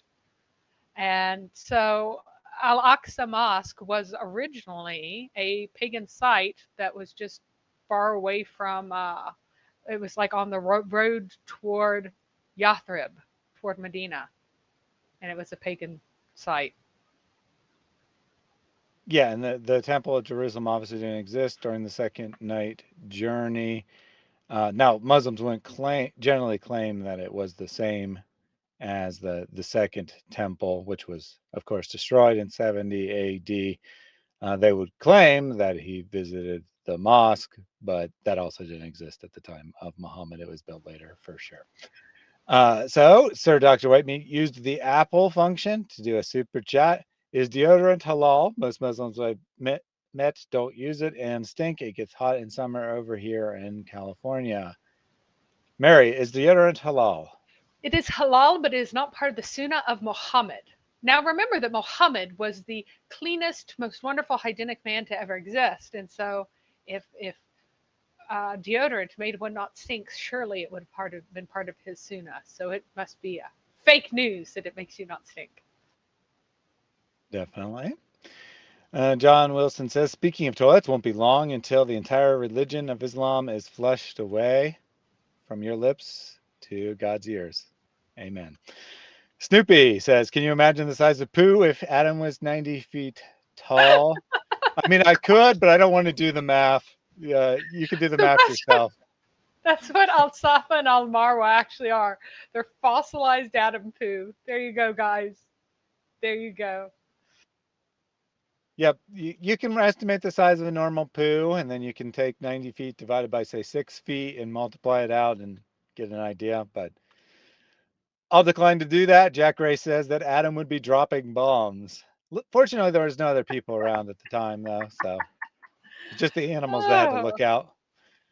Una noted that you have 261 slides. And yes. that's is that your is one PowerPoint what you've had for the entire pagan history of Islam? You just keep adding to it? No, no, no, no. That would be like well over 1,000 slides. Oh my gosh. After a while, PowerPoint slows down, so you can only look Yeah, at that's what I was wondering, how you managed to have so many slides By without the screwing up way, in PowerPoint. case you're wondering, you can write about 500,000 words in a Word document before it slows down too much to use. But once you hit 500,000 words, it's just messed up. But no, this was just my. I'm about to start a new slide deck because those were my slides for the ones from Muhammad's birth until now. Those have been the slides for the last like 2 months. There you go. 261 slides, the more the merry. I agree. Mary says, like the stream if you haven't. Yes, please do like the stream. I keep forgetting to say. Yeah, YouTube doesn't necessarily care about subscribers. It doesn't have a lot of effect on video. People say to make comments. I really don't think that has any effect, but likes definitely do help the stream spread. So definitely like this and help more Muslims learn about the straight poo of Islam. I think I am going to change the title. It's just such a good title. Off-topic question from Una, which I told her I would take at the end. How do you both handle being called a heretic, blasphemer, or Pharisee by another Christian, just in case the stream cuts out before I can ask again? So I'll answer. I'll be brief for sure. I don't care, right? I care what God's opinion of me is, not what some other person says about me. So it literally doesn't bother me at all if someone is to make this kind of accusation. I just kind of laugh at them because people who make these kinds of accusations often are themselves being very Pharisaic. That's what I would say. Mary, your thoughts? I don't particularly care. I usually ask them what their definition of heretic is, and then usually turn it around on them. Pharisee, yeah, usually able to turn that one down around really fast. Blasphemer again. I'm just like, oh, so on what basis do you say that? And then just because I don't care, but I'm can shoot things down as well whenever other people say dumb things. Oh my gosh! Oh Help guys, help the stream spread like Adam's poo. No comment. T Turbine said he used odor arm deodorant. Muhammad, that is. Super chat from Jack Ray. Early, and this is indeed a sign, yet most of them are not believers. Give alone to Allah, give alone to Allah. Ride the wings of Gabriel, give alone to Allah. Thank you for helping us ride those wings, Jack Ray, and for all you do every time I stream, pretty much. Nicodemus says that this Sunday at 2 p.m. Eastern, he'll be having a hangout discussing most influential and favorite films on his channel. So if you're interested in that, check out his channel. Name on the screen there. You can go over and find that. Alexander Damien says, OMG, you're the best, Mary. Thank you. I just gave him a source. I didn't realize that it was in response to something specific. I thought it was just the stream in general. And he also said, the theological details of poo touching. Just what I needed before bed this Tuesday night. Happy to help you sleep well tonight. You can be at rest knowing that you have finally learned all of the deep theology behind poop. And finally, from John Wilson, let's face it, the entire religion of Islam is poop. I think that is a great way to end the comments from the audience. Artemis has just showed back up here, checking out my lap. If you want to see more of Artemis, you'll have to tune in to the next stream that I have. I plan to, so tentatively, but I plan to try to stream with my wife. We were going to stream for her birthday, so that didn't work out because of her health.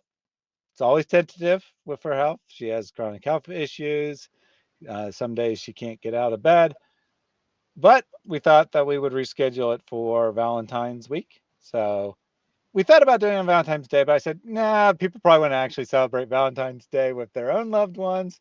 So we're going to do it on Friday, tentatively. Also have my Friday Bible study on Friday, shockingly enough. And we'll see. We'll see what I do over the weekend. I think I have something scheduled, but I can't remember what it is off the top of my head. Either way, we'll be back on Tuesday, and exact agenda to be determined, but I think it'll probably be a lighter one before we get back into the prophethood of Muhammad, because that will probably take a few streams. So since this one wasn't on Muhammad, probably a good time for a lighter one. It was the perfect poop. I don't know if that's what he was trying to reference, but that's where I'm going with Oh my this. goodness. Was that a wise move? It was the perfect poop. All right. Thank you all for joining us and putting up with all of my Oh my goodness. silliness today. And until we meet again, take this information, use it in your conversations with Muslims. Go and serve the Lord, everyone. God bless.